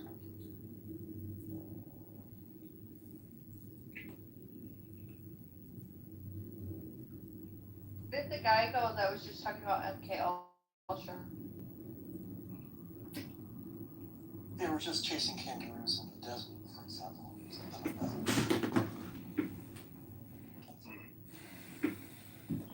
And yeah, a couple of other things I wanted to add to your scientific hold on. So I wanted to add two other things. The Reformation and Luther was in the printing press, printing in Europe, played a significant role in addition to the mentioned in terms of the progress in Europe and by extension in the United States.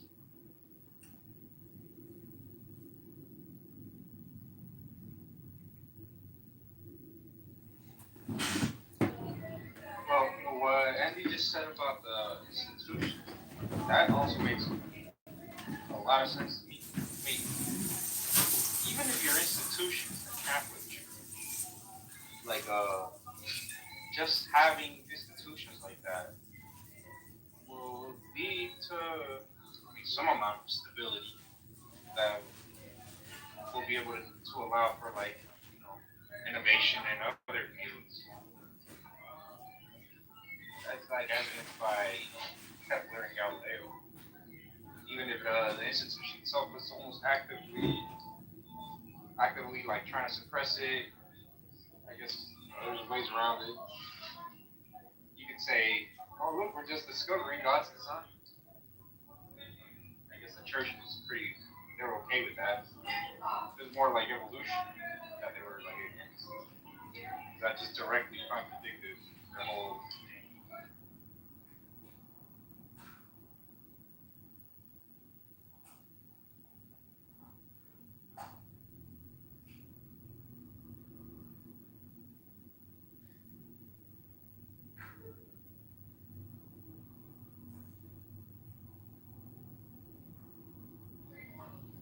But things like guns, germs, and steel. I mean, it's obvious how these things are going to lead to like a rapid growth or just progress.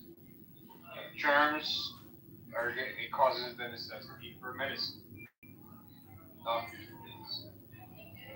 don't know who invented steel. Well, I mean, I know they had bronze and stuff back in the day, and iron. I know that probably wasn't the Europeans. They they told. Was steel synthesized in Europe? And who invented the first guns? Yeah.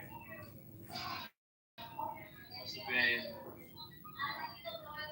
probably Europe, right? 1600s or 1700s. 88.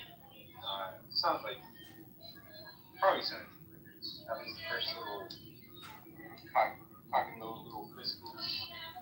By 1800s, they already had muskets and stuff.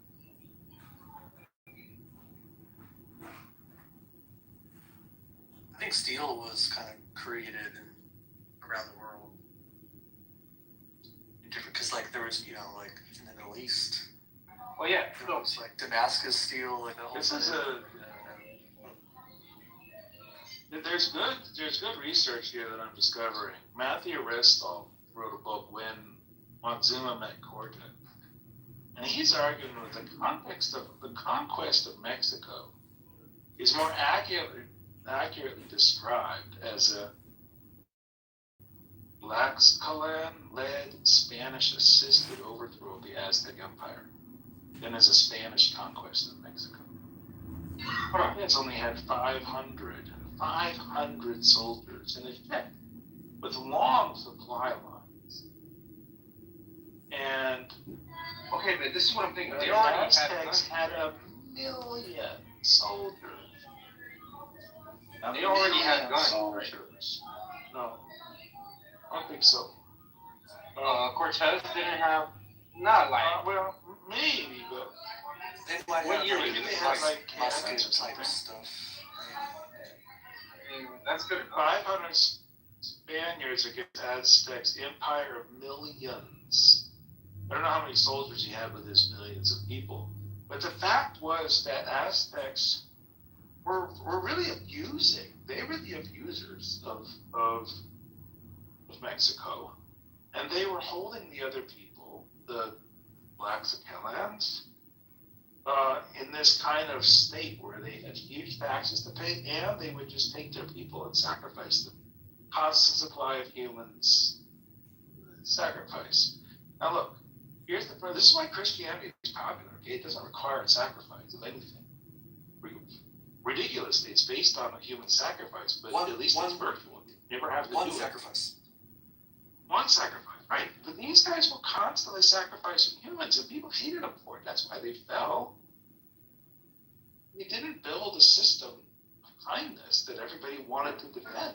You should They built a system of terror. I never thought about it that way, but that might have been one of the reasons why Christianity was embraced. Yeah. They're like, oh yeah, Christianity is really cheap. Christianity is really inexpensive. Very small demands, right? Very, very small.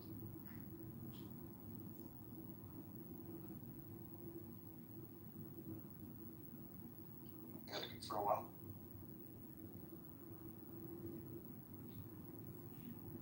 Societies with inclusive institutions, this is what they're saying. Inclusive institutions, broad participation, secure property rights, mechanisms to give ordinary people a stake, outperform extractive ones over the long run because extractive systems generate constant defection risk, stifle the innovation that comes from broad participations. The Americas did not have good institutions, okay? There was just a patchwork of domestic terrorists. I'm sorry if that hurts your little woman ears to hear, but The network of domestic. You're an idiot. I mean, you do this on purpose. Why would you call them domestic terrorists?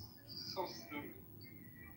It's also like when you said like, what do you think the Aztecs are doing? It's spreading terrorism.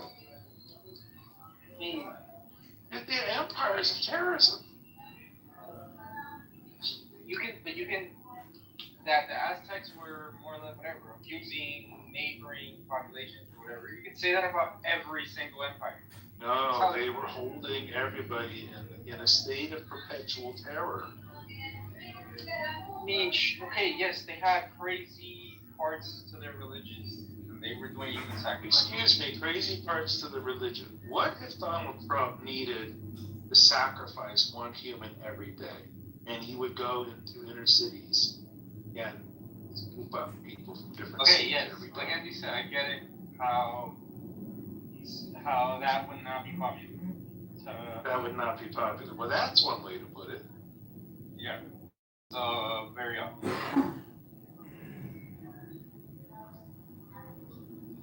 So yeah, the people who were being subjugated by the Aztecs, obviously they were probably pretty happy about Cortez.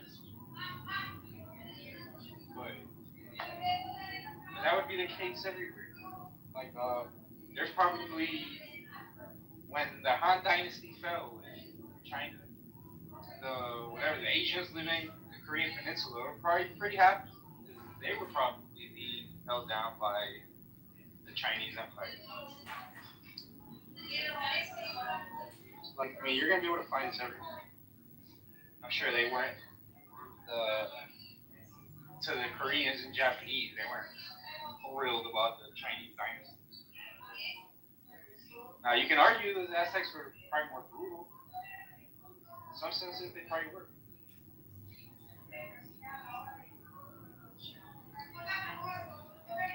Whatever. It's just the culture.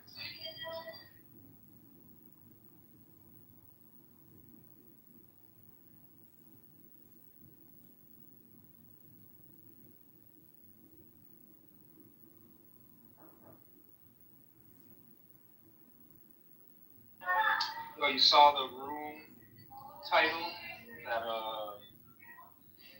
in Pro's house right now? No, what is it? Greater. Well, odds are we won't have a free election. Yeah, greater than 0 odds. And something about the election.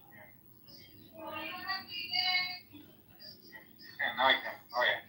Odds greater than 0, we won't have another free election. Or dot dot dot.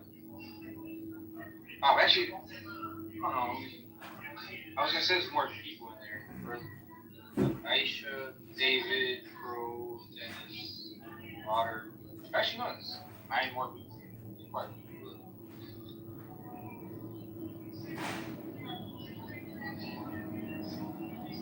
I'm surprised John is not in there. Well, I guess John's not on there. Like I said, I'm not so worried that we won't have a free election. However, like I still haven't lost all faith. However, if we don't, then this is right beside John. If we don't, if something happens in November, then it is time to ring the alarm like big time. Then we have a real problem. I still have hopes that our institutions, will hold.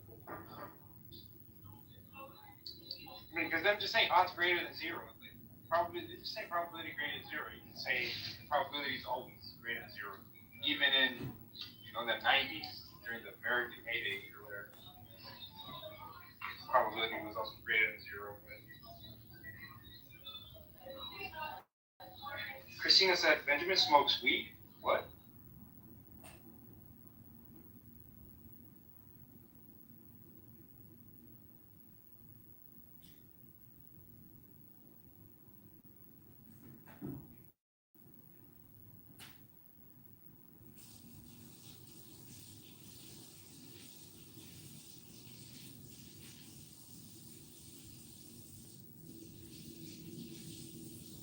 Yeah, I have no idea. Hi, Ali. Yeah, hi. So, I think Benjamin, not I think I know, he talks about or brings out some highly provocative kind of ideas or saying that on the first glance it may appear to be almost serious, stupid, biased, racist, what have you. But I think it's worth examining these things. Not necessarily because to prove him right or wrong, because then we start exploring different things, different ideas, and how things will come about in terms of the technological advancement and most of the stuff we talked about, even though he started with something that appears to be on the face of it, it's absolutely silly. And so I do appreciate that. That at least for me, it provokes me to, or makes me to think about it. And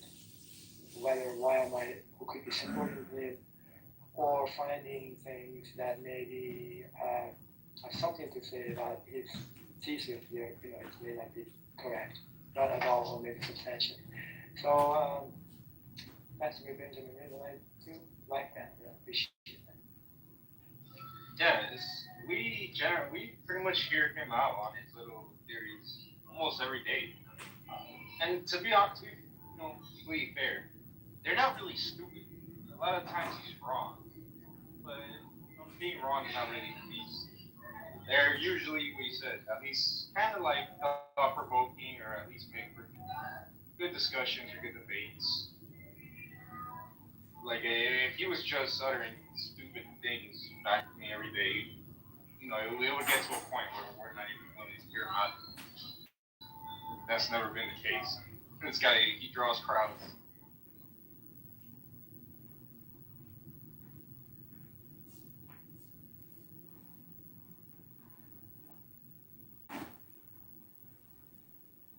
Hey Ali, can you help me get the House of Reason back? Wait, Ali. House of Reason back? Did you lose it? Oh, well, okay, well, Sam, tell me what I need to do, I will. Yeah, dude, it should take like less than a minute.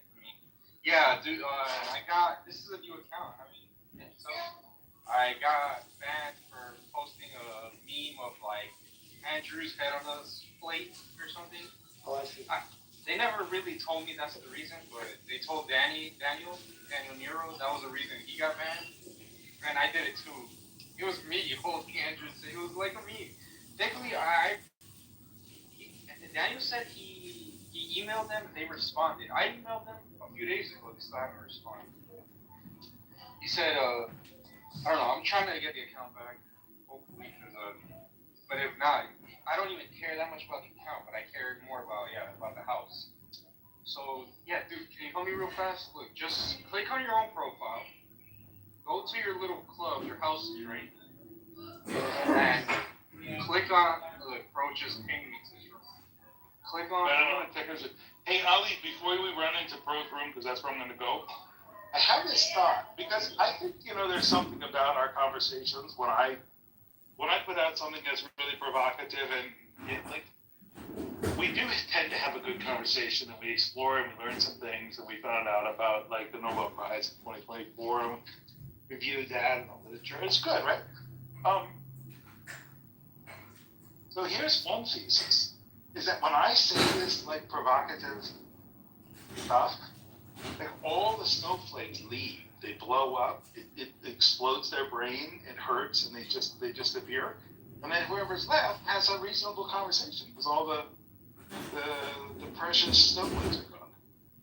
That's his thesis. Well, yeah, he's saying that happened today. That happened with Brian. Doesn't it happen every day though? I mean, it happens quite a bit, yeah. It happens quite a bit. Like the reason I have good conversations is because of all the people I repel. Oh man. I'm gonna go visit Pro's room here. Hey, hold on, don't close the room. So Ali, just I won't close the room. Yeah, you can go. I'll be there right now. So click on your profile and go down, look on the houses, look for the House of Reason. Okay. Okay, it says one member. One member? What? Yeah, House of Reason. Let me see. It says one member, House of Reason, yes. And let me just find out more about it. Wait, one member, my House of Reason? The one with like Socrates statue on it? No, it says H, just the letter H in the middle, and that's it. Okay, no, I'm talking about the House of Reason, the one with the Socrates statue. Yes, yeah, I know that. What I'm saying in here, what I see, it's basically a square and it has an H, letter H right in the middle of it, and it's called House of Reason. And no, so one member. That's a different House of Reason. Look for the one with Socrates. Okay, let me search for it. Yeah, put in searches, you should find the one. It has 3,600. Yeah, I might have seen it. Just 1 second. Okay. One more. House of Reason. Old houses. Church houses. House of Reason. House of Reason. Okay. So I'll find two. One is with Socrates. Okay, I got it. Yeah, so click the Socrates one. Open it, you see it says 3,000 numbers, right? Yes. Uh-huh. Okay, now click the three dots at the top. Okay. Right above it. Yeah. And then go down to members. See where it says members 3,000? Members 3. Yeah, okay. Okay, click members. Yep. And now you should see yourself at the top. You have like a little plus sign next to it. That means you're like an admin there. No, I see it. It's right on the top, yes. Okay, where it says search members, just type in CM. Type in CM. Okay. Go all the way down and look for me, this account. CM, it says not smarter than ER. Not smarter, just thinking. Okay, it's right on the top of the list. Okay. Okay. So does it have like a thing that you can like a little drop down menu? Yeah, it's a member. It's expanding. Okay. Yeah. It says remove from the house, give one-time invite, make an admin. So make me an admin. Okay. Just like that, like I can open rooms and stuff. Okay, add admin. Okay. Yeah, that's it. So, just like, click make admin, and I think that should be all. That's all I did for you. Cool. Fantastic. Thank you so much, man. Yeah, sure. Okay, talk to you soon. Yeah. Yeah, I'm gonna go to Phil's room. I don't know if you wanna go over there. Yeah, I got things to do. Okay, good. Yes, yeah, talk to you soon. All right, thank you so much, man. Yeah, I see that. You're with me then, man. Perfect. Okay. Thank you. Sure. See you.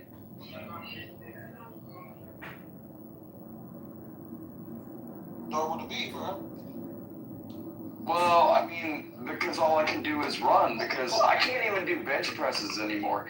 If I take a 30-pound weight, like a kettlebell. I was gonna say that you went your little dumbbell. Dude, if I get a 30-pound kettlebell and I take it and I raise my hand above my head, my shoulder will dislocate. Sheesh. That's mad team right there. Damn. That's fucked up. Well, all I do is run, dude, and drink beer and smoke weed and smoke cigarettes and tell the world to go have a good day. That's how my pops said. He just smokes his bud, smoking cigarettes, and go about his day.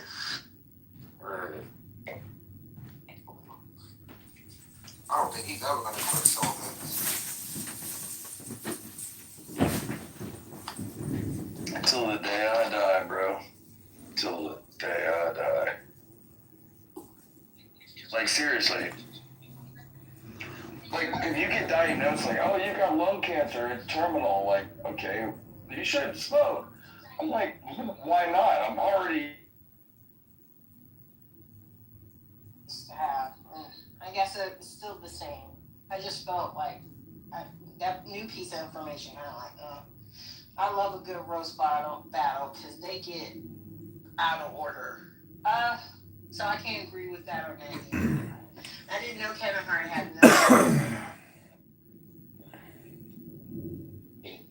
You lower your wing, you hide your wing even. It's not with us. Lower one step. You know how humble that is? Reverend Matthew is too. Hours at a time, so we had to just listen to this motherfucker talk about how much he sucked dick and he liked pink dick and all the Vienna sausages in his ass and all that type of shit. We had to witness all of that shit. But again, he doesn't have half of the accolades that I have. And it's clearly true. First, it's pronounced accolades. Secondly, fucking employee a month at the fucking Delta Sonic car wash does not make it. Like, when you're handing out rags on the corner to, like, fucking wash windows, what are you doing? How did you win employee of the fucking month there? That's your biggest accolade. What, were you pissing in Windex bottles and put on people's car for $1? Are you out there? Do you have those like white crusty lips that we can just tell, hey dude, I don't know what you've been sucking on because it's either crack or a cock. I don't know. But again, you came out. Again, I gave you the opportunity to batter up. You were on the plate. You were like, fuck, that picture, that fucking goat, that fucking white mountain, snow-capped fucking King fucking Kong that dragged his ball sack across my face and then hit me in the ass, pulled my hair and said, get down, bitch. You decided to say, hey, I'm going to come out there and give this epic speech. And it was going to be, we just had to hear in your Mark Simpson voice how bad I am to you. And you know what? Here's the crazy part. I'm not wrong. I'm 100% right about who and what you are. You're feckless, you're spineless. And if I could, I would literally go back in time and tell your mother, like, dude, just stop at oral. Just get this fucking nut over with. This is not the nut to fucking get pregnant with. I would literally tell her, I'll give you $1 million just to spare this fucking episode right today. So you don't have it, you don't get it, you don't win it, and you don't have it. And nobody's gonna cheer you on except for maybe the fucking incel fucking white boys that are gonna fucking try to get their goat in. Because these guys never left their mama's basement and they're still begging for fucking mama's milk from her titty. So take your fucking, quote, half-gay ass, go find those guys, go in your circle jerk room, go on some fucking Reddit forum, and fucking suck each other off talking about how tough and how the world needs to be along with you. Anything else? Jesus Christ. And when I say I have chores, I have like wood to stack, I have fucking walls to finish, I've got fucking a whole shit ton because I, unlike you, bought a very large expensive place and I can fix this shit. You can't. You can't. You know that? You can't even pay fucking rent in a rent-controlled unit. So spare me what you got fucking going on. For me, chores mean actual fucking labor. For you, they mean you have to actually go out and go to the dollar store and fucking take a bus home. That's your idea of chores. We're two different men here. Yeah, I don't pay rent. I live in a family house. I knew it. I knew it. Holy fuck, this thing just keeps getting better. You're half gay and you live at a family house. So you are truly Pookie. Holy shit. How does that go with women? Hey, Nye, you know what? You looking fine. Oh my God, girl. You know what? You're an enchantress. You have the look that would haunt a man to circumnavigate the globe to get back to you. Will you come over and hang out with my fucking mom or my fucking family house? I'm living in the garage of my aunt's place. It's in the bed. I've got a cot next to the fucking water heater. What the fuck, dude? Told you. Get a fucking dress. Get a fucking job. Get it fucking on your feet. So my family owns like over 50 properties in the southeast. I could just go to any one of them and just live if I want to. For free. I just gotta pay the electricity. You're fucking killing me. You're fucking, I can't make this shit up. Matt, you gotta take over. I got shit to cover. You can't make this shit up. I win. I win. It's not, wait. Anybody else doubt me that I won? So wait. No. No, man. You don't have black privilege. You don't have fucking any privilege, dude. You're living next to a water heater in the basement on a cot. Talking about your family owns 50 properties. Ooh, what are you, a fucking black Donald Trump? Do you have the orange weave in the hair? Is your skin going like a caramelized Cheetolini color? What do you have going on? Do you like really rub the what they call cheese puffs on your arm to make yourself look like Trump? Yeah, fucking. I don't want to have a conversation with you. I want you to give me the fucking, tell me how gay you are, and I want you to move out of your parents' basement. I want you to move out of your parents' basement. Holy shit. No wonder. Your daddy must slap your mama every night going, fuck, we screwed up. That's the night you told me I couldn't use the back door. You hear this? This is your dad knocking on the back door. This is your dad going, hey, honey, you should have did that shit. You should have did that shit. Live with your mommy. You are fucking, you're a grown-ass man. You are fucking supposed to be a man, and you have a nasally Marge Simpson voice. What does she do? Pour your fucking Cheerios out there? Or wait, do you have Cheerios or do you have those generic O's? What do they call them? They got O's, like whatever the fuck it is. Like, I don't know what you got going on in your hood. Do you have those? Anything else? Fucking live with your parents' basement, you're half gay, and now you're gonna cry. This white boy is done having his period. Let me know when he's done with his period. Dude, I'll go buy you a box of maxi pads so you can strap them on whatever fucking furniture you're having. You can bleed all over that shit. You can gut out, man. Go ahead. At least thank God we know you're not pregnant. Fuck. Thank you. It's for God. God, thank you. Yeah, go ahead. Jesus Christ, Allah Akbar, fucking Muhammadin, baby Buddha, fat Buddha, happy Buddha, whatever one I gotta pray to. Come on, motherfucker. Make sure this guy doesn't get fucking pregnant. Wow. I think I have to set up a crime scene around this stage. Whew. Yeah, this dude definitely does not have more money than my entire family. He doesn't even have more money than me by himself. He is a loser. He has to project. He has to yell for hours and talk to us and then talk about all this gay shit. Like, that's that white boy shit. You are a white boy. Nigga, your bitches don't even want you.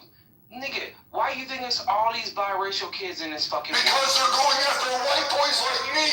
What are you talking about? Your women are coming after white boys like me. They're like, I want white boy winners. I want money. I want a home.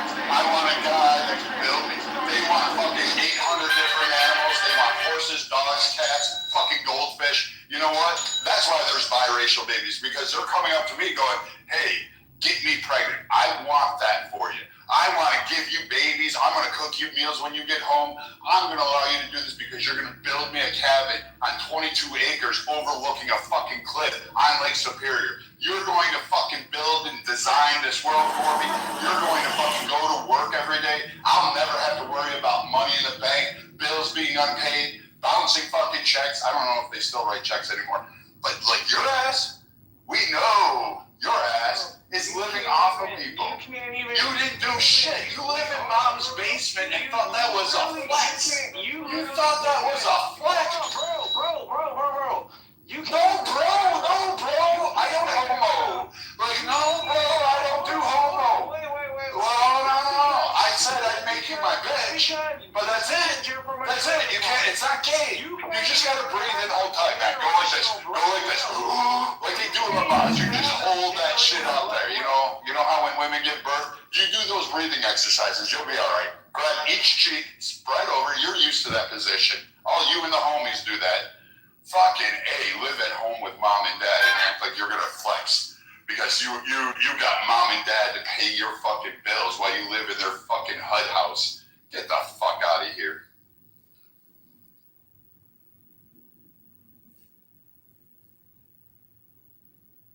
So you're done with your mayonnaise freak out. You're acting like black generational wealth is something that doesn't exist. You don't have generational wealth. You are living at home in mommy's basement. Generational wealth means a completely different thing. Secondly, nobody is going to have kids with you sounding like Marge Simpson.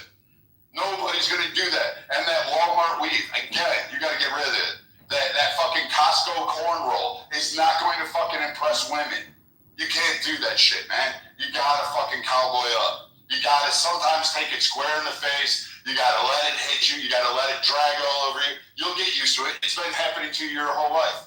Fucking put a suit on, get a fucking job, move out of mommy's fucking basement because that's just shit embarrassing, and fucking go on and fucking make it. You don't have generational wealth. You don't have fucking anything. You live in mom's basement. So stop sparing me about all this fucking black generational wealth. You don't have it. And knowing your dumbass and how you sound, you're gonna fucking waste it on fucking Popeye's chicken, fucking Mountain Dew, and fucking Cheetos. I think he left. Holy shit. Hey, Brad. Hey, Matt. Oh, shit. What's going on? Yeah, hey, it's me, Steppy. I got clipped a few weeks ago. Who would clip Steppy? That's strange. Yeah, I don't know, but I got put in the bad boy space. I just followed you. Thank you, my guy. Good seeing you. Nice to see you there, son.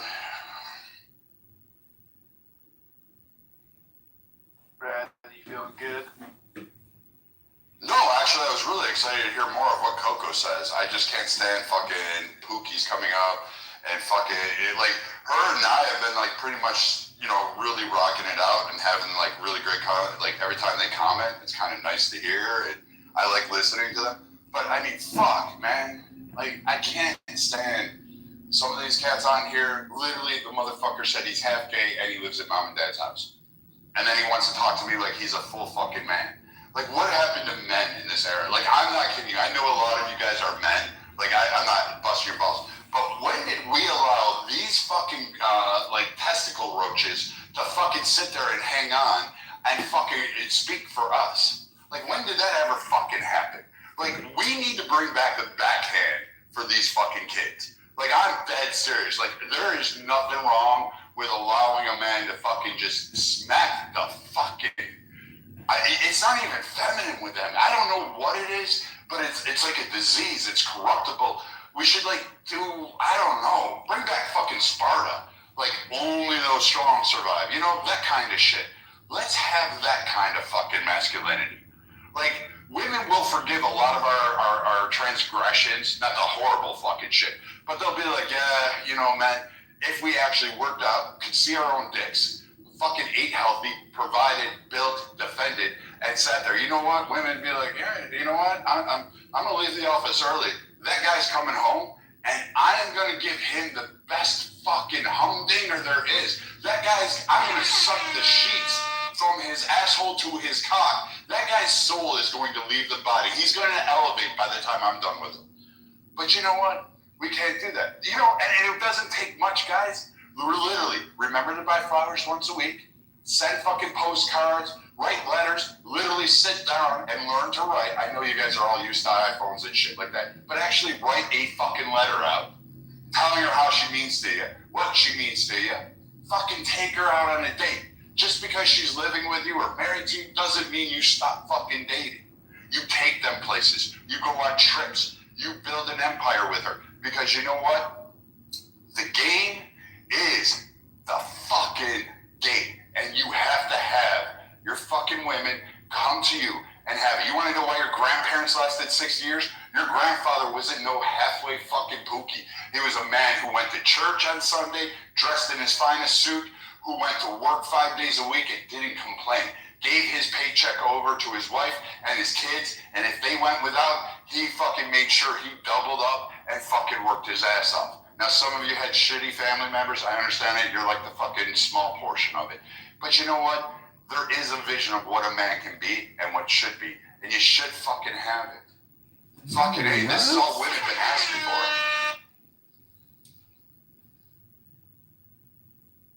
Damn, dude, I've been fucking it up. I got 20 years in.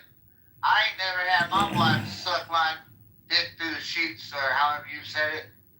Man, I must be fucking shit up. Thank Buy her flowers, write her a letter, take her out on the town. You know what? Spend money on the expensive bottle of wine. Don't go for Tamos, get actual good wine. Not the fucking Kool-Aid package with a fucking fancy Italian label. Get her good wine. Yeah, right? Take her out and take her for an experience. Don't just go to the fucking, what's a fucking restaurant that fucking Pookies go to? So, Hail Mary, Mother of Grace, you just learn it, okay? And then, Our Father who art in heaven, hallowed be thy name. Learn that, okay? And then accept Jesus Christ as your Lord and Savior. And then we'll say your life. Hail Mary all the way if you're doing it. I have a rosary. I didn't want to bore everyone, but the fact of the matter is, like, I said it last night. Who were you trying to convert right just now? Soul, of all the people, soul is going to be forced converted in here. Yes, we're going to show the Muslims how to do okay, it. he's a Sufi, bro. Like, he's not even one of the... If you convert a Salafi to a Christianity, that is art. Yeah. What is the essence? That's already been done. Oh, that's right. That's right. We're going for the Sufis now. You mean it's Sufis? We're going for the Sufis. We have Benny Adam, we have Sufi, we have what's the name? You know, and honestly, a probably would convert a Salafi to Christianity. I think that is Soul. We believe in you, soul. Now it's his. Accept Now Jesus. it's his turn, and now Alumi has to convert somebody. Yeah, definitely go with that Joker next. Yeah, he has to convert he's not somebody. gonna convert. Are you kidding me? Like, why would No. He has to convert someone else. He has. Who is That's his job. Yeah, he has to now convert somebody. You know what I think about? I think Elomi will need exorcisms, a couple of them, before he'll convert properly. You know what he'll do? He'll convert them to Christianity so he can debate them. It takes a long time. It takes a long time, bro. It's not an easy process. But with Soul, we're gonna force him. We're gonna skip a few processes. But with the normal, it's gonna take him at least 3 years. I'm being dead serious. It takes a long time. I believe in you, Megatron. Keep forcing it. A lot of people heard the message of Jesus, and it took them 9 years. Yeah. 9. And there's others that to continue to deny it. But with Soul, he doesn't have a choice. He doesn't have a choice. We're gonna make the choice for him. Okay, Soul. Are you saying that's a pilot program for the new acceleration program?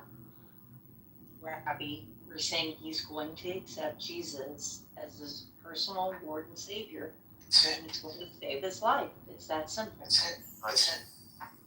Through him, with him, in the unit of the Holy Spirit. In our Father, forever and ever. Amen. Amen. May the Lord be with you. And be with you also. Lift up your hearts, we lift them up to the Lord. It is right to give thanks and praise. As it is in heaven, shall it be on earth. How it came down here, alright, with the Sufis. You know what they told me when I used to hang out in Bahati all the time? And Soul and all of them? You know what that guy told me? What was his name, though? Ajadi. Ajadi told me, if you're not gonna eventually convert to Islam, you can't hang out with us. But he told me, there's no point of you hanging out in these rooms. Really? Okay. Well, if they don't accept Ajadi is mean. Really? No. We're gonna They make should have them said love that to me. You're gonna love When I said that, you know what they said to me? Yeah, that's right. He should say that. That's right. He's not wrong for saying that. Megatron, I'm gonna find these people. Okay. Sorry, I have to live in the roots of spirit. I have to live in Jari's rules. We're following El Jari's rules here. We learned something from him, right? Fucking worked. crack my knuckles right. Hey. Yeah, I love that pic. I think that's the best of Daniel's creation. Thank you. And I love Daniel. Okay, I'm his little sex toy. I have to unmute now. What do you mean next? You're an eternal wife to Daniel. Forever and ever. Amen. Amen.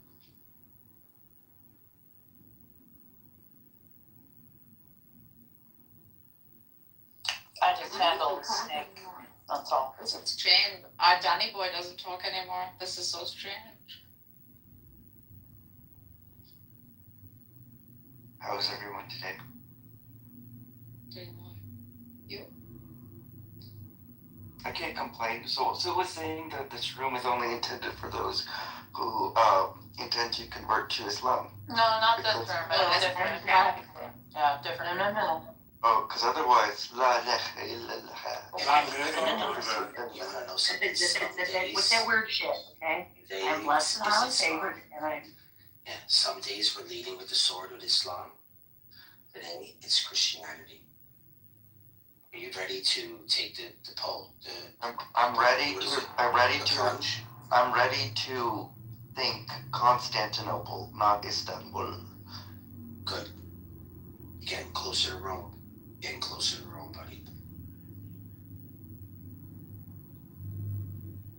Check out my snake. It's really cool. Yeah, I saw that. I looked at it. It's fucking awesome. Did you make that? Mm-hmm. I really like it. We got a Jason Bourne. I really, really get turned on when he talks. Well, Jason Torn. That was Bourne. Jason Torn. Oh, now it's Torn. No, he's always been Jason Torn. What are you talking about? Call him Jason Bourne. Maybe this is what I want to see. I like Jason. Yeah, me too. Even though he did like me, he wasn't allowed to like me. And I accepted that about him because, you know, it was really tough for him to fight through everybody to actually be my friend. So I understand. Like, I get it, you know. You're beautiful, Nargis. You should share Daniel's peanuts together. Thank you. Thank you. But truly, Daniel has a good diet, I think. Especially for the big, humongous melons that he's given me. I agree. Beautiful melons. It's like he took my old boobs and put them in Nargis's body. Yeah, I want to put my boobs in his mouth.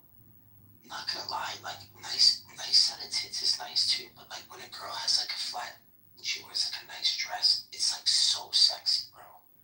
You get what I'm trying to say? Like they can wear different types of dresses, bro. Girls with big boobs sometimes, I mean, I'm not gonna lie, it's cool and all. Like, you know, it's sexy, you know, but it's just this is the thing about women, is you can't just love one type of woman. It's like, well, you can, it is possible. But I'm saying it is possible. But the woman's shape is so unique that they're all beautiful. Does that make sense? Do you know what I mean? I know what you mean, Barth. Yeah, you know what I mean. Yeah, like you get those like flat-chested girls with the big chewy nipples, you know.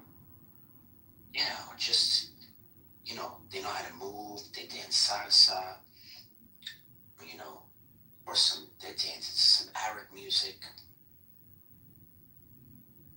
Is that allowed? Allowed, right? You're pushing it right now, okay? Yeah, Megatron, pushing it, stop. You're not even. You don't even take up belly dancing again. Maybe that'll help with my menopause belly. You're Bali, for God's sake. You're from Pakistan or from, where are you from? Aren't you from what is they calling it? It's not India. It's where Islamic is from. Bangladesh. Bangladesh. I really don't have a dance, but we were taught how to belly dance from like childhood. And then made to dance like, Agnes, no, show auntie, so cute. Chuck, what's up? Why are you here, Chuck? What's going on? You must be really fucking bored if you're in my room. What's up, Chuck? Oh, I'm actually in Nargis's room. Nargis, how are you? Well, this is Nargis's room. I was not my room. This is whose room is this? It isn't. It's on the house, so I don't know who's. Bro, I started this room 2 days ago. Do you know that? Oh, yeah. That's pretty gnarly. So I'm gonna put Megatron.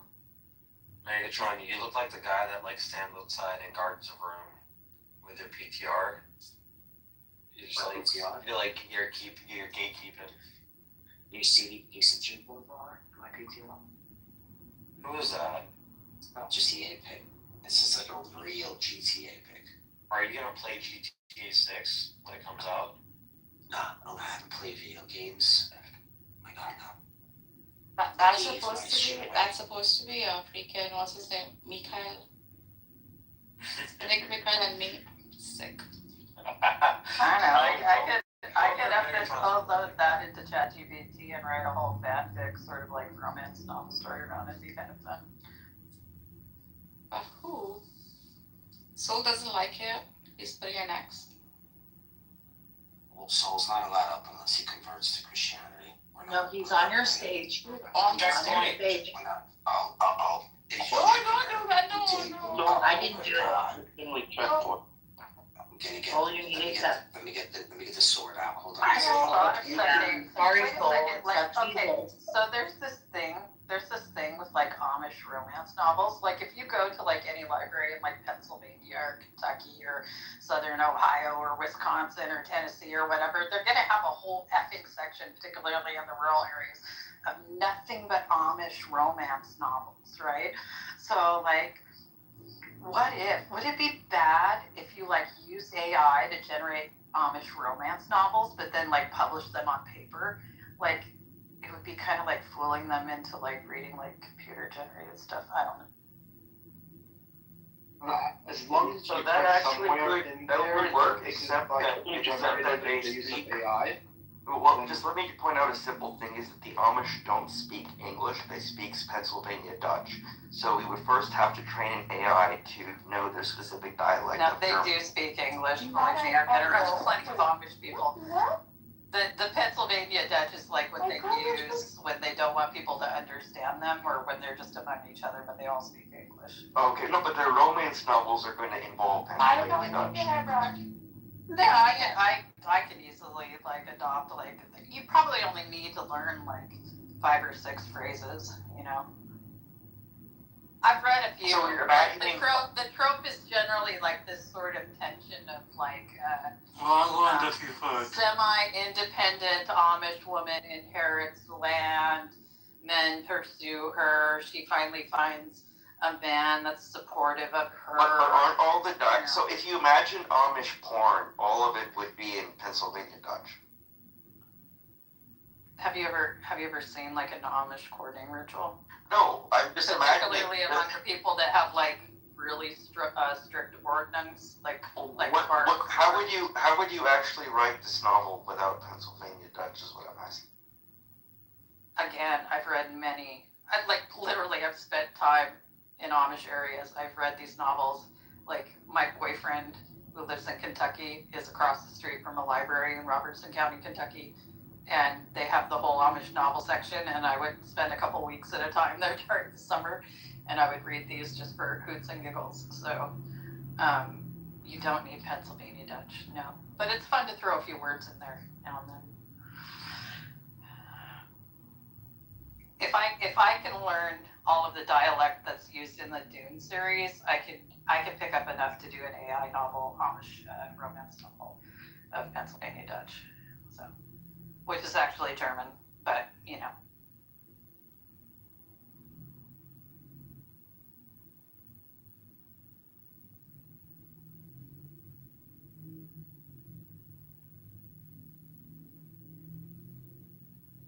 In Pennsylvania Corps, is that where you spent time with the Amish? No, Northern Kentucky. Okay. And also Tennessee. There's lots of Amish people in Tennessee.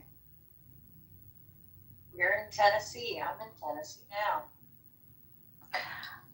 It might dock someone we both mutually know, but I will just say somewhere east of Nashville.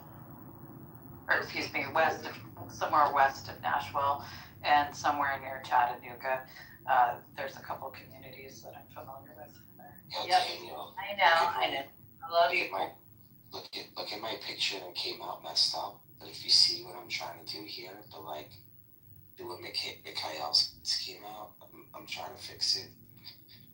The fuck is my hands are white, my face is orange. His hands are black, his face is brown. You've completely like lost coloring on No, it's all messed up. No. This is lovely actually. Oh, I like it. Yes. Bro, I'm trying to get it where he's holding his head. You're gonna we can get a clip for this right now? Like I'm not even kidding. Yeah, no, It was a simple thing that poor Daniel made with a platter of strawberry jam. That's why I think they did it like that so that it doesn't look like that. You get what I'm trying to say? Yeah, but I mean it's a great picture, I'm not gonna lie. Yeah, take the screenshots. I'm deleting it. I did. It's lovely.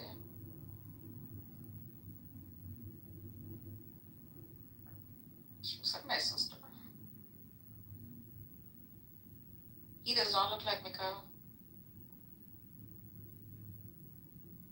Well, we're not trying to dox him. We're not trying to dox Mikhail. Just making. Yeah.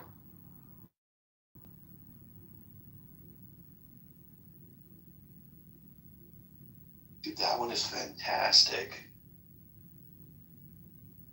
Yeah, Barth. It's like chainmail. He's wearing like chainmail. She's in like a 70s. They're outside of a 70s home. Like it's. Who? Oh, you're talking about the one that I did with both of them. That one. Oh, the first What time. club did you put in there? You get that? That's cool. Look at the whole break. Like, are there no other two people we can use for your pictures? Like, God. It's in my picture. So there's a bunch of pictures out there. Some have faces to them. Like they're either wearing masks or something. Soul's still being salty, and he hasn't accepted Jesus. I just want to let you know. We'll let him sleep on it tonight. He's had to sleep on it. Probably tomorrow It's so morning. sweet. Oh my God! Welcome, Dr. Z. Everybody, welcome, Dr. Z. Thank you. What have you guys been cooking tonight? What's on the menu tonight? What's on the menu tonight? We have been preparing just for this moment, just for your arrival, and you've come just in time as our honored guest. We love you. We love you too. Gracias, muchas gracias. What's on the menu tonight, ladies and gentlemen? Well, I'm serving trouser snake. I can see it right here. What are you serving? Trouser snake. Nothing less would be expected from you, Cora. I love. I'm serving rationality just so that you could eat it with a pinch of irrationality. Wrong answer. Wrong answer. Wrong answer. And I'm serving logic, so you can eat it with a pinch of illogic. Right. I already am stuffed with the rationality and logic. What else is on the menu? Yeah, on the menu. Let's keep track of. Let's get back to the topic. The topic is scientific proof of the Quran, and we have just the person for that.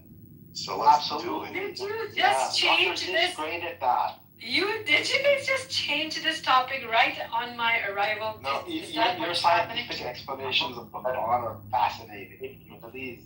We love you so much. Yo, wait till you see this one. Oh my God. This one is so. Yeah, but Daniel, I did tell Dr. Z, and I'm being serious here, guys. Like, I think some people are kind of using her.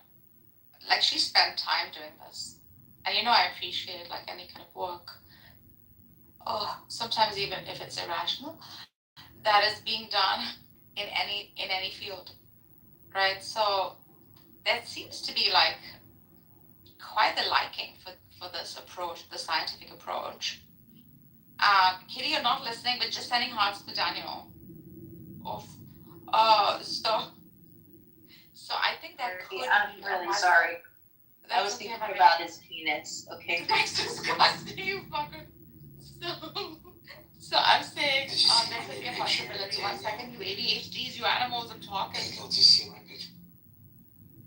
Okay, that's very sacrilegious. Sacrilegious. Please continue, Narcus. I love. Is there any way you could oh my God, this is beautiful. Oh God. Literally. This is so wrong, but so beautiful. Oh my God. It's so blasted. Oh my God, it's so beautiful. That's fucked up. Oh, Megatron, this is bomb. Love. Bro, he'll want to sleep with me now. Dr. Z, can you tell Megatron to stop? What the hell? Why does he have whose boobs are coming out of their chest? Like, who is it? Look at Megatron. Whose pictures? No, it's Nargis and Miguel. Stop. Yeah, actually, to be fair, the halos are not like accurate, and the halo of Jesus would have, like the insignia left and right. Is that Jesus or someone else? Yeah, he's trying to make it look like Jesus, but without. I mean, it's kind of blasphemous. Oh my God, this is just beautiful. What? Please, art is no blasphemy. Stop Stop being a Salafi Christian. No. There is art that absolutely does like insult religion. So yeah, fuck off. Art is art. Don't kill that for us. This is the only thing left. Do you want a depiction of like Muhammad and Aisha? Like, is that what you want? This is beautiful. Like, equality's sake? Okay. And me who hates them still finds this beautiful. Oh my god, why is his hair, his hairy chest not hairy? Because obviously he's had open heart surgery. Look at the scar down the middle. Yeah. Oh my god. I was like, why is there like a surgery scar on his chest? It's kind of interesting that I chose to put that there. It's beautiful. Mark, that is magnanimous. Let us do that, dude. It is Daniel. Spectacular. My complex is going to be just like you're fanning the flames of it. Oh, I have so many more better pictures of Mary and Jesus that I'm gonna put. It's like amazing. Like there's so many. Bad boy, and then you're on bad. Oh bloody hell! This is gorgeous. Thank you. I love how you're using the Jane Fonda aerobics workout Nargis picture. You like that one, Nargis? I do love it. Okay. Thank you. You're very, very do you think I could put in the one where the one you made with where you've tried the golden ratio?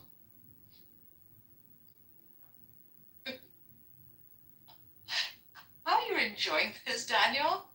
How obsessed are you? I love it. It's fun. It's not as easy as you would think. So if you have some idea as to what you want to make, you kind of, if you really have an idea of what you'd like, you have to redo it like maybe 10 times, 20 times, little tweaks. So it is challenging in some ways. He explained to me, Nargis, that as he was trying to augment the breaths with ChatGPT, it's so fucking bad. He was like, I had to explain like I'm a doctor and that it's imperative and it makes it larger. And he's like, no, make it larger. The largest. Big old body boobs. Yeah. Oh, stop. Come on, this is fantasy. Look, the overflowing golden ratio to me. Yeah, wait till you see the others. Moshe, for the sake of decency, I can't put them on.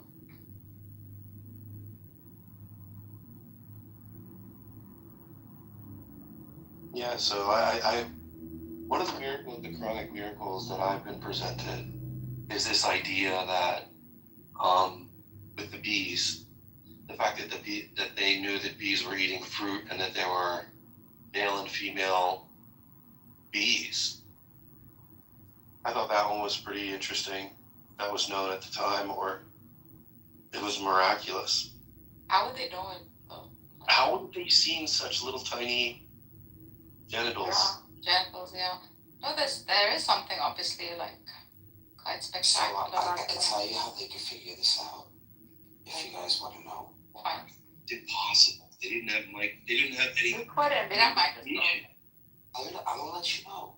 I'm gonna let you know.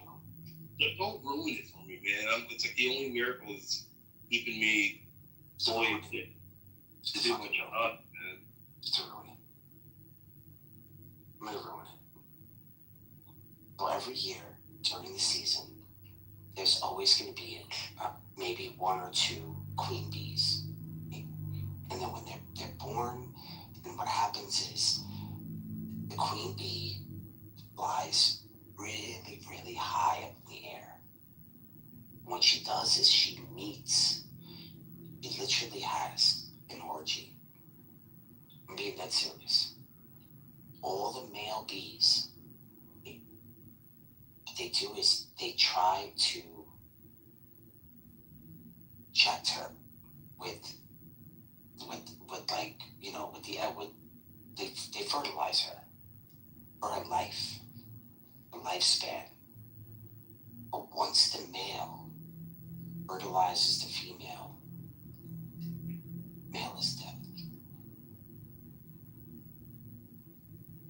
The only purpose he has is for all of them to group up in like this big huge ball, wait for the queen bee to come up with them to like just, you know, fill her up with her, you know, her lifespan. And she goes out, and most, you know, some follow her, didn't, you know. And then in the wintertime, what's really fucked up is that they treat the male bees so bad. So there's the worker bees, and then there's just like these mating bees. And during the wintertime, things get really, really cold. Inside, and they'll stay nice and warm and try to keep the queen bee nice and warm amongst the others, make it through. But the ones that can't, the male bees, they get pushed out. They literally get pushed out. And then and what happens is they freeze. Now, if the sun hits them, they can come back to life. I think they only have like a little bit of a window to kind of like come back to life. But you'll see that most of the male bees get pushed in the winter time. You know what are male bees? You know what are the worker bees and the female bees? Like, you know what they are. Like, if you maintain bees. I didn't mean to kill that for you, Daniel. Had nothing to do with the claim. It was just a long ass explanation from like National Geographic. Had nothing to do with saving the bees. I just wanted to do the orgy thing because that is true. And I think that there's a better way to explain that, but that's exactly what happens with the female. It is true, they do get kicked out for the winter time, so you can tell. Thank you, Mr. National Geographic. Thank you. Going back to the claim of the Quran, Daniel, can you imagine? Have a great day of saving the bees. Can you imagine, like, how they would know this? Bees suddenly appear every time you are near. Just like me, they long to be Dr. Z, Dr. Z. Killing me softly with her song. Dr. Z's killing me with her song. Turning my whole life with his words, killing me softly with his song.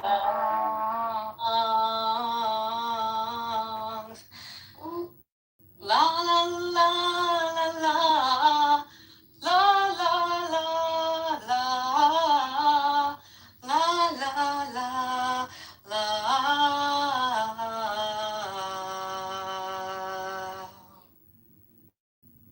Wow. When I was going to the house, and one time I entered one of these singing rooms, I heard the most beautiful voice. Fuck, it was Dr. Z. I was like, shit. I know, right? But shut the fuck up, you sing so well. your voice is equally beautiful. I don't care about your creativity in your voice. Yeah, no, I'm not kidding. I enjoy your karaoke sessions here. I think even the most leathery cynic would be, you know, would have a difficult time explaining why it is that the Quran knew that the universe was expanding. So the Quran suggests in Surah Al-Anbiya 21, chapter 21 and 30, that the heavens and the earth were once a single unified entity, a solid mass. Now, think about how many thousands of, this is written in the 7th century, at least. How could they have known these things? And that's not the only one. There's the expansion, which is in 51 and 47, 51 chapter. And the heaven were constructed with strength, and indeed we are its expander. So there's this idea of an expansion, and then elsewhere within the Quran, there's an idea of singularity. would you? I'm sorry. Doesn't that raise an eyebrow? There's something not natural about that. See, do you feel guilty? Muhammad and the early Sahaba knew about this miracle and never shared it with the world for like hundreds and hundreds of years. Like they could have really pushed like technology like in the right direction. You know, like does it bother you that they kept all this information themselves, Dr. Z? I mean, do you feel guilty about that at all? I think it was extremely groundbreaking for the time frame that it was revealed in. Yeah, it is absolutely groundbreaking. I don't think they concealed it. I thought that was the foundation to build on, right? Like cosmic realities God is sharing about his creation, the singularity, the fact that there is an expansion of the universe, and the reflective light of the moon. I don't know. There's so many other things. The cloud formation, alternation of the night and day. You don't think it was a bit Jewish of you guys to keep the information to yourselves? I'm not trying to throw any digs. I'm not saying anything, but it's like, we're just picking up the things that you pick up from them and us. I just want to know, do you think it's, very exclusive? You know how the Jews are? Do you think that you guys kind of chewed that one out? I don't know. I don't think so, because this foundation actually gave path or created path to so many Muslim scholars, basically, and going back into physics and algebra and mathematics, and one of the if not pioneers, but then along those lines that they started working in that direction. It's sad that it didn't, like nowadays the Islamic direction is completely different. But back then, this was the foundation, and the scholars banked on that. Early Islamic scholars, excelled in different subjects. Why do you think they did that? This was the inspiration. Quran was the inspiration. The teachings of Prophet Islam was the inspiration. Absolutely. There is a rumor, Daniel. Go ahead. Listen to this, man. It's not just one thing. Maybe you could say, all right, singularity, coincidence, expansion, coincidence. And we could go on and on. But there's so many of them that are just weird. So this is from the 57th chapter and the 25th verse. Surah Al-Hadid. We sent down iron, in which is great might and benefits for mankind. So modern science indicates that iron was formed in outer space and brought to Earth via meteors. And I'll do one more. You could go on and on. The orbit of heavenly bodies. The Quran states, this is the 21st chapter and the 33rd verse. The Quran states that the sun and moon move in their own orbits, which contradicts earlier long-held beliefs that the sun was stationary. It just keeps going on and on. And at a certain point, you have to say to yourself, is it a coincidence, or am I just being stubborn and not looking at this text in a way that's honest? I was being so dishonest with the Quran for so long. And at a certain point, when I saw so many of them building up, I said, okay, there's something here. Maybe there was a science that was unknown, that they knew these things. That's my explanation for it, that there were scientists in that area that knew. And I do think that there is scientific information within the Quran that couldn't have been known at the time. So that could be extraterrestrial, whatever. You can't ignore all of them. How many do you ignore? 3, 4, 5, and there's 50 or 60 of them. Dr. Z, no, isn't that right? Well, apart from that, I don't know when exactly the time being relational was discovered, but Quran mentions time dilation, relativity of time. Yeah, one must wonder when, when was it actually discovered? Prior to the 7th century? Was there any indication? Maybe in the previous scriptures I would give that, but other than that, was there any indication of time being relative and relational to the object? What else? Quran talks about. There's so many things that Quran talks about. You mentioned many. Relativity of the time is one. There was one more thing. Oh yeah, the biggest one is the unseen. Like, hello, what you see is not what all it is. The fact that there is a reality beyond your vision, beyond your perception, that's there. Like, our first belief is to believe in the unseen. Believe in the unseen. It's remarkable because shut up. Who is doing this? Listen to me. Believe in the unseen. Stop. I know you guys are trolling, but I'm going to still say it. Believe in the unseen is incredible because that tells you that your reality is just confined to your sense perception. But guess what? That's not the ultimate reality. There are things beyond your imagination. There's things beyond your perception that exist, right? God has just asked us to believe in it, right? That's the fundamental of Islamic principle, that believe in the unseen. And believe in the unseen is not just believe in God, but everything that He created with my knowledge can't access, but there is, right? Starting with the unobservable universe. Well, guess what? I can't observe it, but I'm being told that there is. So, what am I supposed to do with that information? Then you gotta submit. Like, yeah, your immediate reality, that the bubble that you live in, might not be the only existence. There might be other things that are created that we don't have access to, but we still believe and we still submit. And this is the essence of Islam. So what's the proof, Ms. Karanti? What's the scientific proof that you guys are talking about?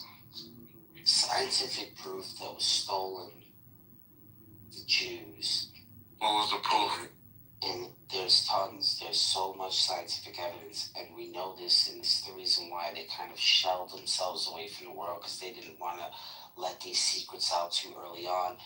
And those greedy Jews. Now, do you know what those secrets? Are you Jewish? No, I'm not Jewish. Are you Christian? No. Oh, so then this doesn't pertain to you. This is just for the Gnostic. Why are you here? Are you an atheist? I can't join a room? Well, no. Not if you're Allahu Akbar. I just came to ask you what proof. Yeah, but what proof do you have for anything? My proof is Allahu Akbar. See what I'm saying? You see what I mean about that? We're calling Megatron. That's him saying that. That's not me. What you say, Megatron? Okay, my second proof is La ilaha illallah. The dude is ranting while you're talking. Let me put this guy in the audience really quick. So you either convert right now, or we're gonna have to kick you out of the room. So this is what we're doing today. No. I'm a Catholic. That is what we're doing. That is what we're doing. I will baptize you right now. You do a small prayer for yourself. If you either convert to Christianity, we're leading with the sword today. We will tell you all of the scientific secrets in the Quran. You must convert today, right now. To what, Islam? Not to Islam. He has soul convert. Soul is now. We'll give you dual citizenship, but it has to be. Brother. First of all, I'm already born into these religions, so I don't have to convert anything, right? But me. Okay, so reinstate. That's fine. I like reinstatement. That's fine. Brother. We can give you the old plates from your old car. You're a moderator. It's your room and stuff, so I understand if you won't let me talk because I have to Or you have to convert. Like, if this was Islam, I would make you pay. But this is Christianity right now, so it's either do or die. You see, at least Islam, they let you pay.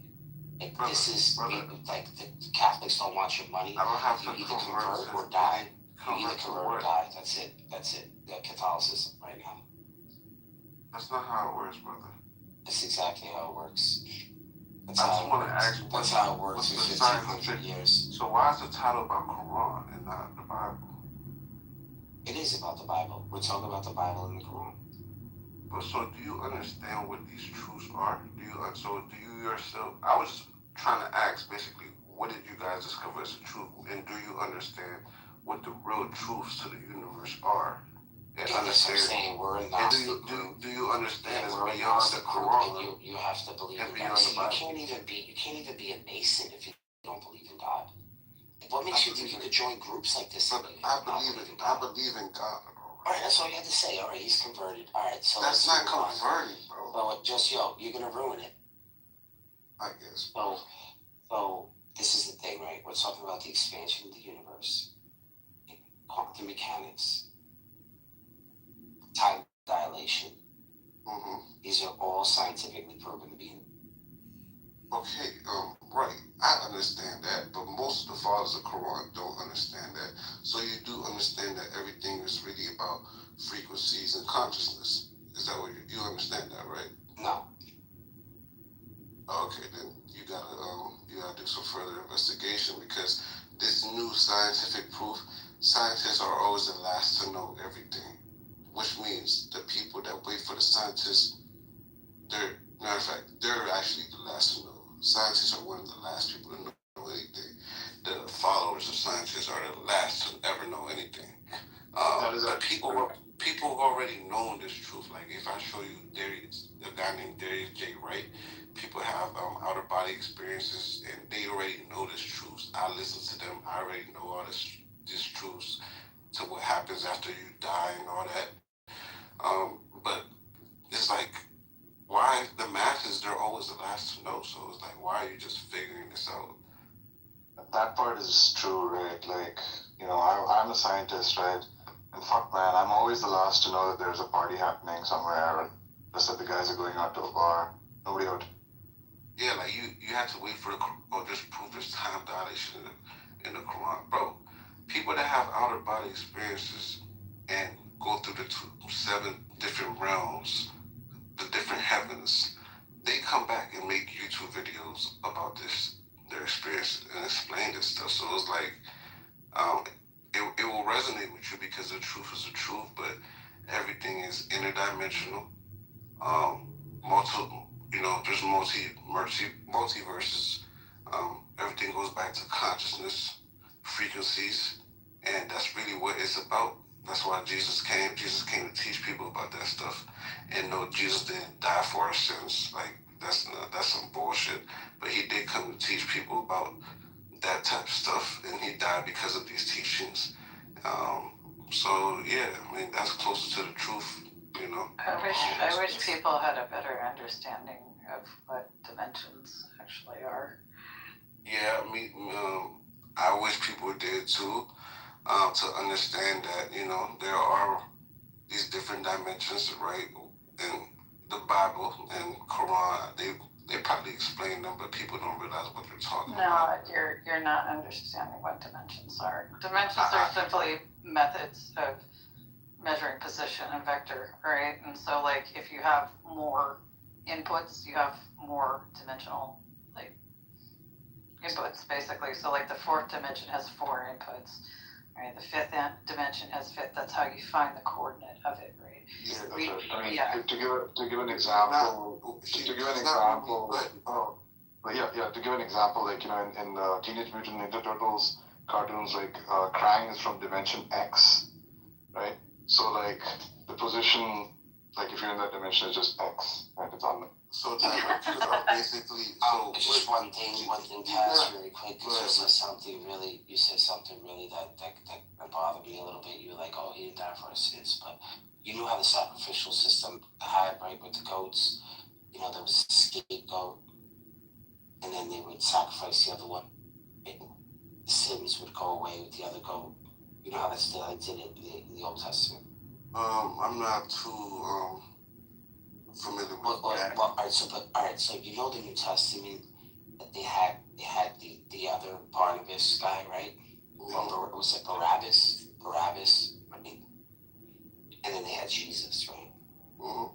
Well, the old sacrificial system, what they used to do is they used to take 2 lambs. And the scapegoat, the one that took the sins, they would let go. And all the sins would be in that one. And then they would sacrifice the other one. So you see, you cannot get away from this system because even at that moment, at his trial, they let the worst sinner. They kept the perfect sacrificial lamb, man that was completely innocent. And so it's still following this supreme word. You can't get out of it no matter what. I hear you. I hear you, but people. You hear me? Yes, so you get right down to the end. That's what I mean. And then the ends of sin and sacrifice, right? Is now you can't kill anybody anymore. Because then now that's it. Now more Christians, like every time you kill one Christian, it's going to be more Christian. So now it just works against them. No, I get it, but people. You get what I'm saying? Like, yeah, even until today. But like, I get it, bro, but people don't. Jesus, he died for our sins. That's the least, I promise you. That's the last thing Jesus is worried about. People thinking he came here to die for our sins, bro. Jesus came here because we were sinning. So in that context, yes, he died for our sins, but it's not he died for our sins. I don't know if you understand the difference. Like so how do you think they knew the bee thing? How about the bee thing? Like they know that bees had female and males. How do you think the Quran knew this information about the bees? Because that information was passed down. From where? From people with the knowledge, bro. It's not hard. So what you need to understand about the world, there's always been people or entities with knowledge coming from the source.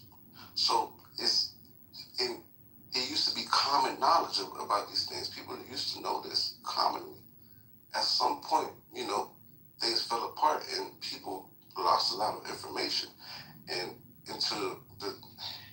Cora was talking about different dimensions. She didn't really say anything different from what I'm saying, but she doesn't really understand that these dimensions are just different ways of viewing light and how light travels. So basically, in these different dimensions, yes, there's different entities that can basically phase through light differently. That's what they are. Heaven is one of those dimensions. Hey Bart, did you know that bee colonies are 95% female? And they're matriarchal? Yeah, that's what I'm trying to tell you. So the ones that are left out in the wintertime, those are just like, because the men are just there. What I mean, with all the male bees, they die. And after their only purpose in life is to create that big, huge bee circle for the queen. Throughout the summer, like that, their only purpose. And the moment they shoot their load in her, they die. Correct. Yeah, that's it. That's just their goal. And then she gets all fat and she collects them. And then I guess the ones when she's done, I guess she puts out this kind of smell, and then the rest follow her or join the colony. Yeah, what'll happen is if you develop there's always one queen in a colony, and then over time a second queen is fed, and developed. And when that queen matures, the colony splits in half, and the first queen goes away, and then the second queen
That's an Italian honeybee kitty. I recognize it. His death is inevitable. So That's it's not important. It's not really important, right? What's really There's a important hive about of what he was Italian doing honeybees near my and house. what They're his really lovely. teachings were, Megatron. That's what's really important about it. People are so caught up in him dying for our sins, bro. That's not important at all.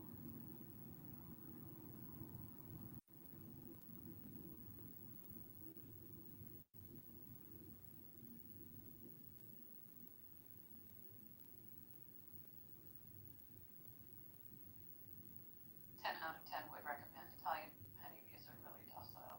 They're like very sweet. You ever been stung Gunther by? Hawk You ever been once stung told by me a that before? bees only sting you if you need to be stung. You ever been stung by one? No, I've never been stung by a honeybee. I accidentally stepped on a bumblebee once and got stung on my foot. That's the only time I've ever had stung. And they died. Yeah, poor bumblebee. But why? Why sting you and die? Because I stepped on it. It didn't mean to. I don't think it would have stung me. You know, it's just I happened to step on it and the stinger went in my foot. So. I take care of bees in my yard. Like I don't have my own hive, but my yard is like a habitat for bees, and I get wild bees and honeybees from a bunch of different hives around the neighborhood. I can tell them apart, and then I have bumblebees. I pile up like broken ceramic, like old broken flower pots, so that they have a place to nest and stuff. Yeah. Or do you believe multi-dimensional existence? I think that you can mathematically come up with really cool things about how matter and other aspects that we observe in 3 dimensions and time can be affected by things that happen in dimensions that are 4, 5, 6, 7, 8, 9, 10, 11, you know, like string theory and stuff like that. But it's all a theoretical mathematic exercise, with the exception of there's a lady that has somehow just recently managed to have like an operating 4-dimensional sort of like experimental space, and I'm not sure. I would have to look at. I would like to see it, but yeah, it's dimensions are a mathematical concept. They're not like there's no such thing as like a different place that's like a version of a third dimension that is like just a different version of a third dimension. That's a multiverse. That's not a different dimension. From what I know, that's a true. It's not a theory. It's that's actually how things are. And each decision. No, these are theories. That's the multiverse. Well, then everything. Yeah, the many universes is a theory. It's a way of explaining certain problems with quantum mechanics that you run across. These are all models that we don't really have the abilities. They're just all mathematical. I mean, generally. Then everything is a theory. Even gravity. Well, in science, a theory, right? In science, a theory is. I would even call them hypotheses, actually, but people use theory in the colloquial sense. But like the many universes is more of a hypothesis, where something like the theory of evolution or quantum mechanics or general relativity are scientific theories, which means that they're tested over and over again in different methodologies, and they've yet to be proven false. So we have all sorts of data that shows that the predictions they make are accurate. I mean, and these things are always changing. Like for example, in the domain of health and fitness, I think orange theory is the dominant term. Yeah, that's true. The thing is you make it seem like, okay, you have all these theories, so you don't believe any of them, or you don't not believe. I don't believe anything. Yeah. So if you don't believe in anything, what's your whole basis of operation? I'm not a nihilist. I've used the reference that seemed most applicable and useful to me at the time. I've got lots of reference to pull from. And then I think about what that entails or what I want to do next, you know? Yeah, I believe in people. Like I said, everybody lives on the one rule, so and people don't die. People do come back, and just relive again. And I believe that people start believing when they died enough times, came back enough times, and deep down they could feel they've been here before, or certain things like that, right? But everything's a theory. Even gravity is a theory, which means it can be proven wrong, or it can one day be proven, oh, that's not actually how it works. Basically, nobody knows anything. Is what I'm hearing. Because everything's a theory. What's not? Well, like I was saying with scientific theory, they're relatively useful models. Like they have an ability to make predictions with a large degree of accuracy, right? So it's not like I have a theory and you're just like kind of throwing spaghetti at the wall. It's I have, you know, a science been tested and tested and tested and tested. So you don't reach theory status without having demonstrated that it's reliably accurate as a model. You know, it might need refinement, but in general, it's reliable. And then occasionally you have like big things that happen. Like we still use Newtonian mechanics. They work well at a certain scale, like, but they're not good for making predictions for like broad scale, like cosmology, you know, and astrophysics, because we've discovered that there are things about gravity and time and space and time that are affected by basically general relativity explains it better, and so we use those, you know, that and same with at small tiny scales. That's where you use quantum mechanics because it makes more accurate predictions. But if you want to build like a machine to make pies, you know, Newton's laws are fine. Laura, how would you respond to a pessimistic meta-induction argument against scientific realism? Stop, Deepak. Yeah, people need to understand science. It just goes along with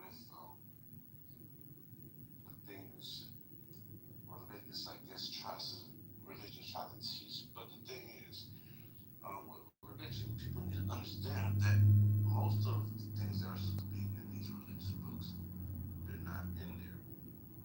And they're not in there because, like, you're talking like you know something. You don't know nothing. I do. Everybody knows this, right? Everybody knows this. It depends on if you want to look within yourself and be enlightened. Yeah, I don't know anything for certain. You know. I know this. The probability that something might be accurate. Yeah, I know this for certain. You know, so it's just that's just the level my soul has gotten to. You know what I'm saying? But you know, everybody's soul is different. Though. There's a lot of people that understand this just like me, even more than me. You know, some people don't understand this. So what makes your intuition more accurate than my intuition? Because that's really all you have to go on. Because well, here's the thing: your intuition is not really fighting against my intuition. You just let me know your intuition is not at a place where you can start basically pointing out and saying this is the truth and this isn't the truth. Or maybe I've progressed beyond that. No, you could have, but I don't believe that's what that is. I believe that you're just not in a place where you can say it's more of a I don't really know, so I'm not gonna pick one. I'm at a point where I can start picking. Or maybe I understand that the you know at its base is, you know, the structure of the universe is chaotic. You can't predict anything with 100% certainty. It's not chaotic at all. It's very structured. It's very structured. There are structures within chaos. There are patterns that form within chaos, right? But they're not, unless you know all the initial conditions, you cannot predict that percentage. But here's the thing though, I understand certain things like what happens when you die. I understand these things, right? I understand where we come from. I understand certain things, right? Some people understand these things more than I do because there are teachers that I could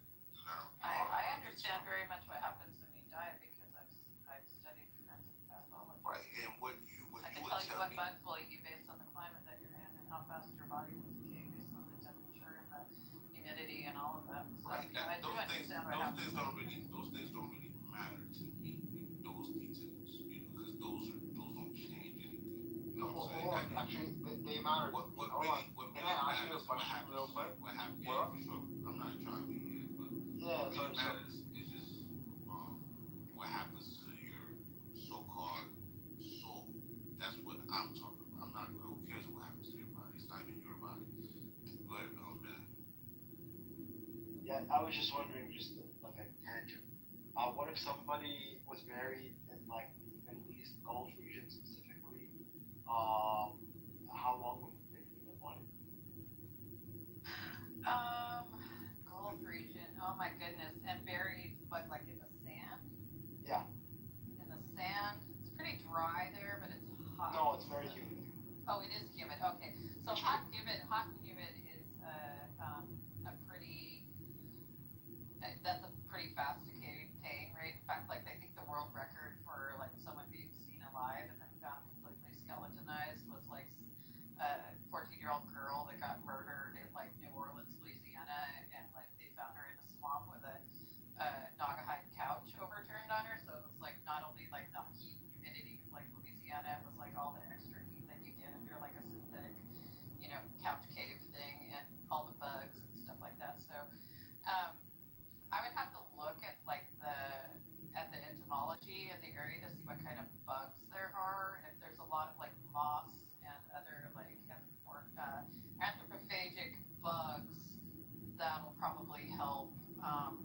But heat, humidity, you would have it somewhat anaerobic under the sand, so that might slow it a little. But yeah, I'd say probably take about 4 to 8 weeks for a month. 4 to 8 weeks.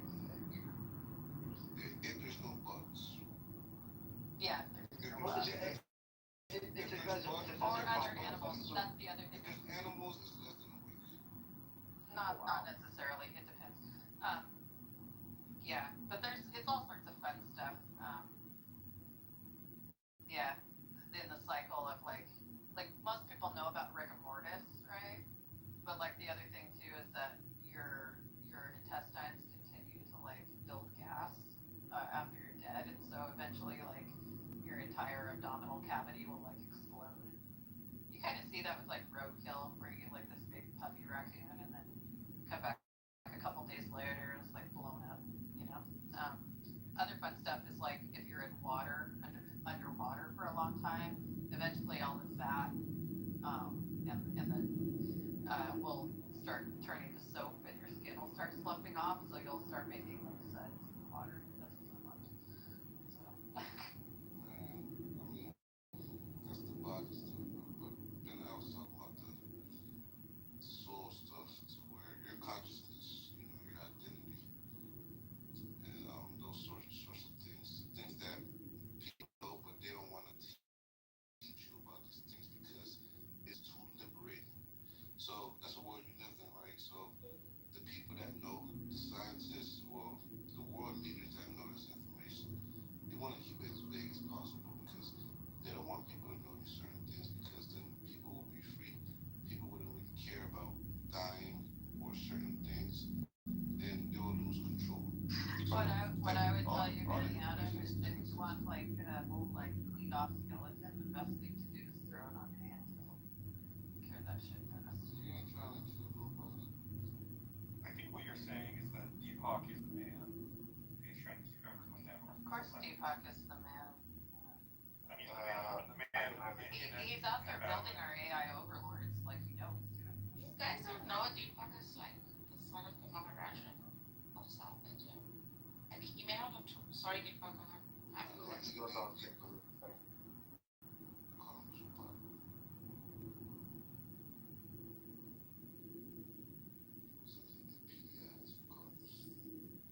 why are you trying to lie entirely? Why do you love humanity so much? It's called a noble lie, Mark. I mean, I don't know how much you know. Obviously, you know in and out. Because you're Mark Ross. This is an ignorant Noble lie. lie is a necessary truth. Mark is just sore and cynical right now because his entire profession is about to like get swallowed up by the thing I built. You and me both, buddy. But That's true.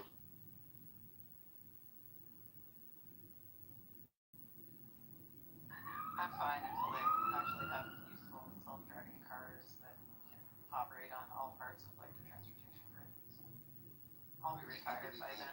You believe in understand what the UFO files, Cora? You mean the UAP files? What? UFO files. Do you know what unidentified aerial phenomena is? That's what it's called. Because not everything is flying, you know. Not everything is flying. We're only talking about the unidentified phenomena. We're talking about UFOs, Cora. The things that come from not Earth, Cora. Not necessarily. Not all UFOs are extraterrestrial. I In fact, didn't say that, most of them aren't. I didn't. Okay, well, It's not all of them. Since most of them aren't, I'm talking about the ones that are. I don't think we have any confirmed examples of extraterrestrial unidentified objects. So this is what we have. You're a good example of. Oh, you know those UFOs they were like seeing over New Jersey. Turns out they were testing for or like in Las Vegas, they have like aerial there's been too many accounts. self-driving aerial taxis they've been testing. There's been hundreds or thousands accounts of UFOs. All of those were not test for. Did I say all? I was just giving some examples of things people insisted were UFOs that actually weren't. You're saying that as in I'm not talking about the ones. I'm talking about the ones that are. You know. There's all the ball lightning. Ball lightning's a good one. But fine falling space debris. Like I've seen like satellites burning up in the atmosphere that look like wild. You're an example of you're an educated person. But that's not saying a lot because a lot of educated people they're so caught up on the education that they miss. I don't know what you're talking about. Like everything about this. I'm an autodidact on most things. So like there's no freaking What'd you say, Nargis? I said, is there a reason why my friend Cora gets hypnotized in every freaking room, either by flat earthers? This is the first time I met her, so I don't know. You said flat earth? Who's that with flat earth? I mean, I just saw a lot of psychoanalysis being given by Brother Jamal in the flat earth room on Cora, my friend. So well, I'm wondering, like, is this a pattern or what? Yeah, no, because first of all, like, it's not any disrespect. I know people love to get offended on Clubhouse, but it's more of a she's.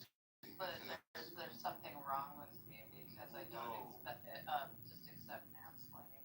It's like No, I'm not mansplaining. You're curious. It's something that's very interesting about you because it doesn't seem like you have. It doesn't seem like your intuition works. I don't. What are you talking about? It doesn't seem like my intuition works. I know it's not a Darn it, intuition work. I don't think your intuition works. Or I don't think you're. Are you saying that in all of my knowledge and exploration for 52 years, that because I don't come to the same conclusions as you about things, that somehow I'm like defective? Like that's very egocentric. Okay. I knew you were gonna make it up. Offended thing. Go ahead. Yeah, so like I don't think we should rely too much on our intuitions, but you know, if you can't afford college, I think you can always rely on in-state too. Yeah, for sure. You know, to people that can. That's what I had. I had in-state tuition. All right, state school all the way. Yeah, I mean, good guy ain't one of those people. But the thing is, like, you're interesting because, well, to the regular human eye and ear, right? I'm not a regular human eye and ear. When they ask you something, I hear what you say, and I basically understand. You said nothing, or you Cass, no conclusions. let me tell you something about myself. Let me tell you something about myself. I don't know. I'm just saying. Let me tell you something about myself that might jive with your UFO content, right? Don't be offended. So I literally am good friends with a man that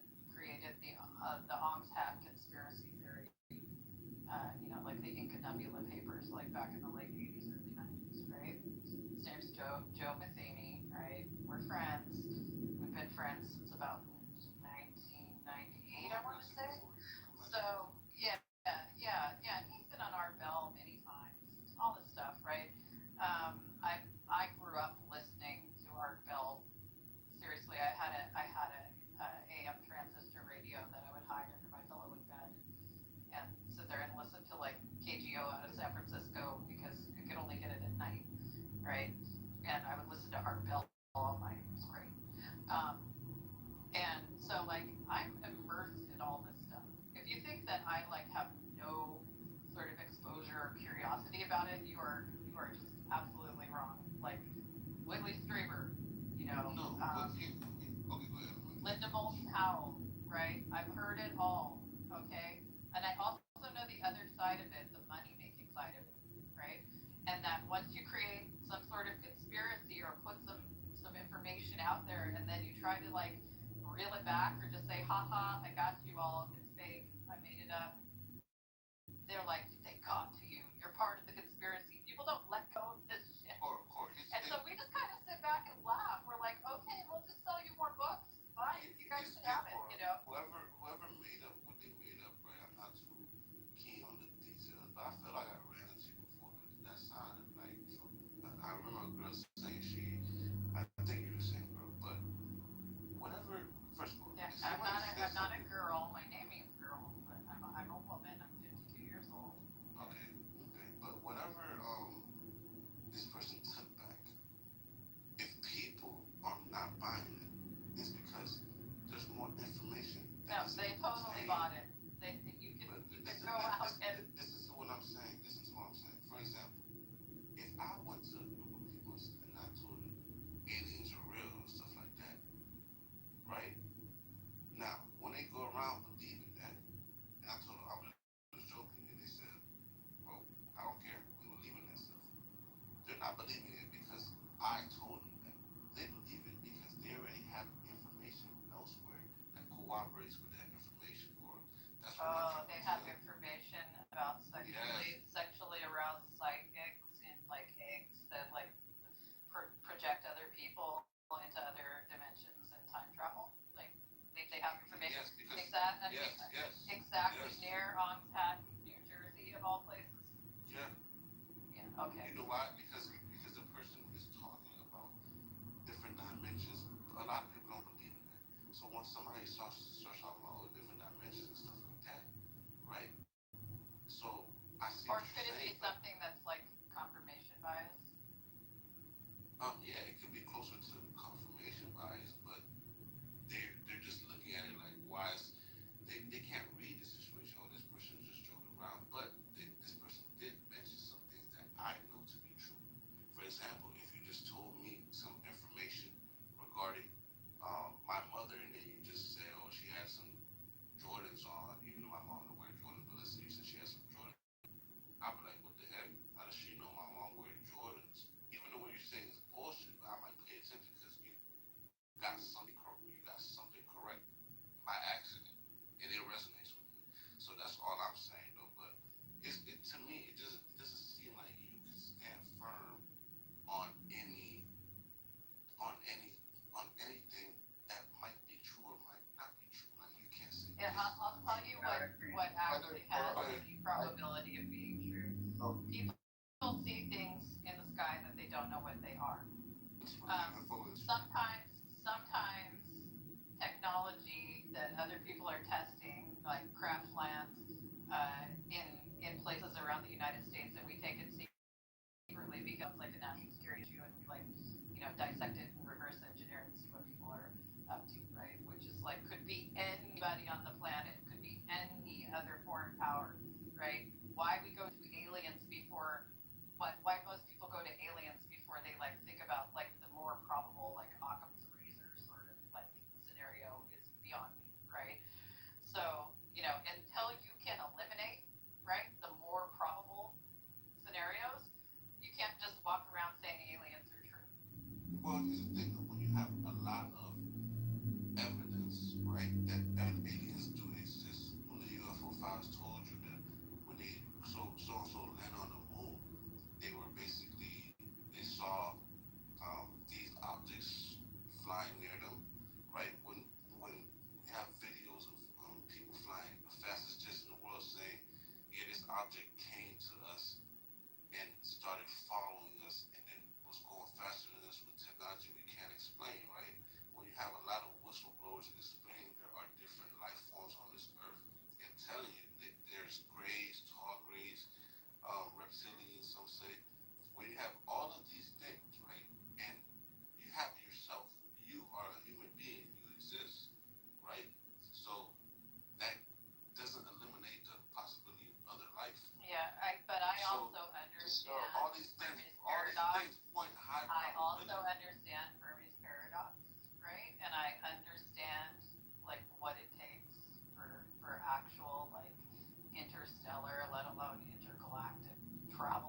just want to.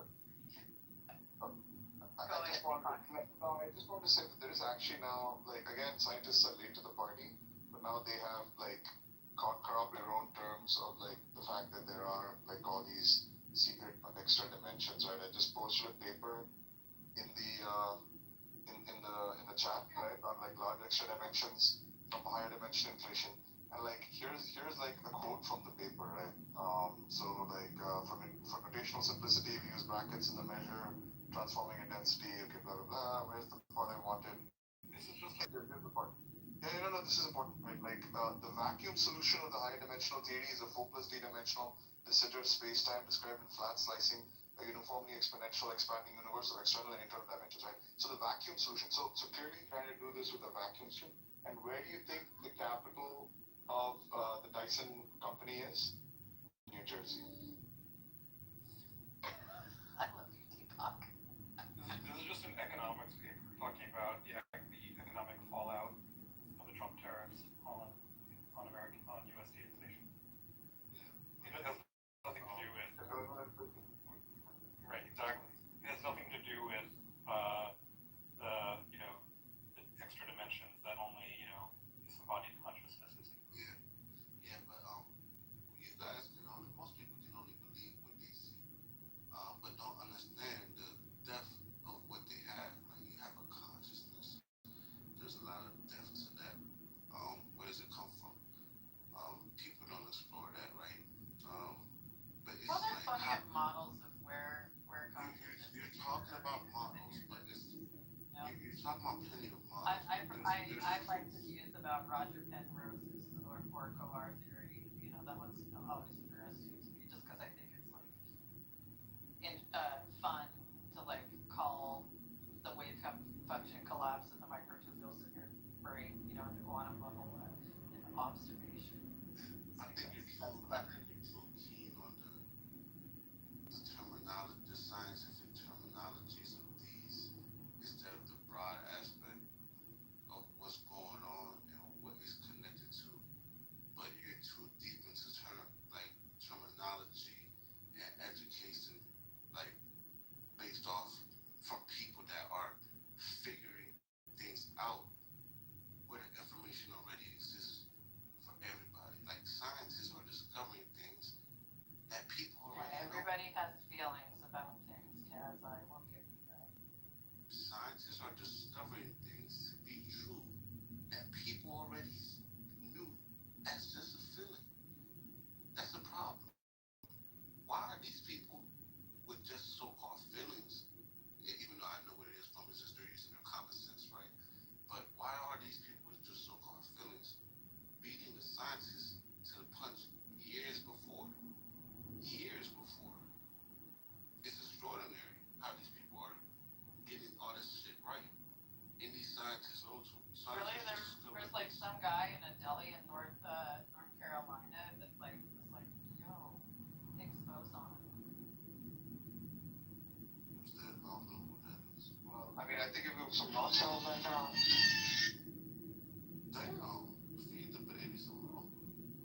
Deepak has the cutest children. It just doesn't seem like you believe in, you stand firm on anything to be true. I get it, you don't know anything, so you just always stand from that viewpoint. I get that viewpoint. Okay, you don't know nothing, so we don't know anything, sure.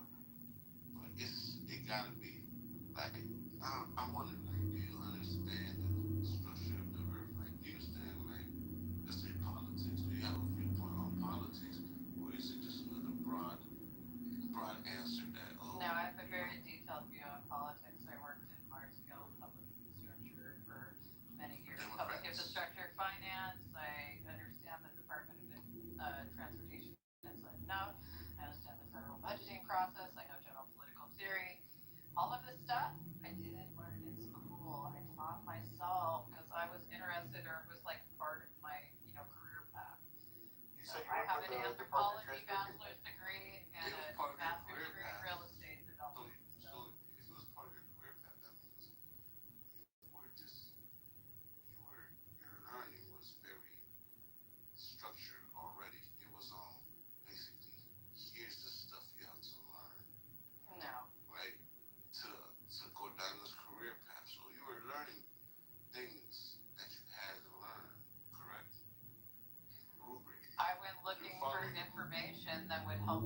achieve the goals and outcomes that I had. That's different. Right. When you're doing things to have a career in a career path, you're really following and learning things according to the rubric, not based off of your own interests. You might say it's your own interest Yeah, afterwards, but you it's can't, really you don't know. No, dude, I'm autistic. I do dumb things like learn entire land use codes for the city that I live in because I find it interesting. okay.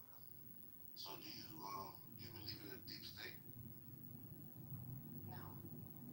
You don't believe in deep I state? believe in, I think there's oligarchs in the world, right? I think that people have relationships that influence things that where the average person is not privy to, right? But that I wouldn't call that a deep state. I don't think there's an overriding conspiracy other than rich people like rich people, and that's really all it comes down to. So if the deep state doesn't exist, then name every government employee. I couldn't tell you right now because I don't know how many people have been fucking fired. Yeah, obviously. See, okay, Mark. See, Mark, let me ask you. I believe in the deep state. I know all about it. I know that I could probably name more government Why employees is it than that those people. some very educated people, right, when you tell them this stuff, it's like, even though they're very educated, they turn stupid. Well, have you seen the movie The Matrix in 1999? Like, everybody's seen the Matrix.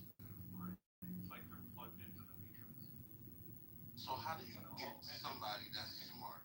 And they're like that person in the movie. His name was Cypher. He was played by the same actor who played Ralph Cifaretto in Sopranos. He was like unplugged. Right.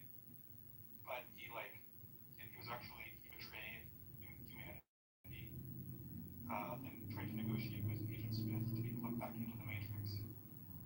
But to live a life. You guys know that Agent Smith. He preferred a comforting lie. Agent Smith might be the savior of the Matrix. After all, Well, savior of humanity. Well, actually, Cypher would have saved humanity if they let him kill Neo in the first one, because then the whole plan would have gone to shit by the third movie. Huh? I gotta look back into what y'all In say. the second and third movie, the Architect reveals that the one is part of his procedure for keeping the Matrix under control. If Cypher would have been successful at defeating Neo in the first movie, then the Matrix would have failed. And, the humans would have been free. No, the Matrix could have sent another. Neo was part of the system of control. Yeah, they could have sent another the one. They could have sent another one, but there would have Then been Zion's more population would grow too instability high. and more red colors, and Zion would get more populated and it would throw off the balance. So Cypher could have saved them all. I don't know. He tried. Saved is the Well, I right don't know word. about saved. He died for their They're sins. gonna Yeah. destroy. Okay, listen. I gotta put that down because I gotta research that. But Cora, how is it that? Okay, Mark and me are telling you there's a deep state that exists. It's inevitable. It's like it's really just that's the truth to it. But why is it that you can't see it? Is it that you're too? Well, No, because I know that human beings aren't that organized. It's not autism. You're too plugged into the matrix. And I can tell when somebody's too plugged in. Dude, I literally just told you I understand the entire structure of the Matrix. Right, she Just sees because the you real letters. understand something doesn't mean you're plugged into it or into it. I'm talking about the deep state. I'm talking about a real life thing. At the end of the movie, they destroyed the Matrix and left no trace. The movie, right? Get it? I'm actually hearing the deep state, Cora, the deep state. Why don't you understand, or why can't you see a deep state? Because I've worked with government employees all the time. I used to work with ones at the federal level, like all the frickin' time. They're not that smart. They're diligent. They're devoted. They're public servants. But they're no like big conspiracy. The conspiracy is among the elite classes, the wealthy classes, right? So this whole deep state shit is just it's like people wanting to have identifying what's in front of them with incompetent people. You've read the Foundation novels, right?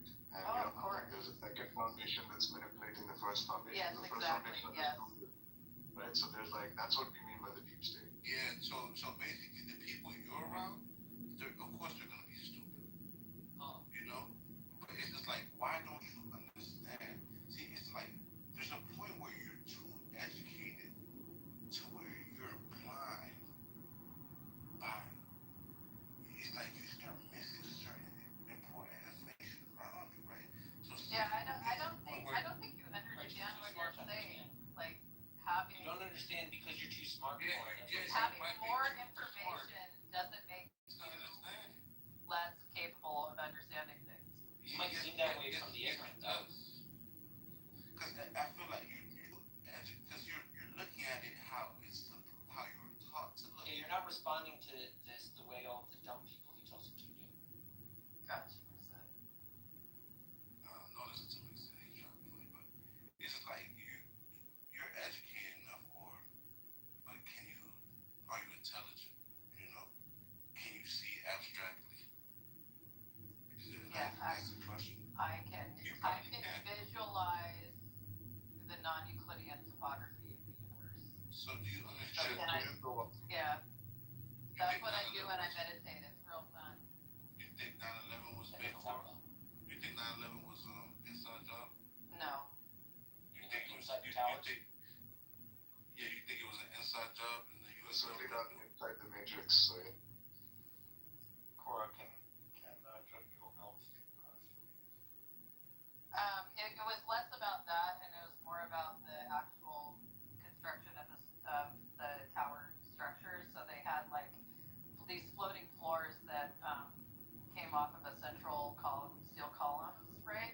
And as soon as you had one floor collapse near the top, it just was like dominoes all the way down. So it didn't really have to do anything with melting beams. It had to do with the weight of one floor hitting another all the way down. Melt the beam.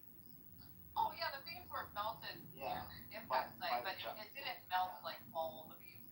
It was like enough of an impact and destabilization to have the one floor start falling on top of another. The explosives also help.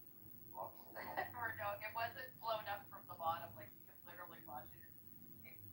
It starts tumbling from the top. Okay, Corey. So and then there's explosions on the way down. So do you think Yeah, it's a one floor coincidence? hitting another one. So you think it's a coincidence that 9/11 has been depicted plenty of times prior to it occurring subliminally on TV? And if you look at like a wingdings font in Microsoft Word in the 1990s, you type in 911. The 9 is like a plane, and the 1 looks like the Twin Towers.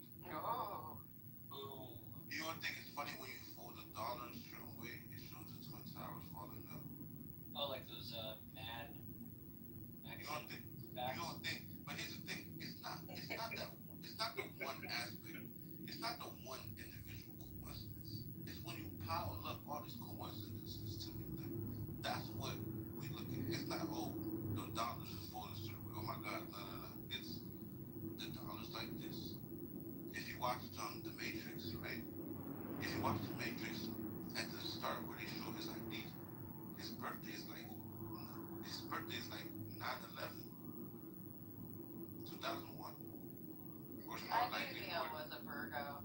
No, it's the date on not his birthday, but the date said like 9/11 to 2001 on the ID in The Matrix. It seems like the probability, right? It seems like the probability of that date being chosen by chance is like 1 in a trillion.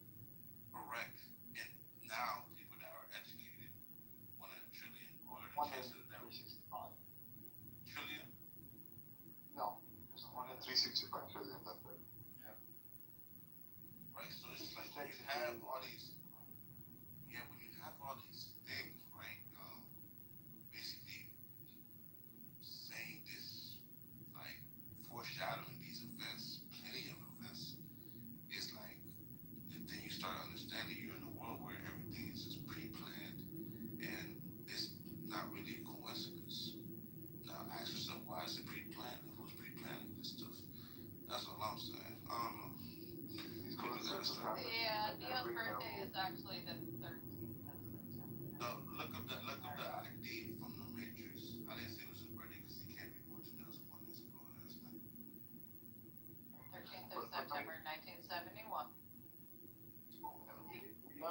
No, I think it was the expiry. I think it was the expiry of this like e-card for the corporation they worked on or something. Let me look at it right now. And the universe, No, his passport expires on September 11th. Oh, the passport. Yeah. Oh yeah. the universe, is could technically last hundreds, trillions of years, to say the least. Like all the possible dates in the future that could have been shown all, the trillions upon trillions of days. What is the probability they chose September 11th, 2001? It's infinitesimally small. That's just math. The universe is just permeated with coincidences at every level, right? Like, look at like the fact that the degree to which a piece, an object, sort of like the amount of effort it takes to slow it down when it's traveling is exactly equal to like how much to how. I don't know, if he got his first passport when he was 20 years old, because he was born in 1971, then, it would expire. His second, iteration of his passport would expire in 2001. And then, then there's a 1 in 365 chance that you pick September 11th, which is near his birth date, so it kind of makes sense, But there's no hard and fast rule that passports have to expire in the world of the Matrix in like 20 years. It could have expired after exactly every 10 years. 873,000 years, or So like yeah, the fact every that 13 trillion years. 20 would be like. And then why would it say it's a U.S. passport? Like, why couldn't they just make up a different country?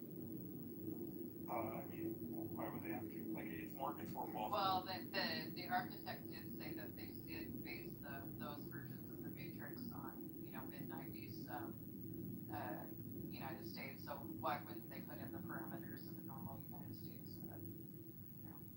government actions? That would make more sense. Why make that step up? They're putting in most of the parameters within the realm of within the realm of like plausibility, but they're tweaking a few, such as passport expiration duration. Oh, gotcha. Okay.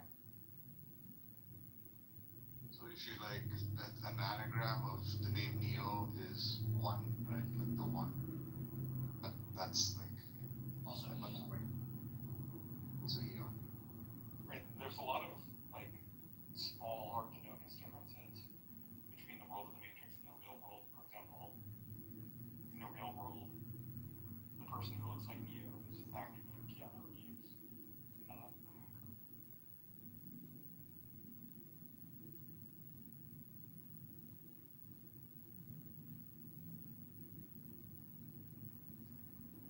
I have to think about coincidence, right? Probability. And like, like depending on how you define what the objective is, right? Like that's how you would back calculate the probability of it happening. But I'm not sure how to like articulate that. You know how like people use fine tuning and there's like the response is that like, oh, like it's because you're looking for something called life, right? Like so, but I'm trying to find a better way to articulate that, like, because there's a thought that I'm having, but I haven't been able to form it yet fully. I mean, it's essentially, that's my problem with like the fine tuning is like, it presupposes that life is an intended outcome, right? Life, it kind of works like that because there's too much coincidence. Like even not yet. And it's the other way around, Cass. We exist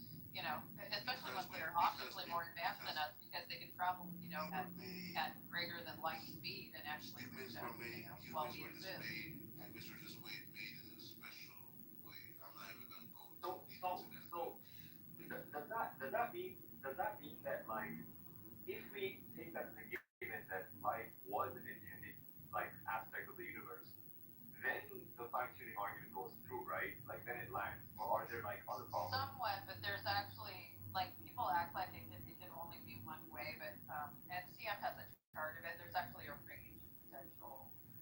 It's not as finely tuned as people think. Like there's a range of potential ways that the things like the the fine tuning constant and stuff could fall and still result in the ability to have some form of carbon based life. So Compared to for legit, I think that is it's called the Rao-Blackwell theorem. You can read about it on Wikipedia and stuff. That's exactly. Yeah, because that's not like what I'm trying to read about. Yeah. I mean, it's nice to think you're the center of the universe, but then that's a slippery slope to geocentrism and flat Earth. I think you should just these things are not coincidences. But planned events, and you get somewhere. I want to ask you a question. Could you recap the multiverse that you're talking about just now? Could you recap, make it make sense? Run it with making make sense so that we can get it going. Right. So everything already exists, and everything exists simultaneously. You have plenty different versions of yourself, right? With little minor differences, and some that you have a version of you that's super rich right now, super poor. But the thing is, every decision you make, you're basically choosing which reality you want to get closer to. That's why people say, just do shit. Like, all you have to do is do things and believe that because you will eventually fall in line into your universe, right? For example, if one of your future selves is living in New York in a penthouse right now, then for you to get there right now, you have to be like, I want to live in New York. I demand a dog picture tax. Let me move to New York. That you're gonna get closer. Oh, sorry. To then merging with that. Said I demand a dog picture tax. You know what I'm saying? Okay. Okay. All right. Now, I kind of ponder that in a corporate structure. Okay. In corporate structure there is shared value that talk about maybe the normal one. They call it the dimension of firefighting. Like smaller company with just firefighting every day. They fight for their living on a small company. But the higher company would want to say a shared value which is belief to see. And then another one which is more of see belief, like the Chinese company. They see the opportunity here, you grab. So then I'm looking at maybe it's aligned with you, but I'm kind of pondering whether the three specific analogy of that. Let's say I like to firefighting. Anything that I do, I have to react to it, and then generate outcome. But other than that, I say, why not I look at belief to see? Then I master the belief to see skill set. Then I get into that, the outcome will be different. So like I am in this verse, and then I can jump to the other verse according to my that one. So I would look at the three dimension.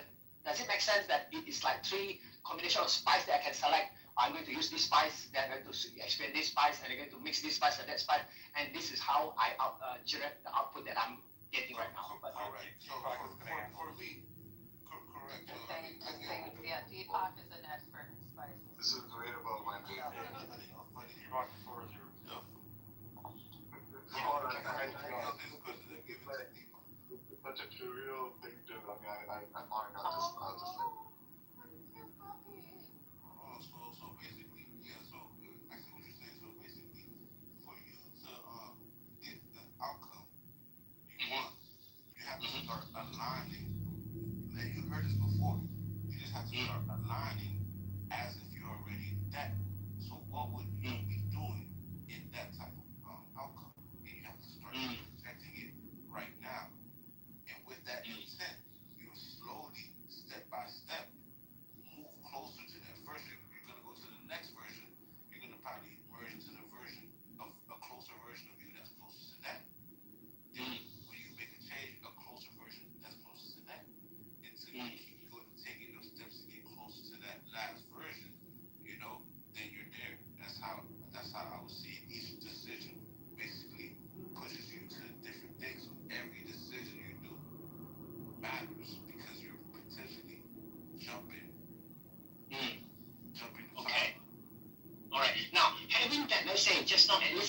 logically say there are three different dimensions of belief system that I can hold.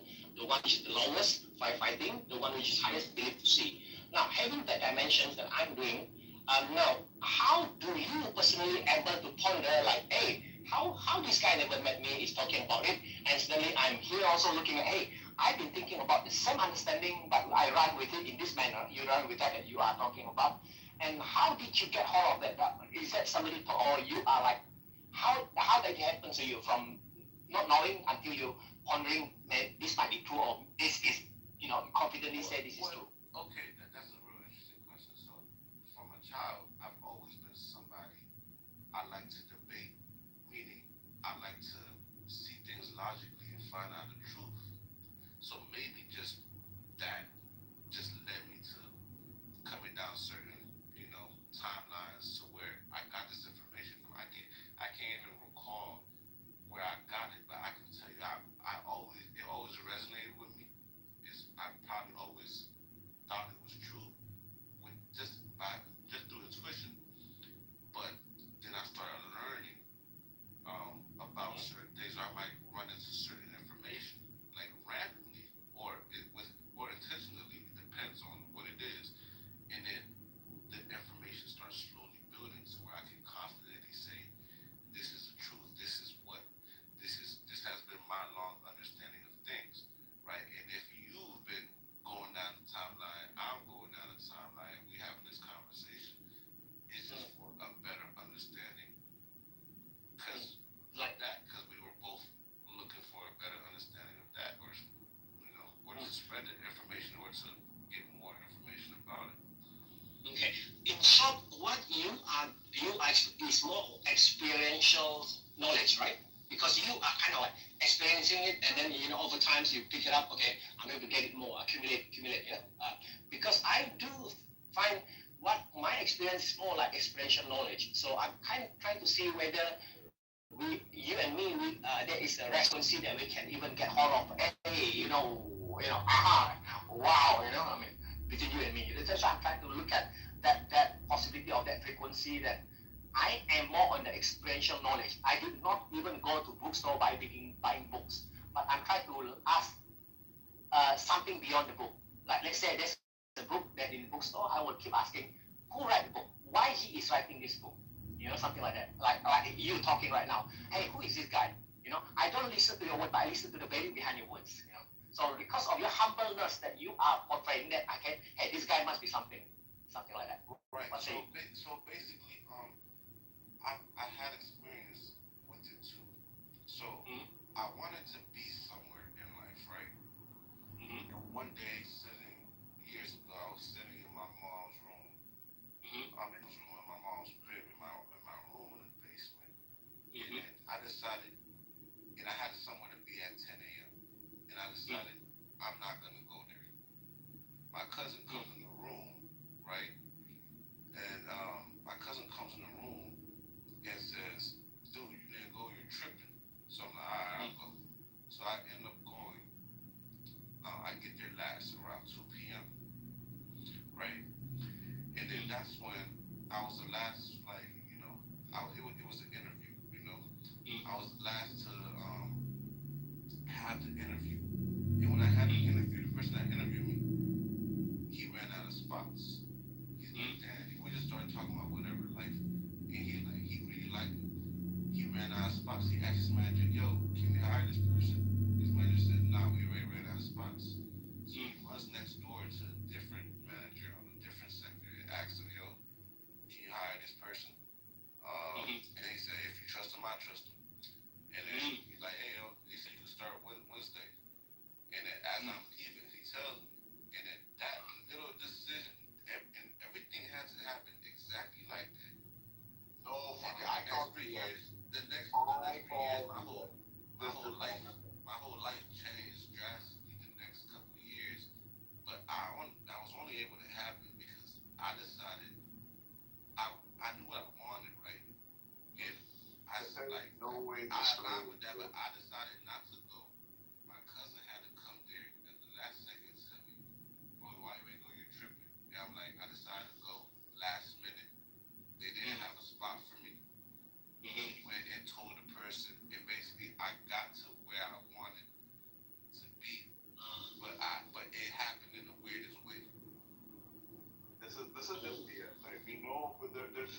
better scientific explanations of what would have happened to you, right? Like we know what like psychological effects of certain sort of substances could be. Mass hallucinations have happened. There's just all sorts of possibilities that are a better explanation of what happened to you in this case. And keep in mind, you're saying there's all sorts of better explanations, but you're not telling me my explanation is not what it was. But basically, it's pretty simple, though, Deepak. But what I'm basically saying is, for you to like everything is just everything already exists. Your version of your best self already exists. So it already exists. It's about you consciously aligning and getting closer to that. Are you familiar with like Hume's no miracles argument? No. Right. I think that's basically what we can apply. But here's the thing: all these arguments are coming after after the fact that these things already exist. This is how life is already structured. So all these theories or things, these are coming after trying to explain to you what I'm explaining to you right now. So people make all these theories, all these numerical theories. Bro, I'm telling you what it is. It's all these things already exist, bro. Saying that whole story where you went and got it, where you were like, you're not gonna go to the job, but then like your cousin told you to go and then you went and you interviewed and then you got the job because the guy asked the other manager. I mean, that's as ridiculous as people saying that, I don't know, like the constants of the universe have to be fine-tuned to like 10 bar 123 or whatever. Yes, everything had to happen the exact way, the exact second, the exact minute it happened, or it would not have happened. That's what I'm telling you. And I understood that from that situation. But here's the thing though, it was kind of like, of course this happened to me, because this is always how it works out for me. Like regardless of what I meant, it doesn't matter. Something always happens, and at first in life, I'm 28 now. At first I used to think, wow, I'm so lucky. Then it keeps repeating itself. I'm talking about at the last second, the craziest thing happens to where I started realizing it's always gonna happen for me. It's so weird, bro. I don't know. I'm just saying, the best way to explain it, right, is that, have you ever heard of the Miracle of Fatima? No, you just told me. I said no. Oh, okay, yeah. So the Miracle of Fatima was a thing that was supposed to happen like something like 1916 or something. It was like thousands of people claimed they saw the sun dance in the sky, right? Thought it was a great Catholic miracle. And now we know through like scientific study that it's actually a pretty rare optical phenomenon, right? That happens when people like stare at the sun and they're trying to expect some sort of miraculous event. It happens rarely, but it does happen in places like Thailand and all that. So now through scientific study, we understand what this supposed miracle actually was. And I'm just saying it's probably some similar explanation in your case, right? It must be some rare sort of optical or psychological phenomenon. Brother Cass, I have a question to you. Brother, hang on there. You see, now the question is this. Just like today, I think now there's a me in the room. Okay, I'm just going to give the context first. The context is that the room, I've been in the room and I've been moved down to the audience and then I come up somehow and then I almost want to leave. I said, okay, I'm kind of like, okay, I'm not being enlightened here. But I said, maybe this is a test for me. I should stay. And because I was like staying, and then suddenly I do not want to put the phone near me. You know what happened? I put a Bluetooth speaker portable. I just want to listen. Suddenly, why am I picking up your frequency, not other person's frequency? That what makes it like, hey, why am I getting the same frequency and resonance? So when I remember when I was in science class physics, the glass, they broken so that they tried both glasses with the same frequency level. It gives that kind of a similar sound, or maybe at least they're saying if you same frequency, you have reaction, the same as reaction, something like that. Yeah, checkpoint. Right, so, you say something. So so in terms of frequencies, things of similar frequencies always are going to resonate with each other. Yes. That's just a rule. That's just a rule in life. How I know? Precisely in physics. Yes. Here's how I know, right? I've ran into people, right? I ran into people without ever meeting them, but I feel like I knew them, right? And I feel like I knew aspects of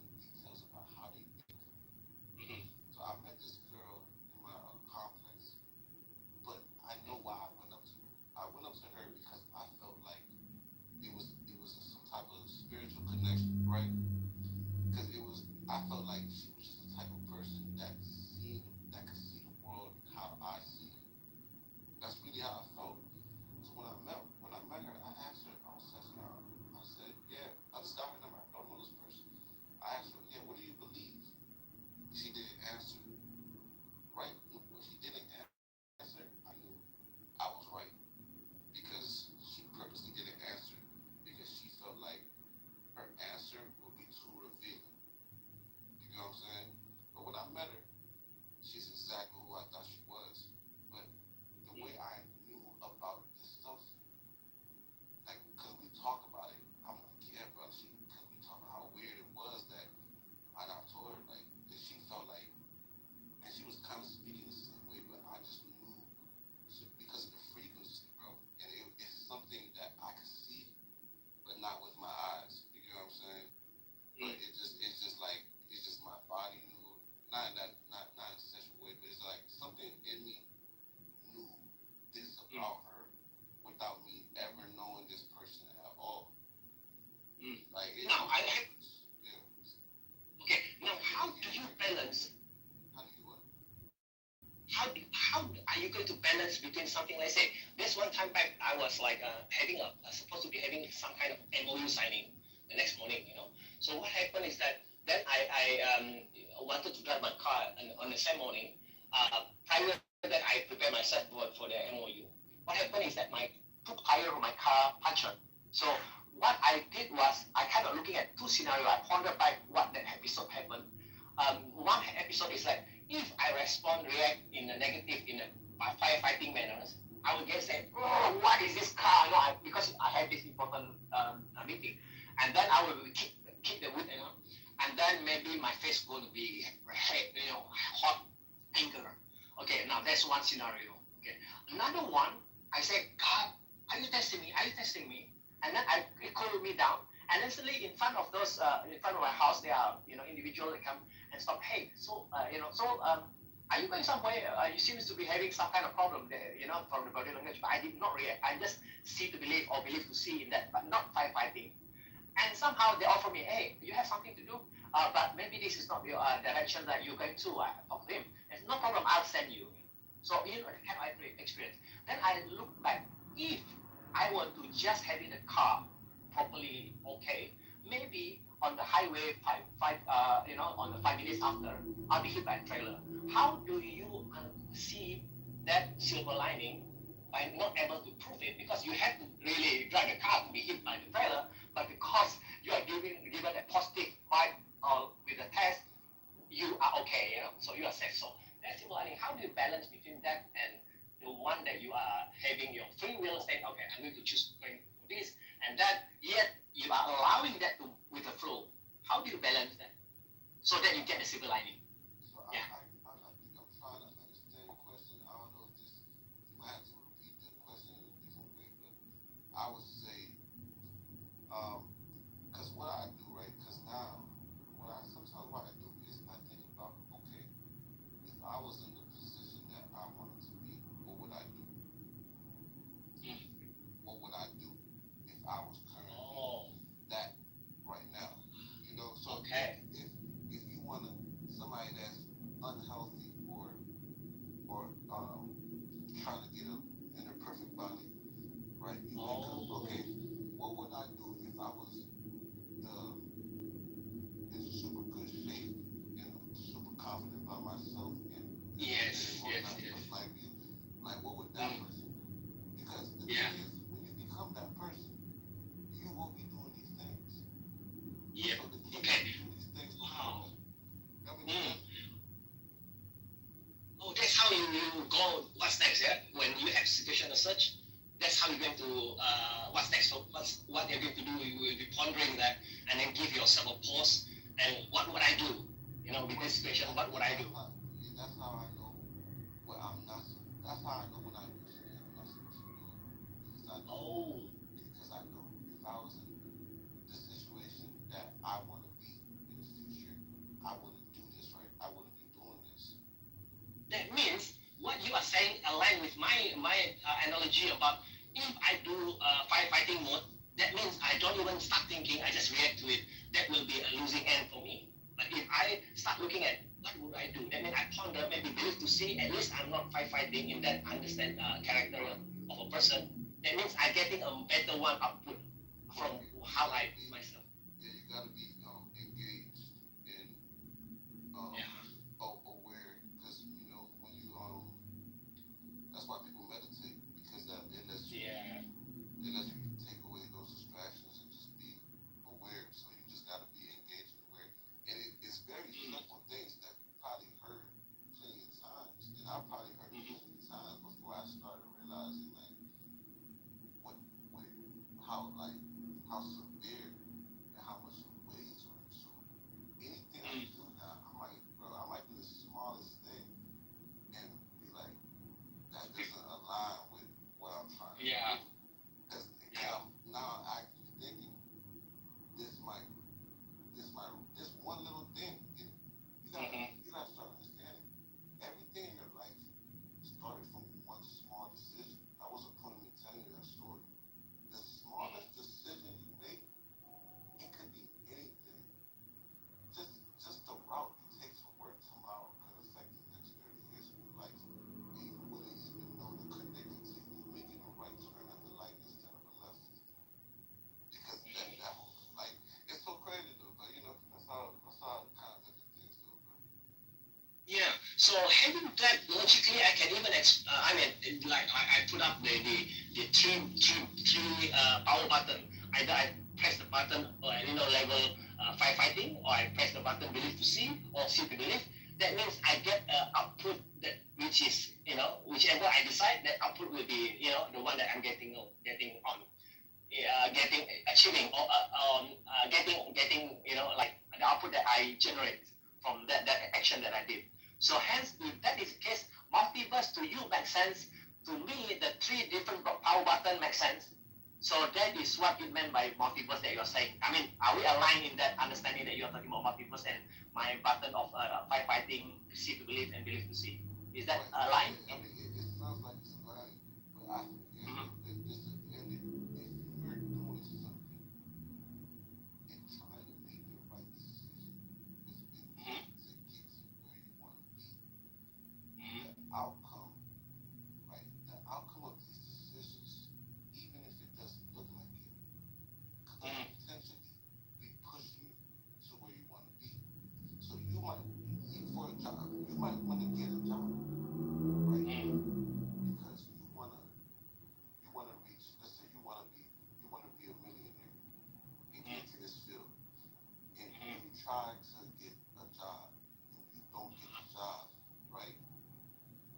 But if you're doing things right, then you're not supposed to look at it like, I didn't get the job. Oh man, like, I start looking at things like, okay, I wasn't supposed to get that job, because you're still going the right direction. And what happened after that was something happens, and I'm like, oh yeah, this is why it didn't work before. This is way more.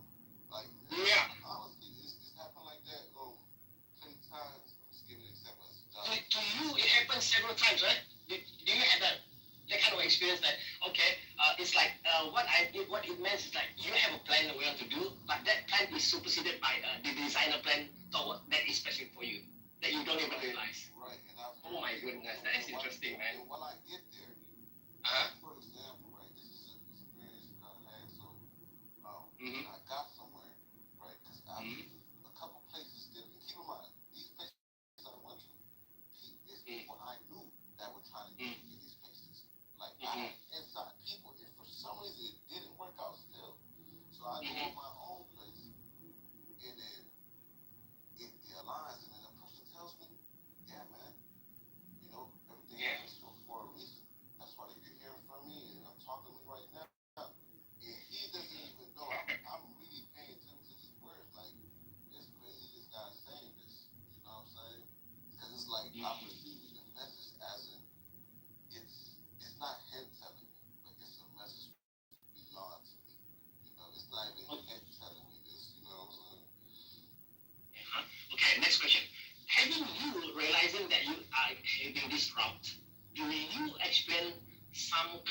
backlash, or maybe people like the route is kind of lonely kind of route, and then nobody, like you overthinkings, this is not true. Have you been experiencing your inner circle, your family members or friends, close friends that even not able to, because some of them may not be able to experience. Have you experienced some kind of they call it frictions, the unnecessary? Everybody around me, I'm cool because I'm fine with it, but because that's my personality. But like sometimes you get to a point where basically only you understand how things, only you and your selective group understand how things work. But the thing is, these people that understand things with you, most of the times they're not near you because they got their own business. Most of the time, it's the regular people that are gonna be around you. And but like I said, like that's just my thing. Like what I know is just what I know. If I run into people to talk about it with, I talk about it with them. But those people, I just live regular lives with them when I run into them. Unless they reveal to me that they know this type of stuff, then get into it. But I'm never gonna try to, because people are just gonna. It takes time for you to even understand certain things and how things work. Or it takes a lot of time. You call what you are getting? Is that something above your paycheck? It's like you are kind of like, okay, downloaded to you. It's like the movie Matrix 1. Everybody has it. Everybody has it. But like I said, most people start seeing it faster than others because it had. I think I got multiple lives or different souls, multiple lives, and they learn throughout these different lives. But there's souls that are more mature than other souls. But I just feel like it's information that's ingrained in everybody, and that's really what all these religious texts try to. That's the true meaning behind it. If you're unfiltered and not touched by man, that's what they're really trying to teach people, right? But isn't everybody now? They don't want you. That will give true liberation, and people will. They No more able to control you, yeah. Yeah, they will influence you. Like for it in a good and bad way. Because now the person that committed murder is sentenced to death. They're not gonna care. Yeah. People are not gonna care. They are more persistent. They are more stable in terms of facing challenges as well, where nobody can plant fear into them because they are kind of able to be agile or something like that. Right. Okay. Now the next thing that I'm kind of ponder. Okay, so if you had experience, how do you tell me? Is that like okay, you said something that you said it is in me. Okay, I'm just trying to understand, because something that when you were saying what you're saying, that flashed to my inner eyes is that looking at SIM card, the mobile phone SIM card. Hang on, not mobile phone SIM card, the one which is the 1980s. The dial up, the phone that dial up that you get internet without the Wi-Fi. The current one, I think 30 years ago. So what happened is that I had to dial up, but I had this SIM card connection. This SIM card is the one that I have embedded values that you talk about. Oh, so you have everything. As long as you are human, you have that SIM card.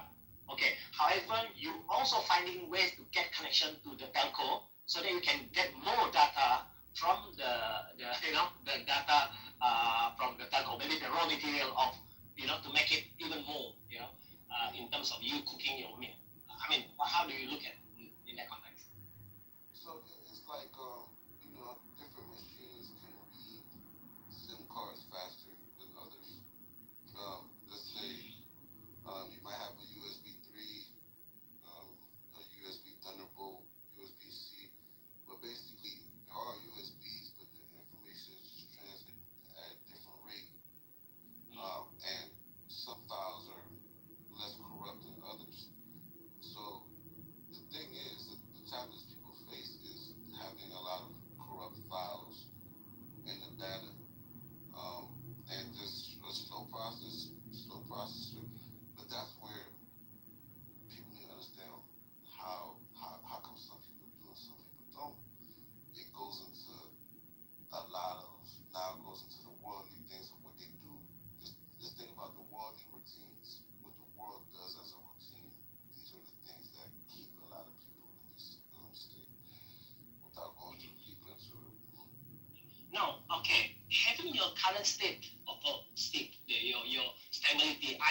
consistent in your performance, or you are fluctuating? Like sometimes you can get it, sometimes you don't. Sometimes you feel.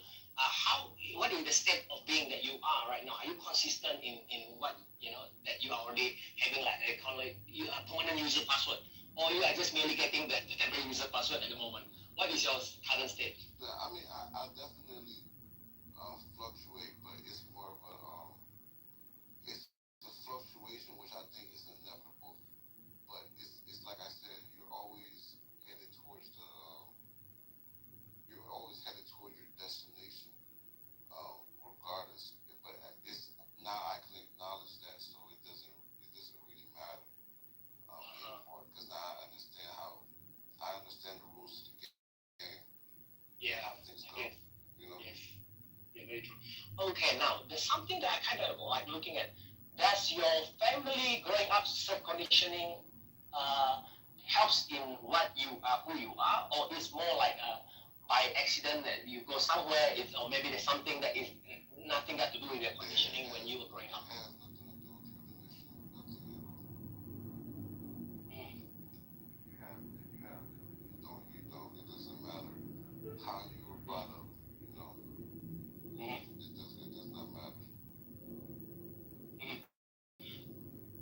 I see your profile here. You have this profile. I'm looking at what your holding values is. So could you just give me some kind of a short summary? What's your holding values? Say that again. Belief system, holding values. Something that you hold on, like you believe in God, or you have some kind of. I believe in a source consciousness, which some people consider God. But I really believe this thing is really in the background, and it's just there. I believe you have a higher version of yourself that is aware of all of this, and just a small piece of your soul is in this realm, and you forget things, and the whole thing is to remember who you are, and you're always being guided towards that. So I believe that after death, you never lose consciousness. You still have your identity, but you and your body, you're not your body, right? So, but you still remain conscious. You still have your identity. You still are who you are. You're the only person that's gonna judge yourself, and based off the life you lived, if you don't feel like you did it right, you're gonna want to do this again. Okay, now you see, there are individuals always vocalize the word the mind, the power of the mind, the power of mind. Okay, now you keep saying the soul, and then there are also individuals that say the soul, but they're not able to get that vibration of the soul, but somehow they use their mind to vocalize the terminology soul, but I don't find that vibration is really awakened. So whereas you kind of like looking at when did you start looking at the soul as a something that is relevant in your context hierarchy rather than your mind. I have not heard that you say your mind as a core driver. So how did you get hold of that? Hey, the soul. Like how do you? So your soul, so it's always like I said, I've always felt these things. When I got older, I learned how to express them. But before that, can you give me some context before that? How was it? As a kid, it's just I always just felt weary, like something's not right. Like the stuff I know is not. That's not what it is. But in terms of that, it's like your mind is what creates this reality, right? When you think, when you see and observe, that's what's creating the reality and the realm you live in. But when I say mind, I mean consciousness. That's why I use that. Okay. Consciousness. But when I say your soul, that's just your that means That means when you were younger, there's an alarm banging on you, which is the consciousness banging on you, like, hey, there's some kind of frictions in you. Is that how it happened? Yeah, like it's just like it's something like off about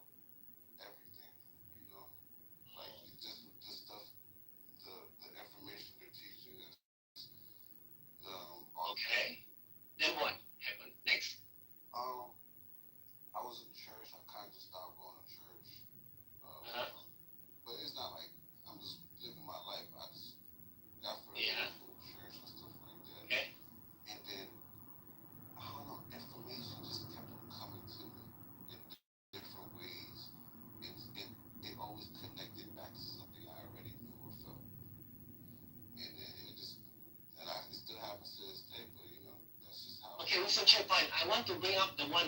What was the tipping point happen? Because when you say you got, there must be some kind of a tipping point. Or Yeah, I'm one of those people. There was never a tipping point. I've always been like this. or maybe you, or maybe, Observed in silence, but I didn't have words for it. But it was no, there wasn't like the girl I was talking to. She had a tipping point. I'm 28. Yeah. Okay. She's 40 years old, and she said she just had her spiritual awakening or something like that, where she started realizing these things. Oh. And then I told her like, yeah, I never really had that. I just realized that I was like this, you know. I never really had a tipping point or You anything. mean even you are teenagers, you already have that kind of like your. I was always interested in these things. Yeah, this is what I see. always resonated. This is what always That's resonated. kind of unique because normally you must have somebody normally must have some kind of maybe a footballer he suddenly broken his leg and then but yours what really happened behind the scene? That's what I'm trying to look at, Like what happened? God obvious, what happened to this guy? I want to see the behind the scene, the director script, Why it happened to you, I'm trying to think, bro. It's just like I was. Yeah. And I was like, I don't know, like nothing, like I can't tell you, bro. Like I never had a. If it was, I can tell you when this day, this is the day I realized. Yeah. I never had that. It's just when it's like, it's kind of like you're asking me, what was my moment where I started walking? I can't tell you that, bro. It's just like. Okay. Have you been bugging yourself on maybe that when you were a teenager, there are moments that you're bugging yourself the last 3 years in a row, like maybe 1 year continuously, like you keep having more higher decibel of why, do you have that moment, like kind of like more profound, spiking wisdomly somehow, Nah, I mean, do you have that moment? I think because even at young, I'm Haitian, so I was born in Haiti. I wasn't born in America. I was born in Haiti, but growing up in church, I came when I was 5. But even when I was in Sunday school and stuff like that, that's when I was like, as a kid, like that's when I was like, why? Like because it's like they were telling me some certain things in Sunday school, and I used to be scared of hell. I used to be scared of going to hell because I was like, and I always just think of it like, bro, how would it make sense that you can go to hell for not being Christian when other people are born without a choice in different parts of the world where they won't be Christian? Yeah. So it just like I was thinking like that as a kid. I don't know, and I can't even tell you that. Now, if I were to say, hey, God office, let's get, that's the one behind the scene. I just asked from God office. I'm just imagining right now, a file about you. I read it out to you right now, something like this. The moment you were there during the time when you say, why a person we have no choice of deciding I want to born as Chinese, I want to born as Indian, I want to born as whatever, so we have no choice. So now, okay, so having that kind of pondering, to me, I mean, behind the scene, I look at, and then maybe the designer saying, hey, I am the designer that I make you, don't ask this question. I want to make you to appreciate why, regardless of what I'm going to plant a seed, but you have to make sure this seed that you receive, you have to plant nicely on a good land. It will grow according, your real time. So that's why you grow with it. Yeah, that's the first instance I can remember. But nobody planted that seed in me. That's how I was thinking. Most people, actually everybody else around me, just took the information as that. They didn't question it. I sat there and I was questioning it.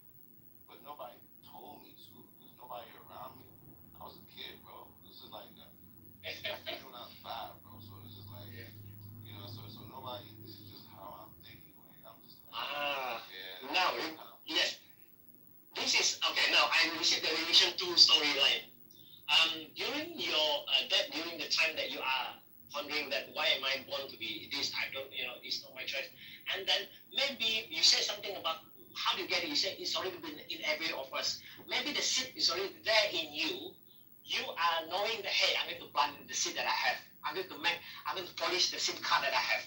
I'm going to service the SIM card that you have. The mobile SIM card that you have. Maybe that's what you did to yourself. That it grows. Yeah, possible. Yeah, because if it's in everybody, then probably Yeah. as a kid. You don't have to look out. You don't have to look elsewhere. Yeah, I just started polishing mine real early. Yeah. Early, yes. That makes sense. That's how I went though, man. So you are also in a way, to me, how you present yourself is like more experiential knowledge. It's experiential knowledge. I know it's knowledge within myself because the way I think and the way I think about things, I know it's not. I didn't learn from somebody, so that came from somewhere beyond me being born. And also some of it is knowledge I just learned that resonates with me. But that goes back to just you truly knowing things. So when you hear things, it's like when you hear somebody say your name, like you could be in a crowd and somebody yells your name, you're gonna hear you can't hear anything else. You just hear as soon as somebody says your name, you hear it because it resonates with you. Oh yeah, just like what I happened to me today. So when I'm living life, I hear information. I'm learning that way too because I know when it resonates with me. I know when it aligns with everything else, and I can tell it like easy. Yeah. The moment that I pick up you, I quickly go to my mobile phone because I had the Bluetooth speaker. I think about 12 meters away. So there's another room. So I don't want to hack my mobile phone. So there was one moment you with a lady. I can't remember who was that lady. Suddenly you say something and then they read it differently, and then you say, "This is not what I meant." Then you are given a chance to elaborate your points, and then I find that the point that you're making, like you are calibrating your frequency to the person so that the person can understand. You see, I'm kind of who is this guy? Is recalibrating yourself to have the resonance that this for that their frequency, not your frequency. So you're not bugging on your frequency. Hey, you follow my frequency, but you are in a way trying to knowing what is this lady frequency. Somehow kind of like, hey, she's okay with it. So when she allow it, and I say, hey, this guy is really you somehow is trying to adjust yourself just to get that resonance. So I was like, hey, I must want to know this guy. So that's where it come about. So it's like your name being called in a noisy areas, still you can hear your name being called. So I kind of like looking at, hey, it happens. I don't know what I go. Wow. Yeah. Hey. How are you? Top to the room here. What's the topic? Scientific proof of the Quran. You guys moved on from there. Actually, yeah. But we are just one of the speakers here. But the title was, I think, with some of the earlier moderator. They come up with that. Okay. Great. So, yeah. Are you a believer, Soul? Yeah, I am. I think Brother Corey as well, probably. What was that? How do you call it? Cass, Brother Cass, yeah. You guys are believers, yes, so. Yeah. Yeah. Islamic believers, Muslim believers. That interesting, Brother Aaron. Okay, let me just, me and him, how do I say, Cass? You are a different space, I'm different space, then we harmonize, not because of our religion. How's that? I mean, that's how I summarize it. I don't operate based off religion, bro. I operate based off of truth and finding the truth through information, which is you get information from the Bible, right, and the Quran, but it has nothing to do with religion. All right. Yeah. So you were inspired by both books, the Bible and the Quran.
depends on the book and the people.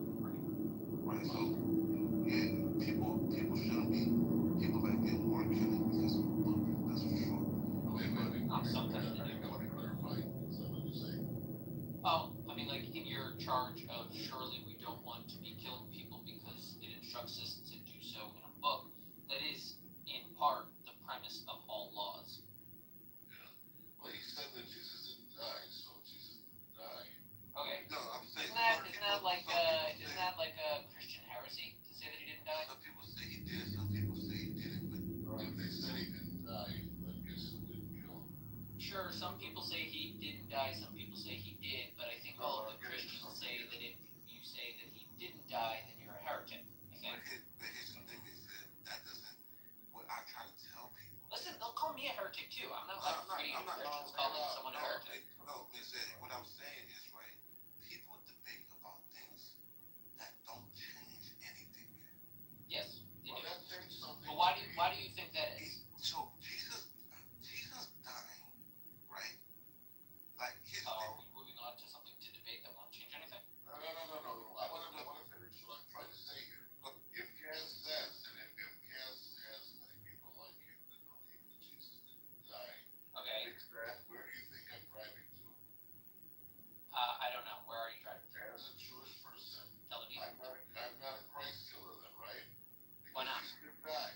If he didn't die, he could have killed him, right? I guess. But it's been that number one accusation of Jewish people that Kaz, I believe, he did. Right. What I'm saying, right? What I'm saying is some people do believe that, some people don't. Obviously, some of them believe to make a Holocaust and Inquisition and crusade and a lot of other stuff. How do you think it's not Kaz?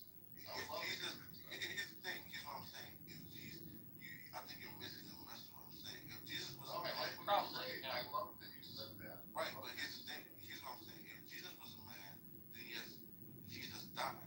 But the fact that some people say, oh, Jesus didn't die. Well, he got resurrected after 3 days, right? So the fact that people say, oh, he died. Resurrected means dead. Some people say he didn't die, right? But the thing is, I think that's just Muslims. It doesn't matter. Jesus had to die regardless some way. Right, that was my question when you started this line of questioning of your broader point of how would debating this change anything? That's what I'm saying. People are debating this, but it doesn't change anything. So people are wasting their time debating things that don't mean anything. But I think maybe because you didn't answer the first question and moved on to your second question, you're ill-equipped to answer your second question. Your first question was, why would anyone debate that it doesn't change anything? One of those premises is it won't change anything if these people debate it. I think they're debating it because they think it might change something. No. Well, they think it might change anything, but inherently, it doesn't change the message. What's important about Jesus is not that he died, it's the message he was giving to people while he was alive. Jesus' death is not as important as his life. So, him dying, let me place it a little differently. You can say that his life was more important than his death, but the contrast, regardless of life and death, is the reality, the truth of what happened in our conception as humans and the Christians as well, more important than the story about what happened. We don't give a shit what kind of story people told about how great and amazing Jesus was, as much as what actually happened. We would prefer to know exactly what happened. What actually happened? Yeah. What actually happened? But here's the thing.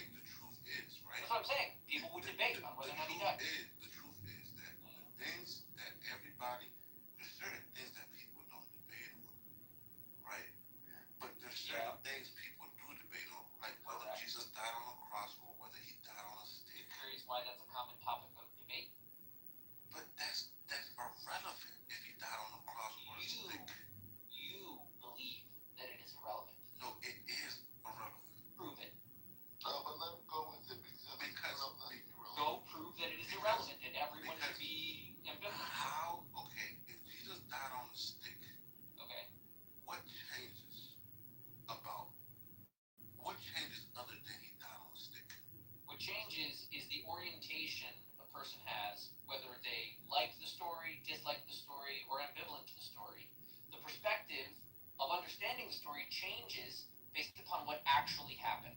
So you're Meaning, saying if he was on a stick and the story changed that into a crucifix, or if he was stoned to death and the story changed that to a crucifix, or if he was on a crucifix and the story was just honestly reporting that, all of those are different types of stories. That's why it matters to the people who care about that story.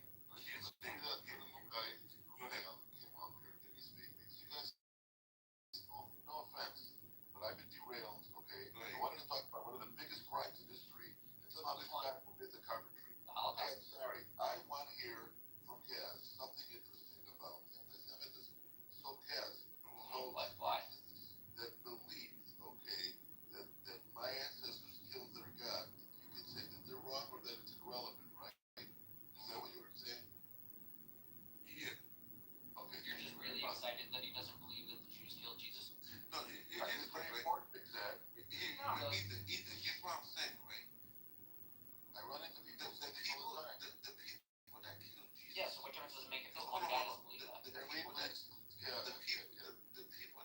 Jesus killed Jesus. Okay. The point is, it doesn't really matter. Okay. Because Jesus was going to die like that. And that, and guess what? The person that sent him here knew this. So that was what had to happen. Trust me. Here's sort of the problem with your approach. It feels like you're sensitive to some questions, like you do think there's like areas of study, but you're kind of making a broader meta-nihilistic point that any conclusion you make will be irrelevant in the broader scheme of things. And like, I feel like you're just trying to battle your own curiosity over the questions. Like, you're right, it doesn't necessarily change anything, but that doesn't mean you can't be curious and figure out what you think I is didn't true. say you can't be curious, but the fact that it is a debated topic means we will never have the definite answer. But these people do. I wouldn't say that. That's not true either. But listen. You might get to a definite answer, but sometimes leads we to solutions. We could get a definite answer sometime in the future. Maybe. Evidence is wrong. But as of right now, right, these people do agree that Jesus did exist and on earth. So let's just build off of that. But when people start to debate, whether it's a cross or a thing, and they start trying to say, you don't know anything because you think, he died on a cross, and you think he died on a stick. Some people think he didn't really die, he got rid. Like, this is the stuff that's irrelevant. So let me tell you why I said it's correct in this case. Because there is a cycle of Christ, which is Annunciation, Conception, birth, crucifixion, resurrection, ascension, and something else. But anyway, so those, they fundamentally are important concepts. If a Christian does not accept any of those pillars of the Christ life, then the entire concept is vulnerable to attack. From that perspective, what happened to him is hugely important because its connotation to the divine and the God. Now, if you make the case for Plato, it really doesn't matter what Socrates could find or it's fine. What's important is their writing, their thinking, their idea. But in this case, for the reason I just explained, it is important.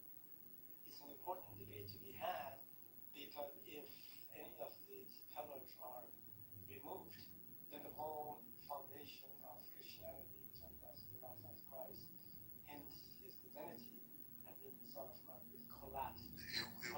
From that perspective, let me just land. From that perspective, it's hugely important. That this is a different case than I give example of the authors philosophy. Doesn't matter to exist. This is a concept. Look, you're saying that, right?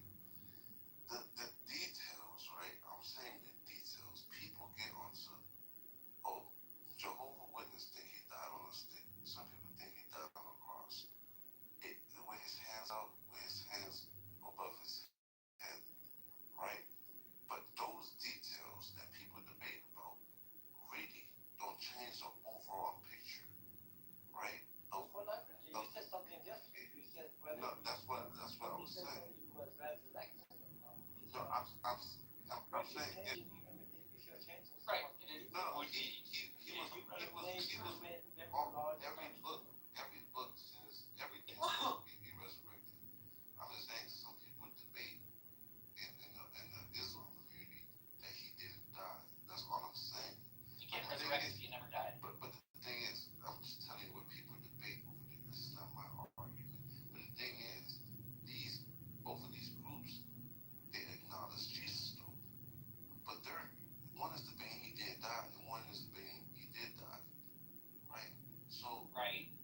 there's a reason, but there's a reason.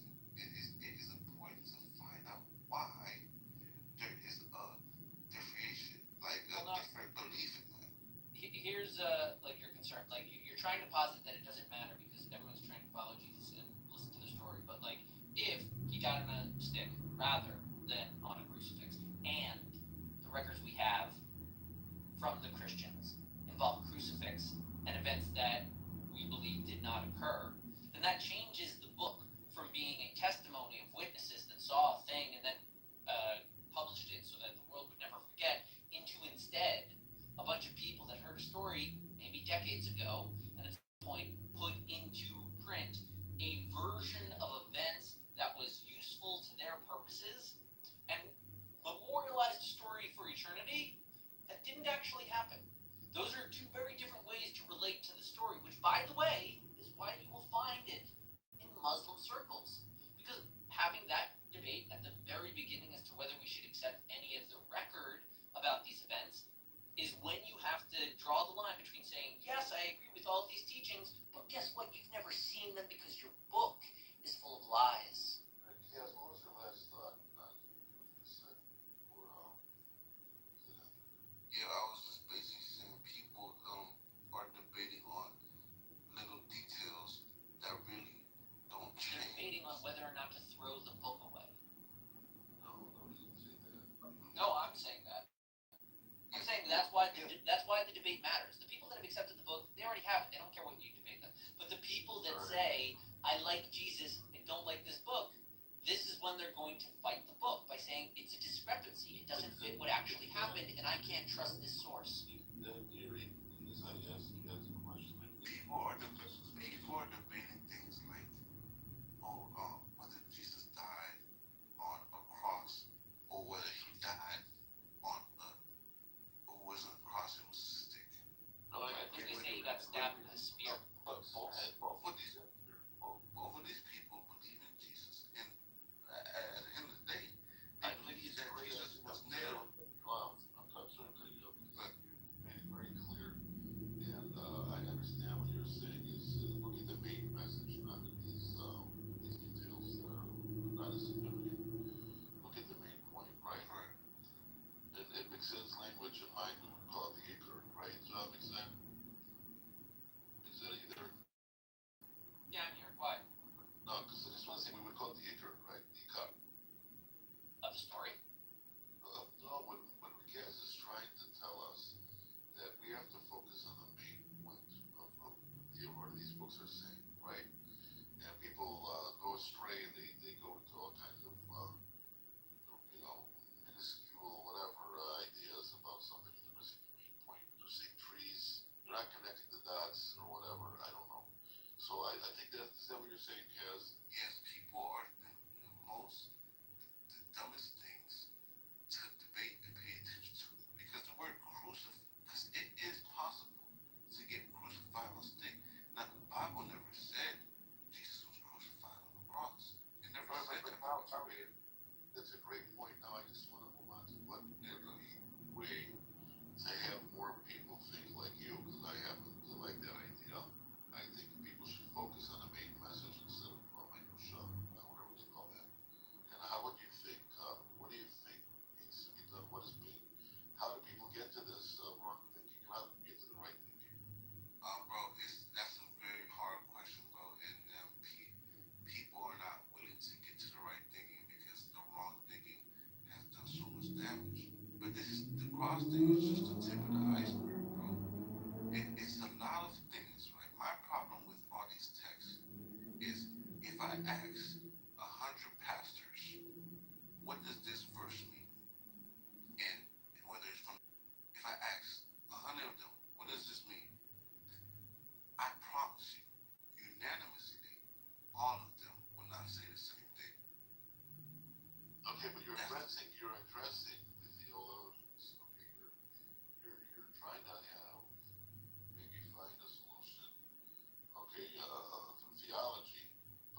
the level of like me being a follower of Jesus.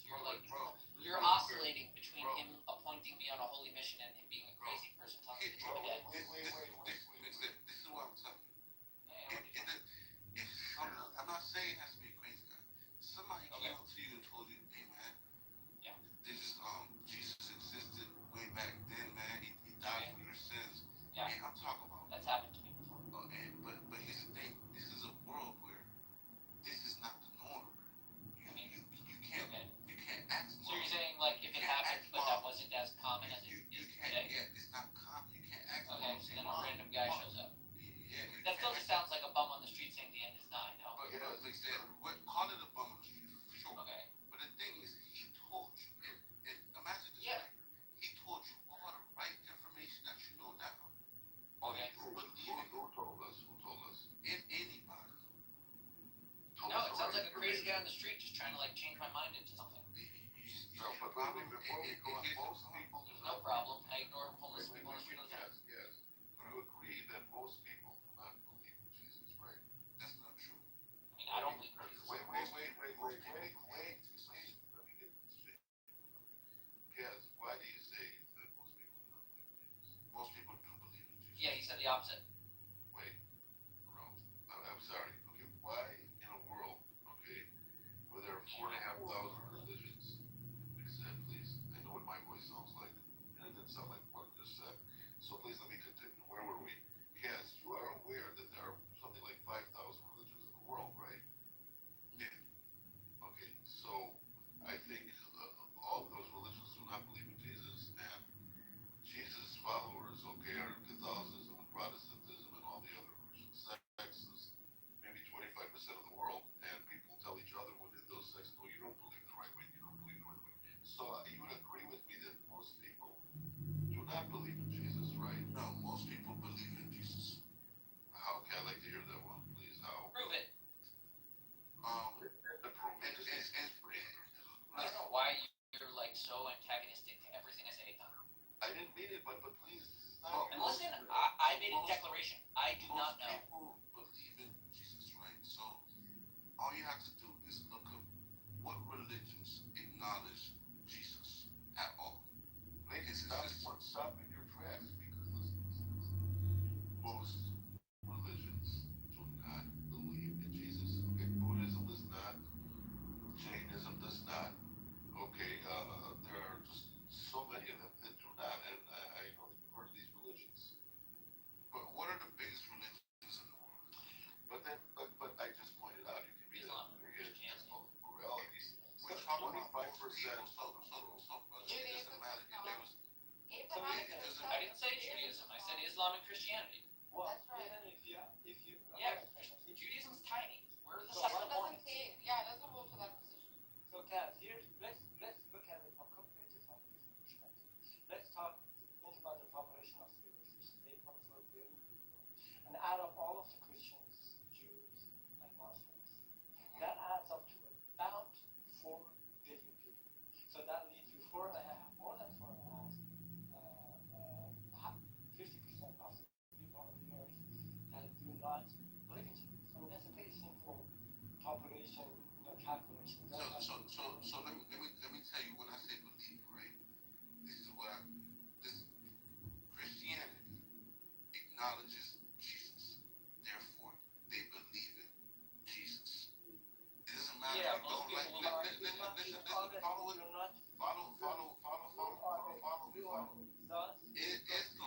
Islam. The Quran acknowledges Jesus. Listen to what I'm saying. Hold on, you're not listening. I mean, really, you're frustrated. I just gave you numbers, mathematically, numbers adding up, and I proved to you that you're incorrect. Now you go back again. Yeah, let me just finish. Now again, you're going back to the same assertion you made before, that Islam accepts the religion Jesus, and Jews believes in democide, you can always have people, and then the Christians. I just told you that what you're asserting is not the case. So please do not repeat your assumption, which is incorrect. So if I'm incorrect, right, you would let me finish and then acknowledge what I said was wrong.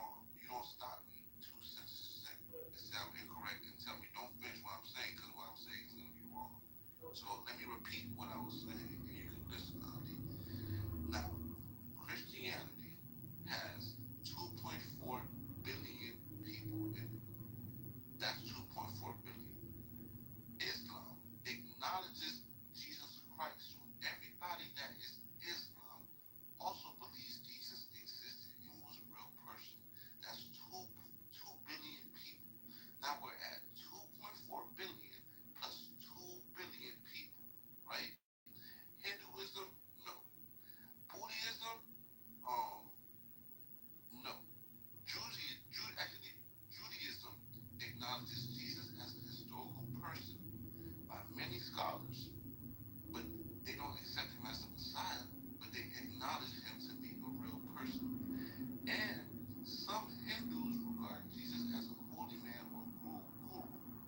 So basically, if we add these religions up, right, the 15 million from Judaism, the 1.2 billion from Hinduism, the 2 billion from Islam, and Christianity, 2.4 billion, most people on earth believe, or you could put acknowledge, Jesus Christ was real. What does that mean? So No, that's no, the same. Kaz, I gotta stop you. Go ahead. No, because you're not. You're saying that Am I wrong? Wait. Some people see him real as an historical figure. Some people see him real as a Messiah or a Redeemer. Some people see him real in a telephone book, and some people see him real in something else. I mean, Kaz, I can say that everyone sees that Adolf Hitler is real because 8 billion people acknowledge him. I think you mean believe in it. What? When I say, I think you mean to say there are millions of people that believe in Adolf Hitler because they acknowledge that he was a real guy and that died. No. Let's go back to Kaz. When Kaz originally said that he said most people believe in the things because there's a majority around that world. There's a majority of people who believe in that thing. correct. Did he say that? That's what I said. That's exactly what he said. So I was pointing out, and I think Ali was supporting this idea of mine too. Vast majority of people do not accept Jesus as their Christ and Savior. I didn't say that. You're saying that. What?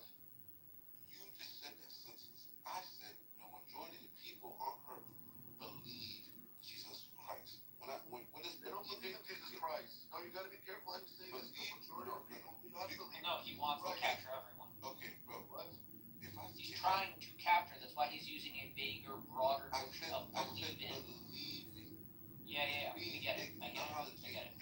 I acknowledge. I believe that he existed, therefore I also believe him. I believe him exists. Right.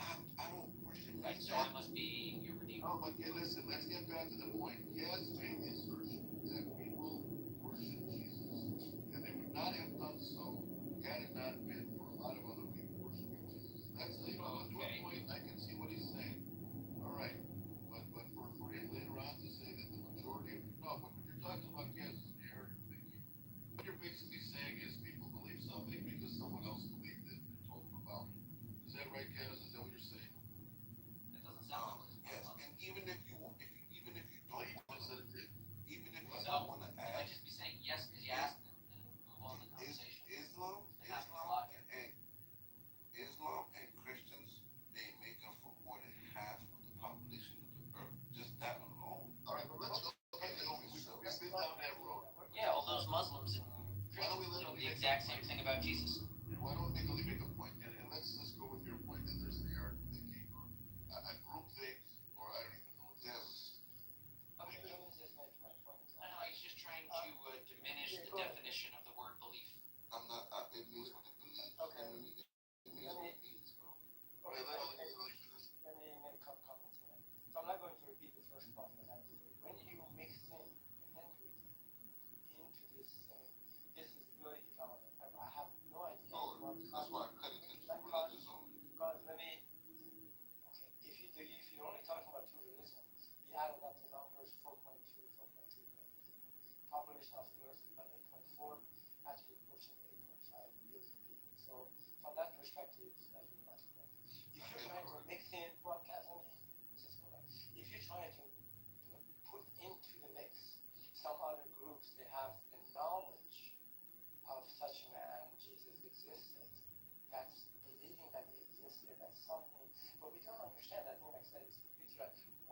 me, before you answer, I want to ask you two questions. One is one question, one comment. What is your definition of believing in? That's one. Second, there are people actually don't. You said, well, you're not going to believe anyone. That if nobody else would have told you about that individual, actually somebody taps on your shoulder, you said, look, I am the Messiah, or whatever I am. And you said, this is not possible. It is possible. I will tell you, Khadijah, the wife of the Muhammad, was the first one actually believed in him without having anybody else telling her that about Muslim Quran or anything like that. He believed in her husband. So there are people, individuals, foolish people, actually, not all the time, but probably perhaps in the majority of cases, they believe in somebody saying something, particularly in the spiritual realms. So that was my comment, and then let's go back to my question. Tell me your definition of belief in the context of people believing in Jesus. What do you mean when you say Believe means to believe something exists. So if I tell you, do you believe in Santa? You would tell me, no, you don't believe in Santa because you know Santa is not real. And would you say you believe in Hitler? Yeah, I believe Hitler is real. Right, you see how you're like losing the sense we apply. Like I say, like would you say you believe in Donald Trump? You believe in Vladimir Putin. You believe in Bibi Netanyahu. You believe in Hamas. Being like, you are losing the meaning of the word belief in order, it seems to me, motivated reasoning, so that you can capture, like I said earlier, as many believers in Jesus as you can shake a stick at. And that's just not actually what you really want to be doing. You want to find people that actually do believe in that man. Not just believe that there was a guy. The word to believe here is used, what's the word holistically? I think in one hand, believe means to worship, and another part, believe means to acknowledge.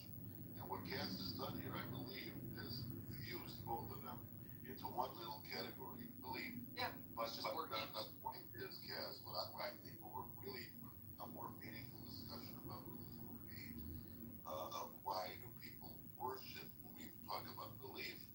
We're talking about why do people worship Jesus, right? And to say that, to use the word belief in two different sides of the coin there, I think is how am I using the word in two different sides? Let me tell you what. If you would have used people having knowledge, that's the only way I'm using it. If you would have said people have knowledge of Jesus existed, fictional or real, that would have been a different story. But I think people have knowledge of hold on a second.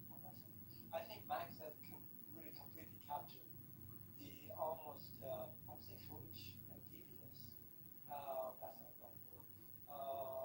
Anyway, that you capture as many people as you can under this umbrella. So if you use the people having their knowledge of, and I should mention that, that's a different story than the discussion we had. Most people on the face of the earth, they have the knowledge of Beatles existence.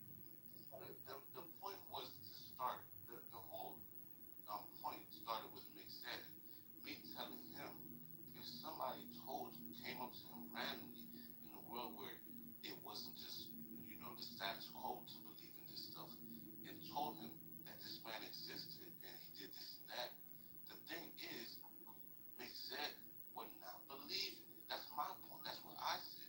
He wouldn't believe in it, right? So that's why we went to a point to where we're talking about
at Lech Lecha, and then it seems unprompted. It's not clear from the verses explicitly why God is deciding to speak with Abraham. In contrast to like Noah, or who was that guy, Methuselah or Enoch, that said like he walked with God. Right? Those have like some commentary. Noah, it says that he was righteous in his generation. Abraham, it has the little story of Terach and his father and his brother who died in the lifetime of his father, and then like it ends as if like the end of the genealogy, and then it just starts the next chapter. So, so I'm saying it is somewhat unprompted. The rabbis filled in the blank and explained why was his son dead, what was Abraham doing, and how he was, fighting idolatry. But inherent within even like that starting point is acknowledging that there's some kind of history that they're ignoring because he's 75 years old when it starts. Yeah, you think they're ignoring the history in the Bible? No. The Bible isn't ignoring any history. It's very focused, but it leaves things deliberately ambiguous. So, like in the example of like Abraham, when his entire mission starts at 75, the Bible is referencing there's a whole life of Abraham that is just not pertinent to this story. When Moses starts saving the Jews at 80, it's saying it tells us a bit of his early life, but it says everything up until the 80 is again not what this book is about. But here's the thing, right? You think that the Bible doesn't include this? Or the Bible doesn't include every fact that ever occurred. There are several times that Abraham, over his 175 years, went to the bathroom, and the Bible didn't record any of it. You know they have the Ethiopian Bible, which gives the additional context of Abraham's life. Yes, there are many unofficial additions that have been added to the Bible, which, by the way, if you read the Bible, it's explicit. You're not supposed to do that. But yeah, there have been many that have written books after the fact and tried to add them on to the story. But I want to ask you a question. Because I like the theory that people believe things because there's a mass following. Yeah, and most people only believe. If that were true, then we would all think the same thing. So it must be untrue. Most people do think the same thing. Oh, really? Then how are we arguing right now? We're just like if we accept as true your premise that people only ever agree with each other, then no one would ever have a unique thought. Most people agree on most people. So how do you know if you're talking to somebody who's just believing what their friends believe, or if he's genuinely thought his own thought, and you just have to talk to him either way? They're not open up. I would like the way of thinking. They haven't explored. Most people. Oh, I understand. You console yourself of not being able to change anyone's mind because you say they're not thinking for themselves, because if they were, they would agree with me. Instead of just agreeing with that big group over there that also disagrees with me. You're the only person that can change your own mind. But when I agree. Somebody hasn't. You're trying to say that you. Once I see it, somebody hasn't dove into other realms of possibilities, right? Then I could tell you're just doctrine, just doctrine. But yes, if most people. Okay, you're just calling me indoctrinated. I'm calling you dumb. It makes no difference. I'd rather be called that. Ethan, go ahead. Yeah, I know. You have to be to have this idea. A lot of people are going to call you dumb. Steve, please don't come on this show. All right, Cass, if most people of the world were atheists, you believe in being atheists? No. Of course not. Right? Why then would you not go with the majority of people? Because I have just follow what the majority of people are doing without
unbelievably patient with this man, and he whittles his way out of every argument. I whistle my way. Progress of yes, you are. I really honestly think you lack a combination of the level of generosity on his end, and that's part that was afforded to you. Generosity to just being Yeah, respectful in terms people. of the asking the question and taking your problem seriously and trying to address them. But my That's what Jesus tells them to do. You are not tracking. You don't understand. I'm tracking everything you No, hold say. on a second. Hold on, man. Get to your point, bro. Get to your point. Don't act like a 2-year-old boy with a diaper rash. Okay, be quiet. What I'm trying to say is,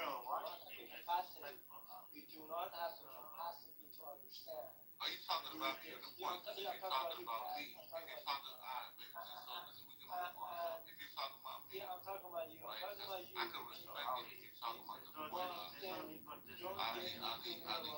Give the mic back to me. So anyway, Give the mic back to I'm just talking you. about Get out of here. Out of here, not talking to the point. You don't have the mental capacity to understand what it is. Okay, are you done? No, I'm not, because you keep interrupting me. I said, if you're going to engage with I'm not going to engage. Okay, that's right. Then say what? The rules and how many shots. Hold on a second. You're asking me to actually, I was not talking to you. So what I'm trying to say is, Ethan, honestly, I would slightly appreciate your patience, level of sophistication, posing the question, and also engaging in to get an answer out. But this man had a capacity to whistle out from everything that's been generously offered to you in terms of explanations and questions and reasoning. I have not heard a single word of common sense reasoning out of this man's mouth. I think he's trolling and you can't understand common sense. You're not capable of understanding common sense because you wouldn't understand that, bro. But basically, that's what it is. I think Kat, what's Ali, he's gone, but he's upset because you're touching a hot spot with him. I mean, like, he doesn't believe in God at all. And yeah, Tim is also, he's Jewish, but he doesn't believe in God. So, yeah. Well, he's Jewish, but You believe in God? What? You believe in God? That is the conversation on my end.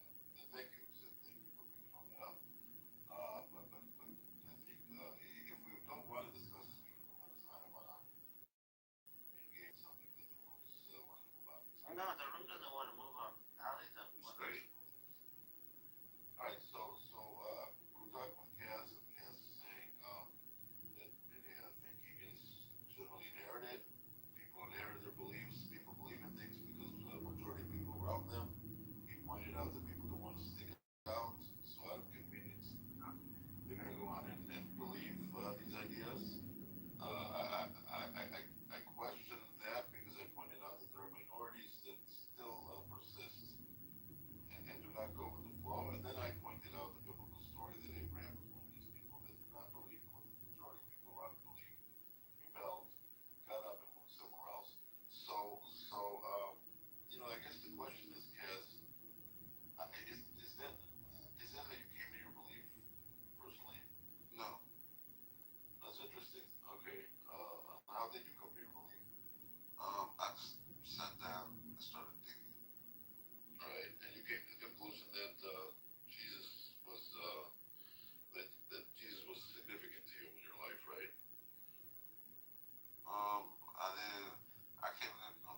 say that.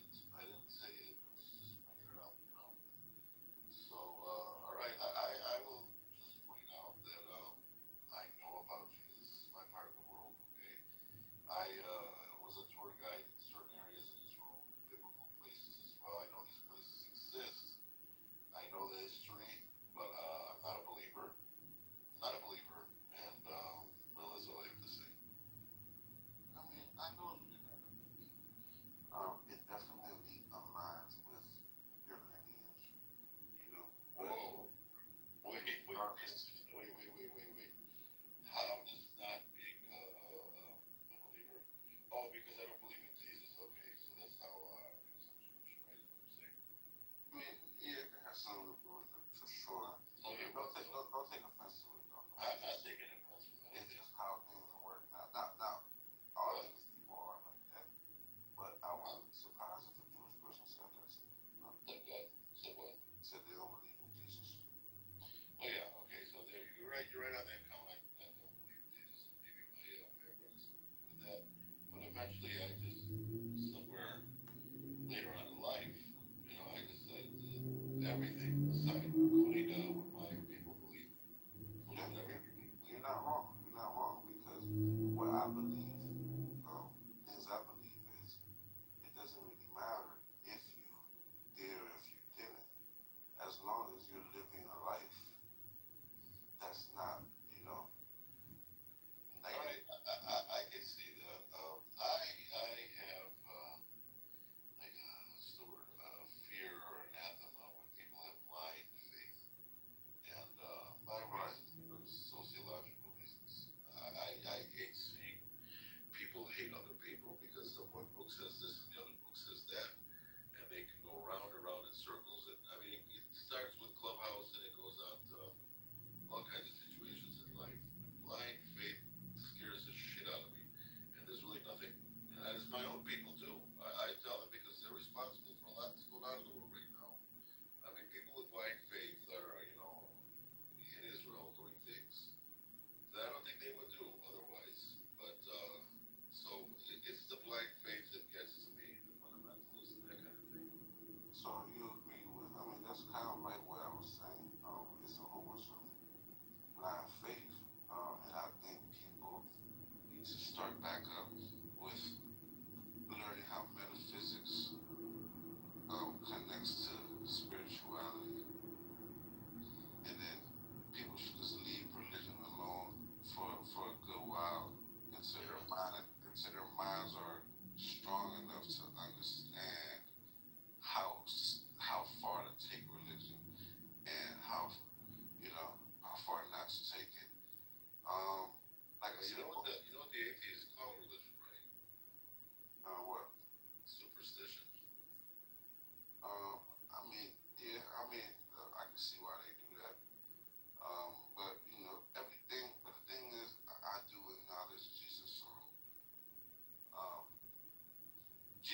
conspiracy because they will never confirm anything with because they're not programmed to tell you the truth on in those situations, bro.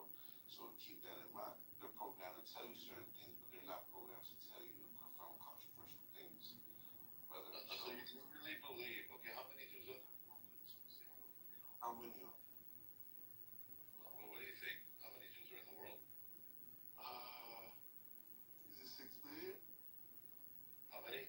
I know it's not 6 million. Well, ouch, ouch, ouch. Okay, there are about 7 million Jews in America, and there are about 7 million Jews elsewhere. Maybe like 15 million Jews in the world, right? You think the Jews control the banking in Iran? No, they don't, right? No, they don't. That's You why think they they want control to. the banking in China or anywhere else? I mean, I don't think they do. They do. They do where? Just trying to have us. Just trying to have a central bank. And the Jews control the central bank in China. Jews control basically all central banks. Well, can you show me any proof to that? Brother, dang, this is like I gotta start writing this information down because people always ask for proof, and this is one of the easiest things you can get all the proof to. But basically, the bankers that came here to pass the Federal Reserve Act in 1913 or around that time, 1912, they were Jewish people. Some of them had to associate with the Rothschilds family. So when people went to the Rothschilds, right, people say, "Oh my God, like it's a conspiracy, like that's a real family." The Rothschild family controls the central bank in New York, or So basically, what the Rothschilds did was team up with J.P. Morgan and other people, and they came over here trying to pass a Federal Reserve Act. Now the leaders here at the time didn't want that, right? So what happened was the very next year, the Titanic set sail. It was J.P. Morgan's Titanic, and J.P. Morgan didn't get on the Titanic last minute. He pulled out. Boom, the Titanic sinks, killing all the world leaders who were opposed to having the Federal Reserve. As you know, the Federal Reserve is not owned by the United States government. It's a private foreign entity. So those people die in the Titanic, right? This ship that's sunk, right? And then the very next year, the Federal Reserve Act is passed. Now that those people were murdered and out the way, and then the IRS is passed, and then World War One starts exactly a year after that. So who starts this war? The Rothschilds and stuff like that. So I mean, you might think it's a coincidence that all that happened within like 1 year. no. Wait. Let's ask you some more questions. What causes? I'm flowing with you on this one. I don't really believe in what I'm saying, but in your opinion, what causes the Jew to be doing these evil things? Is there something inherent in Jewish DNA that they have to be evil? Yes. So basically, this is what happened, right? So I can't tell you exactly how far this is back, but I will tell you this, right? I guess. So I mean, I know this guy is but because it's one of the biggest Jewish cults, but he basically Wait. Sinning is the way to get closer to God. That's what Sabbath believed. Oh, seven times three. Okay. That's what he believed, and he, led all these people to, believe in what he believed in. Of course, they captured him, gave him an ultimatum to die or turn to Islam. He chose to turn to Islam. Now, what people don't understand is, right, if you capture me and tell me that I'm going to kill you or join my gang, when I join your gang, I'm still loyal to my gang. I'm just doing what I prescribe, which is posing as a member of your gang. So basically, he becomes Islam cool. A century later, Jacob Frank comes around. Yeah. Frank is shit like that. Yeah. And he's like the reincarnation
Chinese, and the Indians all have far successfully dominated more parts of the world than Jews have. The thing you're not understanding is the Jews control most of these places that you're talking about. Oh, Jews control China? They have a deep state. Well, then how come China is telling,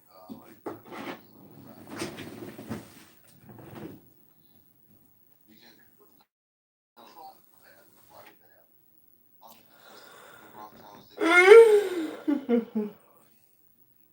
Rothschilds, they're always funding both sides of the war, bro. But the thing is, how do we know this? How do we know this?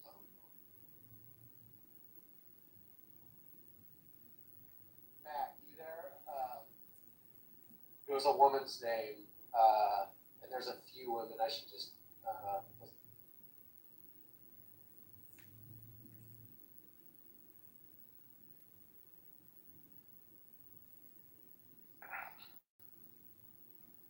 Sorry, were you saying something, Wallace? Oh no, I came in earlier, and Pepe was talking about some files and there's an investigation that's going to happen on a female. That's why it's on the. I can't recall, and I only caught the tail end of it. And I think it's just happening today. It's like breaking news of classified information. Tulsi Gabbard. Yeah, was it Tulsi Gabbard? Yeah. I'm still trying to figure it out. Well, that's interesting because I think everyone, even if it's nothing, it's what everyone's hung up on. And so if that blockage got cleared out and it started flowing, I think anything that could be taken away from people that is unknown that people are waiting for, I think. But then just more gets piled on top. So I don't know what I'm doing. Never mind. We're not going to find out anything. So, yeah. I didn't follow this today at all. What are they alleging she did?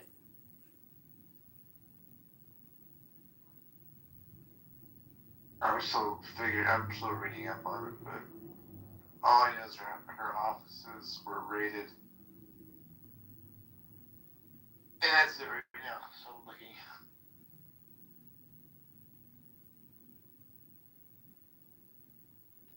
Yeah, hello guys. Her office was raided by the CIA because they tried to say she had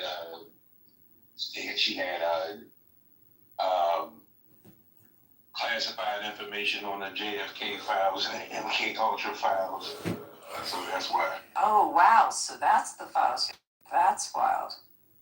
That's completely different than an Epstein. So she had on JFK files that were never released. I'm assuming that was the case. Everything is just happening. It's just unfolding. So the details are still sketchy, but they saying that she possessed classified information that was a part of these two files. Talking about Tulsi? Right. Yeah. MK Ultra? Because a lot of that information is supposed to have already been destroyed.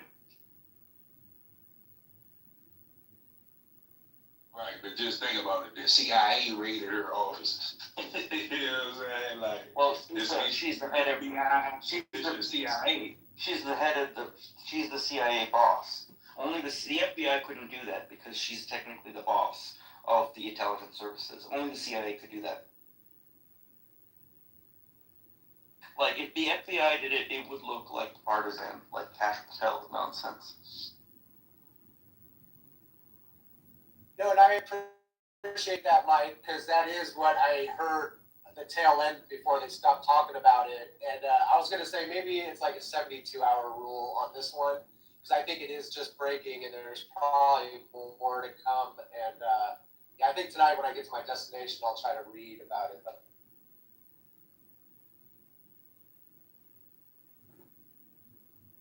no problem. Okay, I'm looking at the list now of who went to China. So Jensen Huang from NVIDIA, Elon Musk, Tim Cook from Apple, Larry Fink from BlackRock, Steven Schwartzman from Blackstone, Kelly Morgan from Boeing, Brian Sykes from Cargill, Jane Fraser from Citibank, Larry Culp from GE Aerospace, David Solomon, Goldman Sachs, Sanjay, I'm going to butcher this name, Mehrota from Micron, and Christino Aman from Qualcomm. That's the list. No, and I'm glad you brought this back around. Go ahead. I heard they sanctioned Rubio and he's technically banned from China. I didn't read that part. There was a meme online about it where people on Twitter were saying, "Oh, they're giving Rubio a special Chinese fake name so that they don't have to prosecute him." He's very outspoken about the Uyghur issue, him and Ted Cruz, which, if you're thinking about their long-term future political prospects, that's what the Chinese Communist Party has against those two people because of their emphasis on the... Yeah. Both Ted Cruz and Rubio are, for some reason, very gung-ho about the Uyghur issue. So this is bad for these China trips and their future in politics.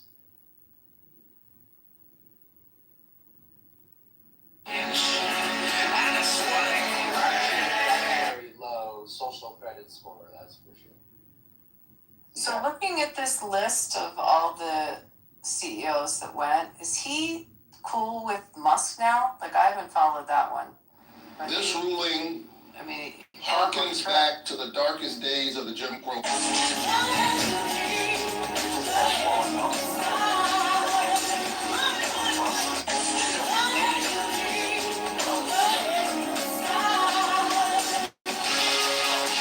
The Ku Klux Klan is in Tennessee erasing black votes. They gutted the Voting Rights Act and redrew the map.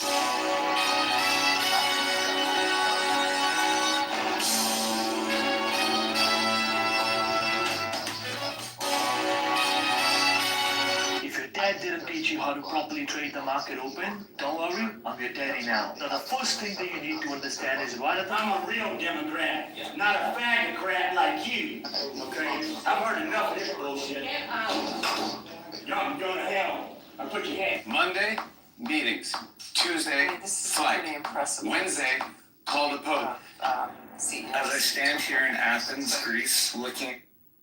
Yeah, it's funny. I sit and think about it, and I imagine like a big swarm of fish trying to stick together, so not one of them stands out, and they're all kind of in a big, huge tank of sharks, which is China. And it is interesting to see them all go over there, and nothing will happen. I hope not. And how can it? Because we're going to have big deals happening. And if something bad happens, big deals can't happen. So this, I hope, is going to be something great. Get the ball rolling and do great things. Do you think of all the private planes that came in at one time, all of their jets? I doubt they all flew on Air Force One, although I could be wrong on that. Marshall, do you know? No, I'm not entirely sure, but I wouldn't be surprised if Musk and those guys took their own private planes over. Don't they have Air Force too? Vice President's plane? Or Yeah, but these guys all have their own very big BBJs. I gotta believe that's a lot of corporate execs going. Yeah, they're not all cramming in one can. Are you kidding me? Yeah, I don't think. Yeah, but it's another ChatGPT question. I think. It's a long flight. They're not. They all need their own bedrooms. Let's ask ChatGPT. Well, and how many executives did you say, Abby? Because that'll kind of tell you. Even if you had half the planes for them, which, that's not even realistic. Let's see. 1, 2, 3, 4, 5, 6, 7, 8, 9, 10, 12. Like 15, I read? 12, 15. And then all their staff.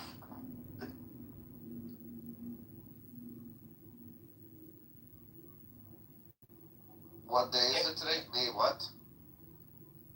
When did they all land there? Yeah, what is it, the 13th or 14th? I should look at the calendar again.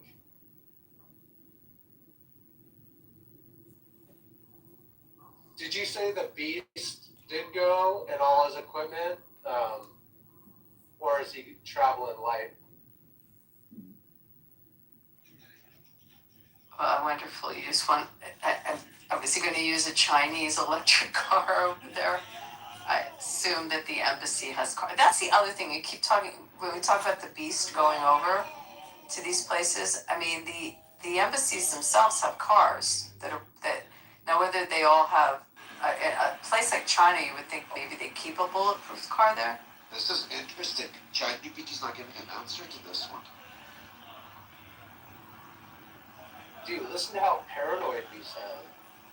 No, but like ChatGPT's being paranoid and answering this question. This is even more trippy. The main people who would try to target them would be Iranians who want revenge for Khomeini, and that would be the wild card whether China lets Iranians into their country. They generally don't. They would stand out, but... There's Larry.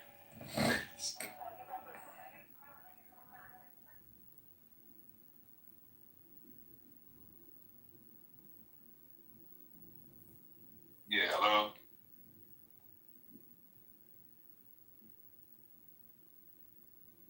Yeah, hear me? You? Okay, I got some more information on the Tulsi situation, right? It said there are recent claims that Tulsi Gabbard was reviewing and preparing to declassify files related to the assassination of John F. Kennedy, the CIA's Project MKUltra program, and possibly other historical intelligence records. A CIA whistleblower allegedly testified that CIA officials removed around 40 boxes, quote unquote, of these files from offices under Gabbard's authority before they could be released publicly. Supporters of Gabbard and other members of Congress, especially Anna Paulina Luna, are framing this as a possible obstruction of transparency or congressional oversight. Luna publicly threatened subpoenas if the documents were not returned. However, an important detail, Gabbard's office denied that the CIA, quote unquote, raided her office. Later clarifications said documents may have transferred previously during an internal intelligence dispute, not in a dramatic same-day raid. Project MKUltra has been associated with secret CIA experiments involving LSD, hypnosis, behavioral conditioning, and interrogation techniques during the Cold War. I think we pretty much know all that. The assassination of John F. Kennedy files are tied to decades of conspiracy theories about intelligence agencies, organized crime, Cuba, the Soviet Union, and possible cover-ups. But they were saying, they said that the initial investigation said started because a whistleblower complaint alleges Gabbard improperly withheld or restricted intelligence from Congress involving a sensitive foreign intelligence intercept connected to someone close to President Trump. Critics say that this may have violated oversight laws. Gabbard's office denies any wrongdoing. That's an article out of whistleblower.aid.org.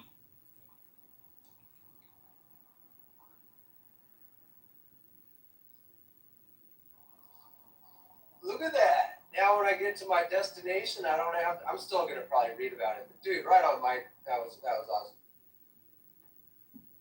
Again, things are still developing, so we'll know more further.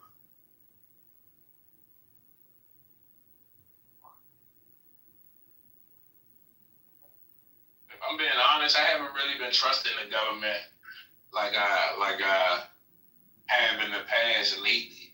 I don't know, it's certain things that have been seeming contrived to me.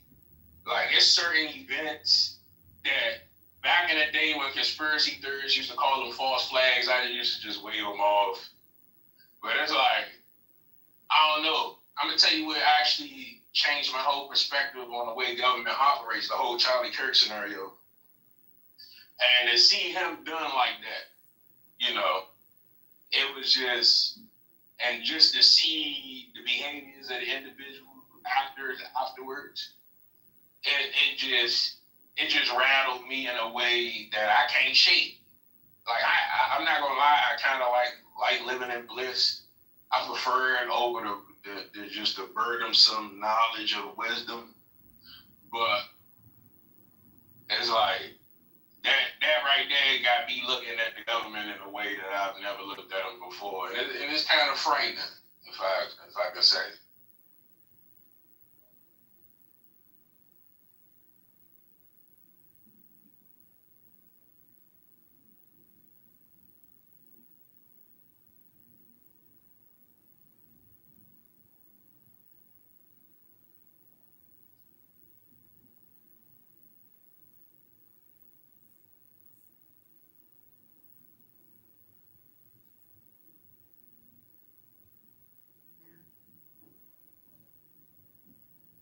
Is Matt still here or is gone? Marshall, what do you think of the primary results on Tuesday? It's Joe? Oh, Joe's in the audience. I'm not sure which way they went. To be frank, I didn't watch it. I saw some stuff about it that I don't really remember. Did bunches of Democrats win? Yeah, but not the super progressives didn't on the D side, and those primaries didn't win. So they got the same people. So we're gonna have to run against, in some of these places, we're gonna have to run against the same folks as the crazies.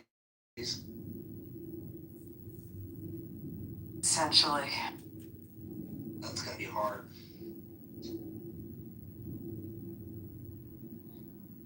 Crazies always make our job easier.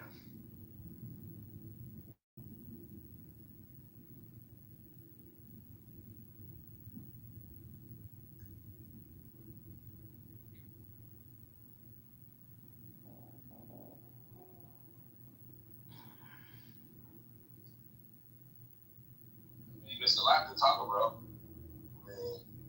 I'm not sure if you guys are asleep or what, but there's a lot going on in politics that can be discussed. I'm sure it has been, right? I'm sure I'm late to the party, right? But everything that can be discussed has been probably. You guys seem like highly intellectual people.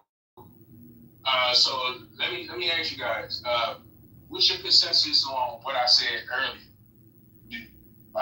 We speak about government a lot, but do you guys believe that? Because I'm still on the fence. To be honest with you, but do you guys believe that our government's nature sometimes is to further certain agendas, maybe to create an event in order to foster that goal, or are the conspiracy theorists just blowing smoke up my ass? Please just point me in the direction. Are you talking about like a wag the dog situation? Like a false flag. Wag the dog. Did you ever see that movie? Right, or I think of a reflection.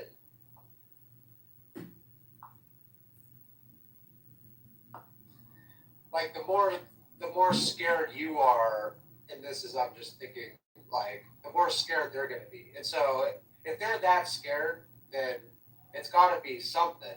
But like you said, you always took it as conspiracy theories. Why would you ever stop taking that? And it's funny, a lot of people are just being proven right, and all the crazy things are starting to like not be crazy. And so where does that kind of stop? Man, I don't know why you shouldn't feel any different about your government, because I guess when you see this kind of stuff happening, you just see how scared they are. And if they're that scared, then that should be the question, like, why are they so scared? And don't you be scared, because we should just wonder why they're so scared. I don't know. My personal view is you shouldn't put stake in conspiracy theorists.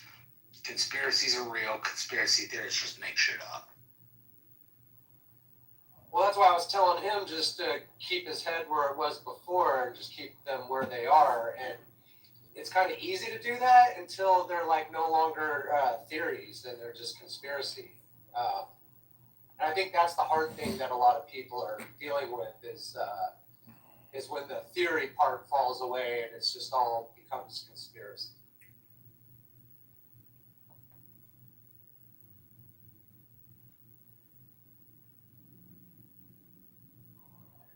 Man, you know what? California is going to be hot, and I'm not even following it. I've lived here my whole life, and I'm so tired of California and the system. And this is the one time I should probably be putting attention.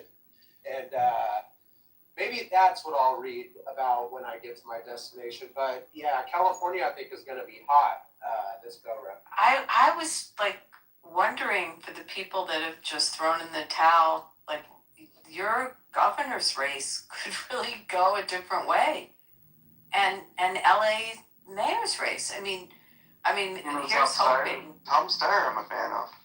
No, I'm talking about. Is that the red coat? Yeah, I might have to vote for a red coat. I know. And then within LA, like, could it happen that Bass goes down?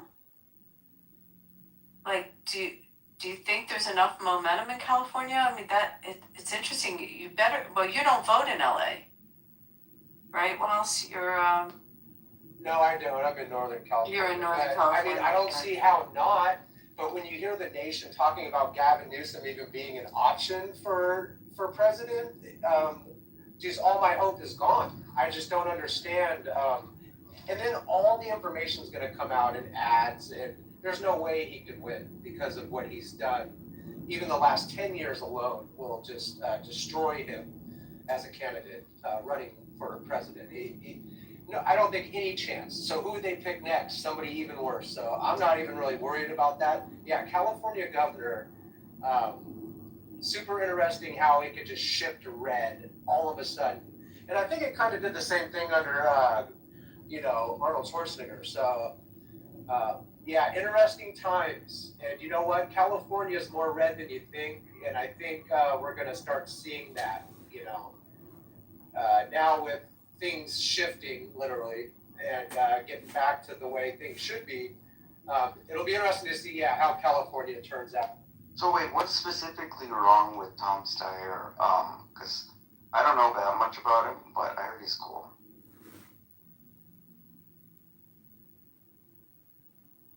He's not cool.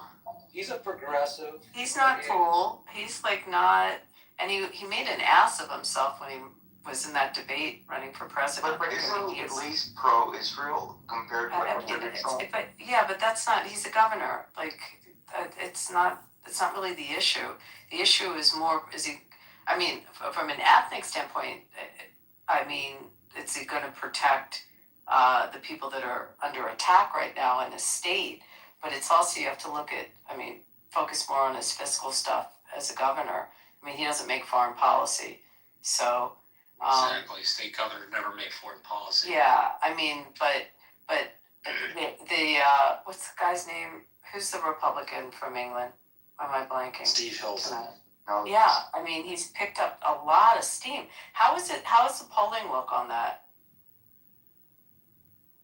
Do you know? I saw his name on the betting markets where he that's how I found out is that I didn't know about. He's an alumnus of my high school, so that's why I keep track of him. Well, that's exciting. Yeah, but I don't actually know. Ooh, even another bonus to vote for him. He's been here that long. That's a plus. So the thing about Tom Steyer is that I think he's. I think he was a worse candidate personally in 2020 than Michael Bloomberg. But the thing about Tom Steyer is that I think there's a lot of groupthink in California, and I think that a lot of those people will huddle in and pile into him. Hold on 1 second. Pepe, are you awake? Pepe? Coco? Are one of these mods awake? Peter? Can one of you hear me?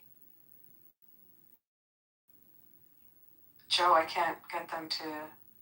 Oh, let me see if I can get someone to come back and.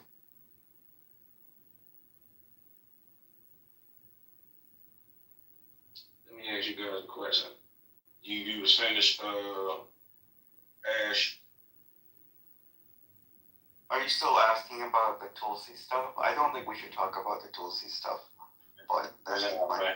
No, I'm not really even thinking about Tulsa. But nah, I was actually speaking about California.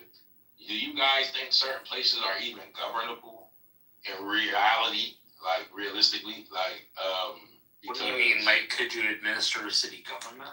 I think it means that the West Coast has a way bigger invisible homeless problem, and whereas in the East Coast it's localized in New York City, and that's why I think sometimes people give up on the West Coast because of that. And what are you saying? Well, governable, when you say governable, it has a specific connotation, which means like you can't govern a place locally, you can't govern a place countywide, you can't govern a place statewide. Did you mean that the government can't actually govern, or did you mean something different? Can't actually rule, control over the people. Can't actually will control over the people.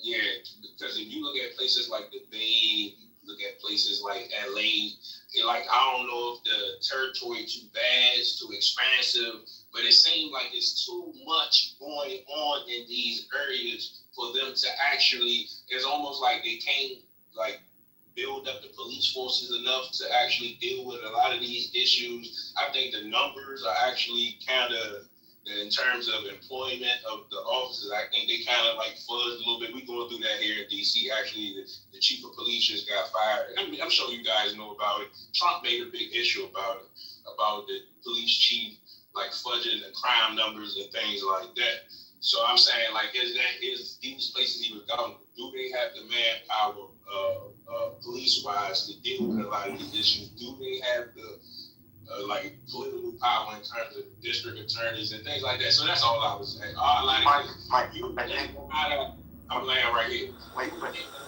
many people have been in office in a lot of these places, especially like stuff like that, when you go to a lot of these places, they look like burned waste towns. Like, you would think they third world countries. So I'm just wondering. That's what Mike, we already have seen what the California standard of a district attorney can accomplish, and whether they're sensible. That was the very infamous failed Kamala Harris, and I don't think we should rely on that apparatus of the California system to govern it. I mean, what it makes California more appealing to, say, Texas, like say you're thinking, oh, I want to live in California versus I want to live in Texas, is the Tom Sawyer state of California, where there's tech companies and you have an elite of California that is, broadly speaking, very intelligent and makes good decisions.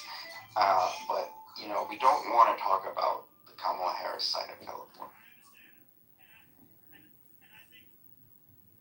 Yeah, and that's what I was gonna say is the sheriff and the DA. Those two things people need to put more attention to, because if you get the wrong people in those positions and it starts going county by county with the same way of thinking about crime and how to deal with it, you can lay waste to large parts of the state. And Northern California has its red and blue problems with crime in some counties. It's all blue almost, but you'd be surprised. There's a lot of red in California, and a lot of people who don't want to put up with any of this shit anymore. And so anybody who's progressive and even supports anything that has been going on, I think is going to have a hard time turning this ship around, because and that's why it's gonna, like I said, it's gonna be super interesting. I think it might turn red, and I wouldn't even have said that 2 weeks ago. And the more I'm hearing, and I need to read, it's gonna get spicy here in California. I just can't live my life basically. Your vote could actually count, you think, Rob? Yeah, and I'm an independent, so, but even Arnold Schwarzenegger, no one would have thought, but I mean, just there's another, Hollywood person, it's almost like Trump. It's like weird. I'm not going to talk down about my fellow Californians, but man, the progressivism, what's that idiocracy? Like, more Brondo, like, the retardation is just out of control, and we're almost to the point, I think, where people with half a brain are like, what have we been doing? We need to like shift gears or start turning this ship around. And yeah, I don't know. I think any progressive who is running and would support Gavin Newsom and any of those agendas, and Bass and like Oakland was horrible forever. San Francisco, unfortunately, is horrible. If you go there, unfortunately, you got to get a shit map, which that is true. If you look it up, California does. You get it, San Francisco has shit maps that you upload every day, new ones, so you know where to be careful walking, and it's just embarrassing. And we were talking about China earlier, where it's interesting to see what California did when China came over here, and it is crazy how all these people. What the hell is it meant to be? Hola, Senor Homelander. He's Captain Submarine. Yes, but God, you're such a moron. What does he do? Show him. Yeah. Okay, shit. Interesting times. Okay. China, I think we're having a big deal about it. Bro, you're gonna love this. All those people very happy. It's coming, Senor Homelander. It's coming now. What the fuck? Anyone order extra guac and sour cream? All done? What, didn't bring nacho cheese to the party? Actually... Oh, I think it's done. I stayed out of your way and you and Joe's way because Homelander, come try it. That's disgusting. What the hell? Patsy came up to join. It's interesting. Oh, well, I did want to tell you, I just bought season 2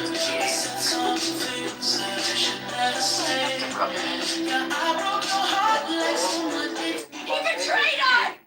It's 2 years away for this stadium, but we in all went in. Sacramento, Yeah. It's still super expensive to go do that. It's a smaller field, but yeah, we get to hold on to them here. No, just like if I'm actively engaged in activities with you, just tell me what's up. Like, don't conceal things I from went me. to Philly last week and I saw them play the Phillies. One of the games. They had like 9 or 12. They had 12 runs. That you're thriving. Well, the You're Athletics exceeding. originally are You're from excelling.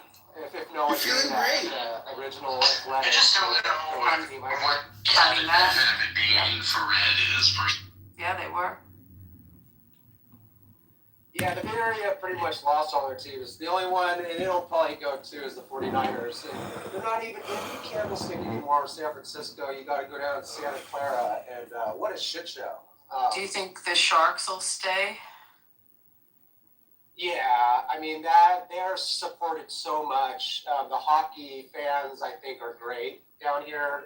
San Jose's, I think it's still the most expensive real estate in the nation. It might have changed, but a couple months ago it was. And so, yeah, they're like almost considering that South Bay part of Silicon Valley. Silicon Valley is huge now. It almost has evolved. South San Francisco all the way down to San Jose. So,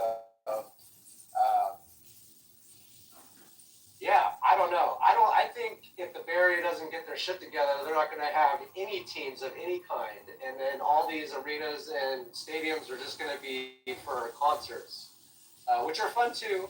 But no, Bay Area teams, my whole life, I'm 47, and Bay Area teams, I'm a 49er fan and an A's fan, which was odd to a lot of people. But dude, it's all over now. So all I have is my memorabilia and my signatures and memories, and I guess that's good enough. I got to come to Vegas. Yeah, I'm telling you, I'm splitting it because I don't want 80 games. It's ridiculous. I couldn't possibly go. So, but I'll have a decent amount of games, so you can come down here, and once we open, the stadium's going to be amazing. No, I got Black Hole family, and they're pretty pissed off, and they travel there a lot, and it's just a ruckus. I don't even go near the Black Hole. It is what it sounds. It's dangerous and sticky, and yeah, you're lucky to make it home if you hang out there. It's that bad? Yeah, in Oakland it was really bad. So I don't know if there's a black hole in Vegas where half of the people who show up to the black hole, like half of them get arrested, and so the black hole gets smaller and smaller by the time the game's over because they just beat each other up and cause so much ruckus. Well, it's all the people wearing the paint and the horns. Yeah, and the but pirate. they can't afford the ticket. I mean, those Raiders tickets are expensive. I mean, wait, I say they can't afford it, but I take that back because even in the better seats, it's a lot of thugs. I mean, that have come in. It's a very interesting fan base, but I think the really rough crowd, the tickets, they can't get in the stadium. Well, I'm really happy Vegas got the A's and the Raiders because I think they're like an all-time great. They're just all-time great teams, and so to go to Vegas and make that one of the shows is good. I was going to bring up the Warriors. The Warriors are just awesome and crazy, and the seasons they've had the last 5-6 years has just blown the city up, and their new stadium is just awesome. It's kind of weird where it's at, and the driving and parking and all that, but it's totally on the water and beautiful. But Warriors, yeah, great team. We're supposed to get an expansion new team NBA here. I don't think we're going to take care of the Warriors away, but I think it's going to be a team birthed here. Are all the mods sleeping? Joe, I maybe leave and come back. What's up, Hanson? Hey guys. Came in on a sleepy tent.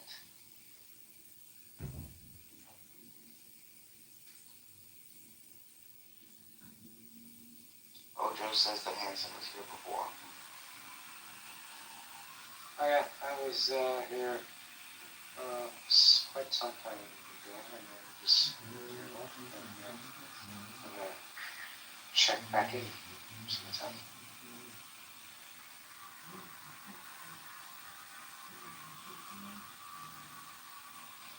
I can't say much that's interesting about Trump other than the dramatic.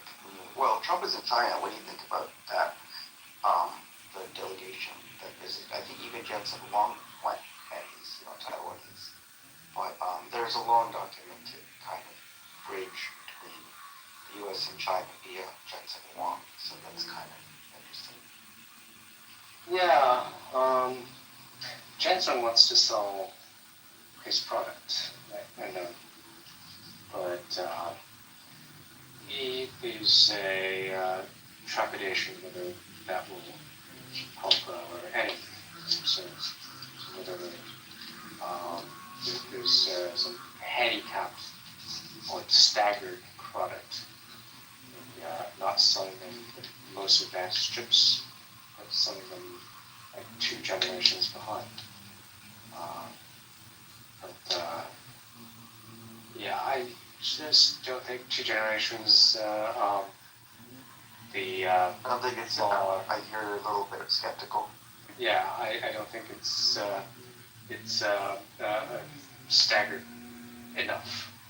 So, but then interestingly, the Chinese were suspicious of the H20 as well, because the officials were thinking that they may have backdoors. Yeah, so those backdoors would be interesting. I know that there was a recent leak of Chinese data in Tianjin, their supercomputer leak. Yeah. Yeah, so that was. So that didn't help. That was like truckloads or like trainloads of data leaked from. I mean, it flies in the face of the infrastructure story, because some people, when they think of China, they think, look at Chengdu 20 years years from now, 20 years ago versus today. Like Chengdu didn't even have a subway system 20 years ago, right? But then, they give this narrative that they are all, they've developed infrastructure, they're not a third world country anymore. But then when it comes to these, or I should say pressure points, this Tianjin thing still happened. But then it must be, one of those cybersecurity things, because they were really mad about it. They wouldn't let Trump into the country. Yeah, I mean, they were, it's a hodgepodge of many things. It's mostly American technology, even the Tianjin supercomputer centers were American technology. And interestingly, they were mostly AMD products. And then structures and infrastructures. So that's not Jensen, that's his cousin, right? Right. That's the Sue, Lisa Sue, and Jensen's cousin. Yeah. So,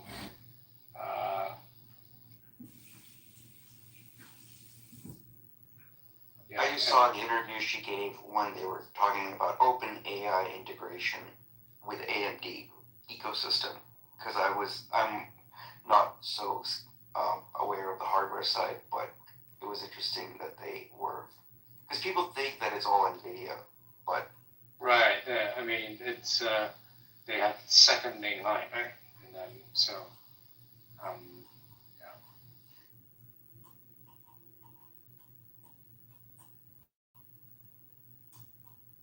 So there was, there were suspicions that whether Lisa Sue and AMD, need the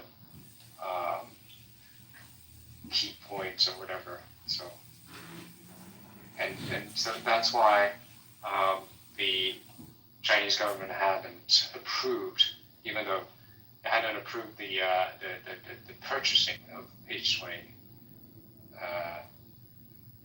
And so, Jensen wanted to sell his wares, but he's like, there's caught in between. But I just don't think the staggering is far enough. Because if you leave it up to the Chinese businesses, they're clamoring for the chips. This is a pretty dangerous visit. I mean, it looks like Xi is saying Taiwan is important, and this is the first time in my lifetime I've ever seen a naval war, because we had the other branches of the armed forces work with Afghanistan and Iraq, but a naval war, with the Gulf of Hormuz, the Strait of Hormuz, this is where a possible Taiwan situation would occur, right? And it would be purely naval. So I don't know why she is playing on fire.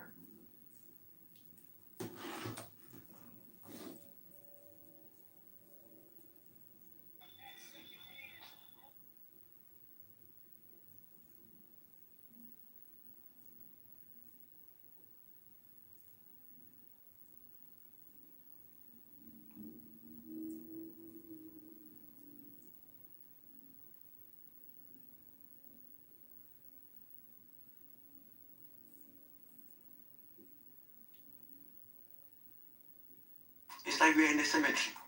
Look, I'm done. Studying science rigorously, and so they'll ask questions like, why doesn't it rain up in Australia? But and I agree. Probably when I was 8 years old, I mean, I didn't know anything, so I probably did think everything was just like magic.